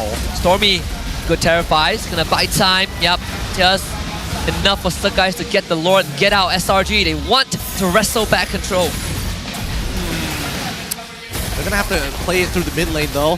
Stormy has been a little late sometimes on these pushes, even though he's playing Vixana. But at the same time, I think that Yums needs to start opening up the map a little bit more. They can't just be responding to how Team Rey plays. That way kids can maybe fall behind, because honestly, the gold lead has never broken 5,000 or arguably even 2,000 this match alone. So Team Rey is doing something right. Trying to get a punish onto Yums again. And even the Kiss damage is, pretty significant, right? Cram can't just stand there and take the Thunderbelt. The Thunderbelt true damage. SRG will get the mid-tier 1 nonetheless. Eevee is looking to max out his passive so that he could be more of a brick wall. But if you got to play with your team that often, it's pretty tough to achieve. It is. Especially when the Lord is knocking down on your tier 2s with SRG just nearby. Oh, it's going to be engaged from Yums. Follow up with Eternal God. 2-man knockout. Virgie cannot move at all. AJ needs to disengage. The guys to the back. Everyone is free picking. The guys only gets 1. Couldn't reach Virgie. Not in range. But Eevee might just pop. And yes, he does. Pops the Cram. SRG, in the blink of an eye, commits 2 flickers to make this happen. And they're going to leave that last wave as they take out everything else, all the tier 2s. And SRG finally finding the lead that they were looking for. 4.7k. Took Innocent a while to get to that critical mass, but he's here. And now the second inhibitor might just fall. Yum's been just using the conceal just to push Team Rey away, deter them.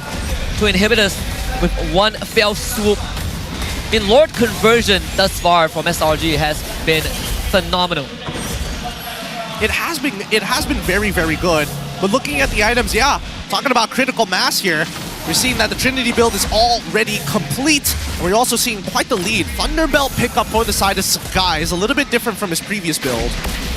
A bit more durability to deal with Team Rey. I mean, he is still very, very burstable. But with 2 lanes of down inhibitors and Team Rey, even before the Lord comes up, they got a lot of housekeeping to do. Oh, they do. every one of these waves. There's a big one building up on bottom side. Roger is going to clear it, even mid side. Mid and bot both going to be consistently pushing throughout this game. And Selangor Red Giants are trying to just like pick them apart, catch them in their own jungle, right? Take an aggressive path and maybe we can find an onward. I suppose the best case scenario is that the next Lord is spawning bottom side, so at least top, you could theoretically either neutralize the wave or you hard shove it. It's closer, the mid and bottom one's closer to where the Lord is. But SRG, I'm surprised they're only sitting at a 5k goal advantage, right? Considering everything that has happened. Yeah, I would imagine. I would imagine a majority of it is structural gold, but at the same time, considering that Innocent has literally been power farming, the fact that he's so ahead of the game, I can only imagine that it's just like stealing camps on top of it all, right? We'll see. This is most likely an SRG lore, unless Kids can twirl magic again. He's done it twice yesterday against the Niners. Daytona's welcome. SRG just wasted out. So what is he gonna do? What is Team Rey gonna do? It feels like they are just gonna engage. Laker, wild charge, good catch. Innocent and Yums being the target, but Innocent is just gonna go in, blazing duet, Winter Crown. They cannot touch him. But they do lose Yums in the process. Innocent firing onto Kid, needs to run. Sakai finds it, tempers the place to the air. The angle a bit off, hits the wall on the way out, but EB gets the Daytona's welcome back in time, and Innocent beelining towards the base, pulled by Trap, wants to fight this, gets the All of Thievery, finds the stack blocked off by Virgie, but EV not so lucky. SRG finds 3 kills at the cost of 1. Minimum pushing in, might be an end angle, Stormy damage, Cram, penalty zone, locks them in, Trap, trying to clear the wave much as he can, clears the mid one, but the bottom one shows up, as Sakai clears out the Lord in the process. Game doesn't end here, but SRG sets them up for success. They're holding them hostage in their base. They managed to clear 2 waves mid as well as bottom side in one quick motion with the help of Stormy, and everybody else just taking aggressive angles, keeping an eye to see whether Team Rey wants to sneak out and maybe get some pocket farm. Cram doesn't have much mana left, but penalty zone is definitely one option. They get the knockout onto Trap. Penalty zone actually gets cancelled and sets it up for the better angle. Counter engage from Virgie. Wild charge delays the inevitable because everyone else from SRG too strong, too dominant, too clean. And with the Lord in tow, they finish it off with a wipeout. SRG finds their first 2-0 in the group stage. Nicely done by SRG. Well needed points. Team Rey unfortunately getting outclassed this time round. But man, just goes to show why SRG are still on top. We're looking for adaptations, adjustments from Team Rey. They did deliver. Credits to them. But SRG is still a cut above. When we talk about management, when we talk about in the moment adaptation, SRG just better. They're on top of it. I mean, great draft overall, highly mobile, really makes this death comp. Every time they regroup, they lose gold every single time. So really smart thinking from the analysts and coaches, but even the players, right? Stormy, a little bit of an issue. Nobody could really get on top of him at all. Yeah, it's pretty tough.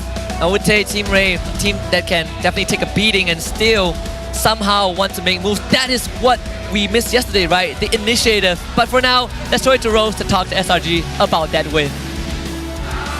2 pebalas 0, 3 mata penuh untuk Selangor Red Giants. All right, boys. First of all, congratulations. Amazing win. Now let's start with Sakai dulu. Kejap, Mike. Okay.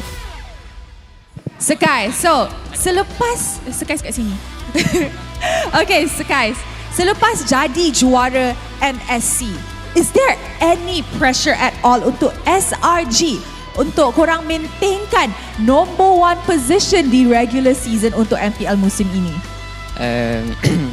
To be honest, for me, I think if you are achieve something, I think it's natural if have pressure like that. So I think for me, I just remain calm and still bonding with the team, and then the pressure will go off like that. Tapi dengan kekalahan 1 mata semalam, adakah ini ada impact sedikit on the team? Because you guys said it's natural to feel pressured once you guys have achieved something. So did it shake up the momentum a bit? Actually no, because yesterday I already admit that it's for my mistake personally, and then we just bounce back. Adik kita makin lama makin matang.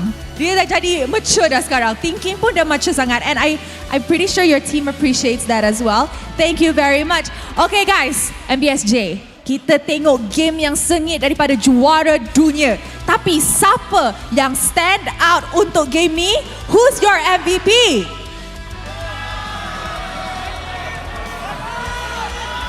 Alright, mari kita tengok MVP perlawanan ini in 3, 2, 1. MVP goes to Innocent. The one and only half Roger, half human of MPL MY. Okay, first of all, Innocent, amazing play today. Although we are yet to still see Roger, I have a witty question for you. In MPL MY, I mean, you've already made your mark on the international scene, right? So in MPL MY, who are you looking forward to go up against in the gold lane this season with all the new imports, all the new players? Anyone just come at me. I'm ready. I mean, okay. Anyone can just go at him, he's ready.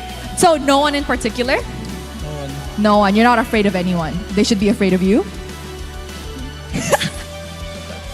He's shy to say that. Okay, maybe we can pass the mic to Stormy.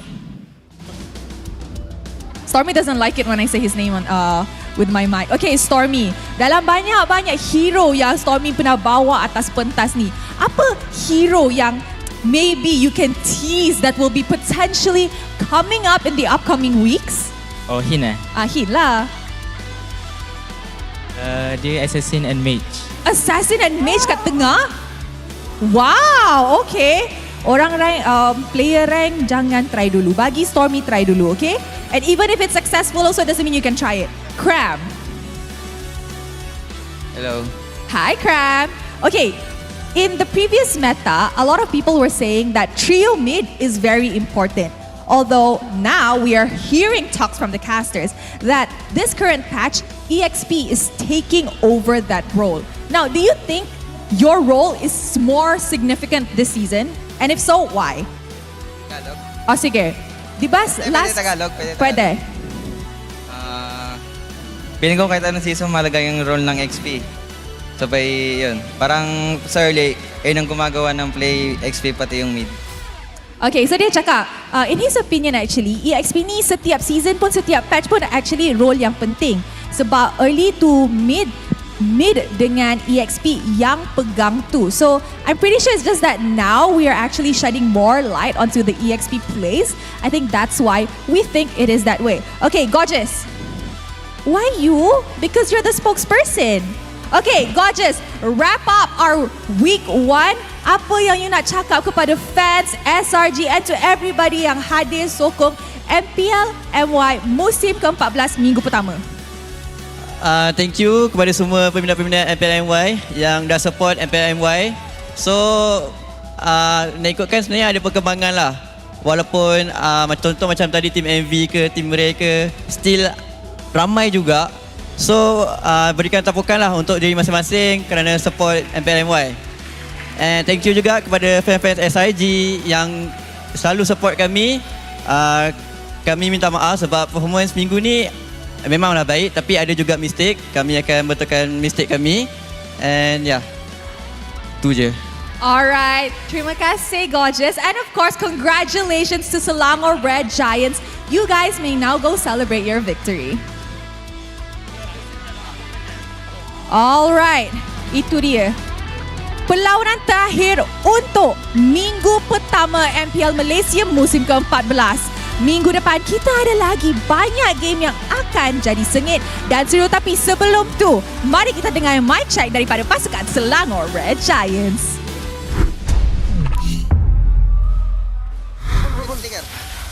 Sini guys.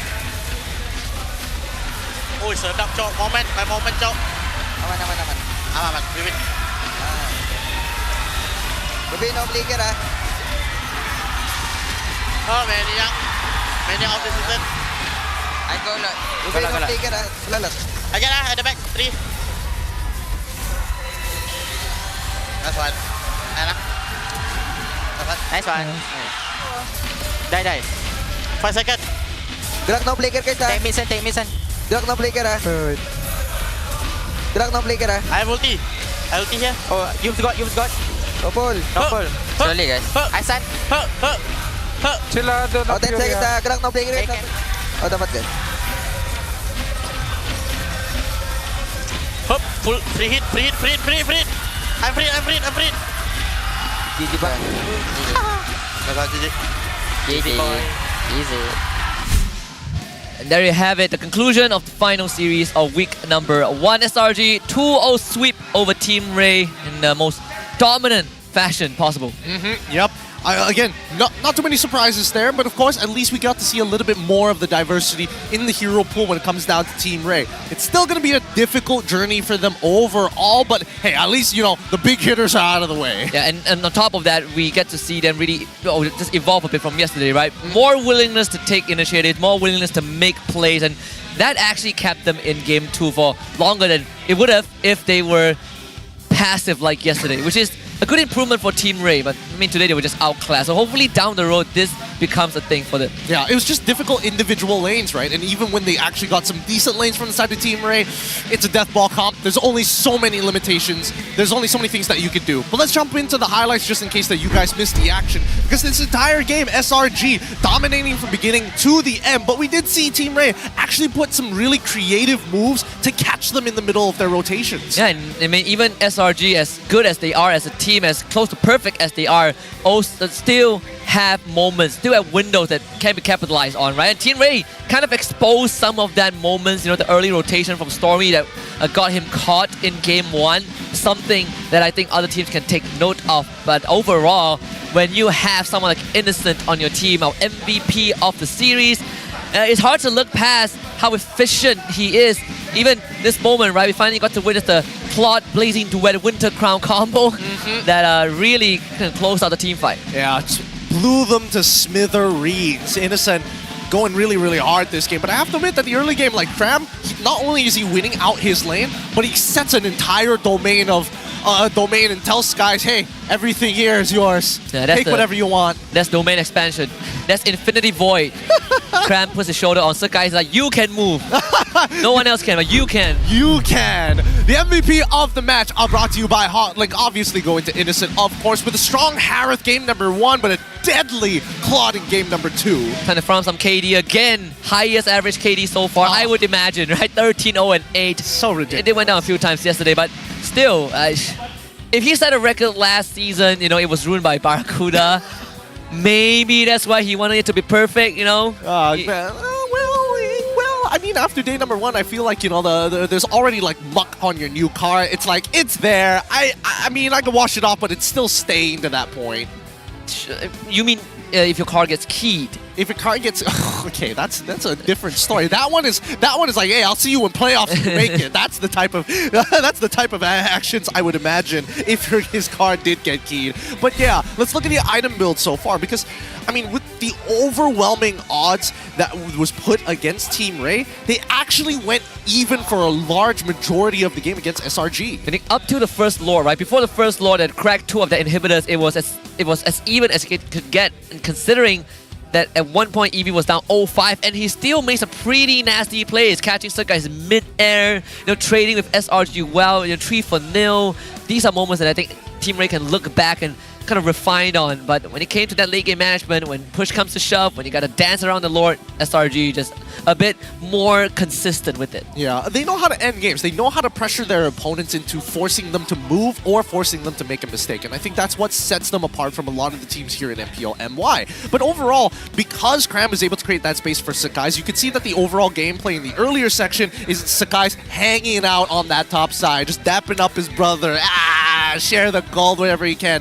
Dive the EXP later every once in a while. Yeah, Cram, maybe that's what Coach Arcade told SRG before they went into Game 2, right? It's like, Cram doesn't have a good matchup, so guys, you know what to do. He's literally like, hey, EV guy, I kind of don't like him. He plays Barats, who do you think he is? He plays Barats, he played Arlet, and despite being 0-5, managed to get a kill onto the guys. He's like, no, this is vengeance. Pretty crazy that Team Rey has found a bit more success with a death ball comp, right? It really does show that they are really comfortable with this. But again, it can't be one-dimensional. They still have to start exploring, well, I wouldn't say exploring, but going back to just a more common gold laners. We'll see if that will be what they opt for next week. So far, I mean, death ball comps, even in losing games, they have definitely shown promises. Here's the thing about death ball comps, right? I don't mind teams trying out death ball comps, but my biggest issue is that if your team is already struggling, don't use death ball comps as a crutch for a lack of hero pool or a lack of winning matchups mechanically in individual lanes. We still, I think that unfortunately for Eevee, definitely got outclassed by Cram, despite having like almost an abysmal early game. That level 1 trade, really, the fact that he got dove, that shouldn't have happened. Eevee should be very healthy throughout the laning phase against Cram. Yeah, he got dove at level 2, I believe. Yeah, so again, I'm like, maybe not his best performance for today. I will say that AG definitely played better today compared to yesterday. Yeah, on the Valentina, right, of all heroes, which is a pretty rare sight. Let's take a look at the key players of this game. This time, highest GPM would be Sakai's 804. The Stormy, most damage, most assists, and Eevee once more being the sandbag. Yeah. I'm curious, right? Because we saw yesterday and even today, a lot of people getting up to like almost 900 GPPM, right? Somehow Sakai's doesn't touch 900. He died there one time, man. He died. He died one time. He should be like 900 or something. It goes to show that there is a certain degree of respect that Sakai gives his opponents. He's not constantly invading, but he does it when he knows when he can. He's not gonna teeter on the line like Chibi does sometimes, or how kids likes to go for, hey, it's either you retry the buff or I kill you. It's either that or Ram QT also. Pretty similar, right? Yeah. With the Fanny. I mean, he did spend a lot of time fighting this game. Even look at the item progression. You gotta really feel bad. I'm looking at Eevee, I'm like, yeah, Garden Helmet, right? Second item is a kind of a must pick up, but everything else is just bits and pieces. It's legit such a feels bad, right? The fact that at 6 minutes he gets after 6 minutes he gets the Thunderbell. That Skyrider only came at like the 11th minute of the game. He spent 6 minutes just dying and trying to survive and then dying again. And he was even building towards immortality. He just didn't get there. Yeah, he's really man, it's not even his fault, right? Because once that laning phase goes down the drain, there's no real means of recovering for a Barat in these types of games. And which was something that I think you also brought up. We discussed about how Team Rey like to group together, you know, as 5, and as a Barat, unless you're jungling, you're like, I can't get my stacks. Can't fight, you just gotta be there. Yeah, it costs you money every second that you stick as 5. You are missing out on potential farm in the side lane, stealing camps, and that's the efficiency that we see from SRG. If I have access to this side of the map, I'm taking everything. Heroes, structures, neutral camps, big objectives, but most importantly, stealing all the gold. Yeah, it's either that or I leave a camp for you and then I kill you afterwards. Yeah, I'll leave one camp and sit there and wait patiently. Oh, you notice, the golems are not there, but the orange buff is still around. Isn't that fishy? I want to go winky dink. It's tough. It's tough for Team Rey. But I do think that there is...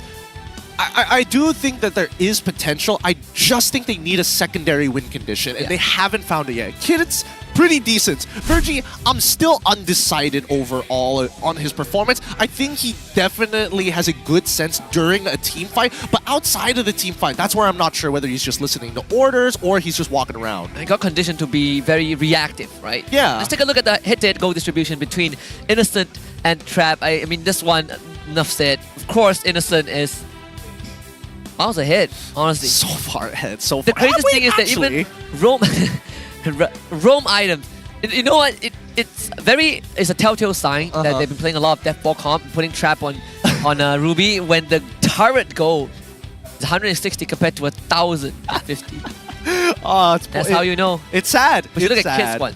He pushes a lot of turrets. You're right. Probably Kids 1 is going to be a better stat to look at. But I think overall, like Trap on the, I don't doubt that Trap is decent on the Ruby, right? But overall, when it comes down to his farming, it gets a little difficult because again, you don't scale, and by mid game, if you still have your turrets available and your opponent is about to hit a Trinity build, you gotta call it quits at some point. Yeah, I mean, they did try to make him a secondary win condition. That was the carry game. And That one didn't go well. I suppose they just feel comfortable going back to the kids as the focal point. But this is the updated standings after that last series of the weeks. SRG shoots up back to first place with 5 points, followed by Team Vamos in second. JP Niners, Monster Vicious, Team Hawk tied with 2 points. Homeboys, RGMY, Todak, and Team Rey tied in 1. Team Rey in the lower end of things because they did lose both the series, then followed by Red Esports with 0. Yeah, this is going to be an interesting season. I'm curious to see what this is going to look like by week 3 once we hit that halfway point. It's not, honestly, it's not too far away. It's 2 weeks down the road. But even so,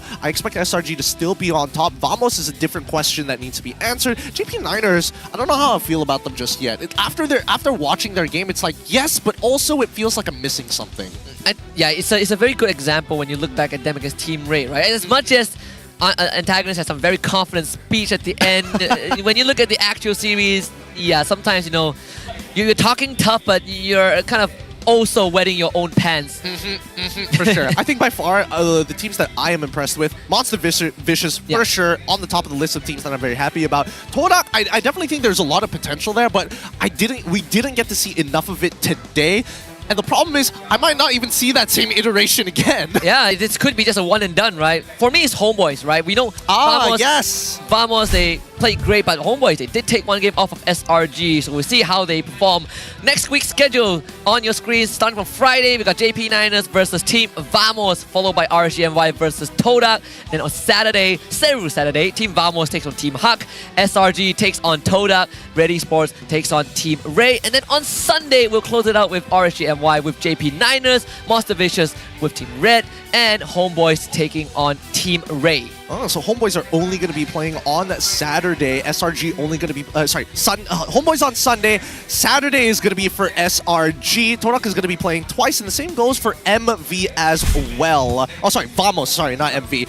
Man, that's interesting. I mean, if this season continues to go the way it does, hopefully we do get to see improvement. But then again, I'm not holding my hopes too high because MPL MY, the growth between 1 week to the other, usually it takes more like 2 to 3 weeks rather than just week by week. It's not linear, right? Like it plateaus at some points. Usually a slow curve upwards. I'm looking at SRG against Todak. What version of Todak will we see? Because Todak has not beaten SRG since season 12. I mean, I've got opinions on it, but with that being said, we're going to be wrapping up here this Sunday. Thank you so much for watching the MPL MY Season 14. This is Husky. My name is Gideon. We'll see you guys next week.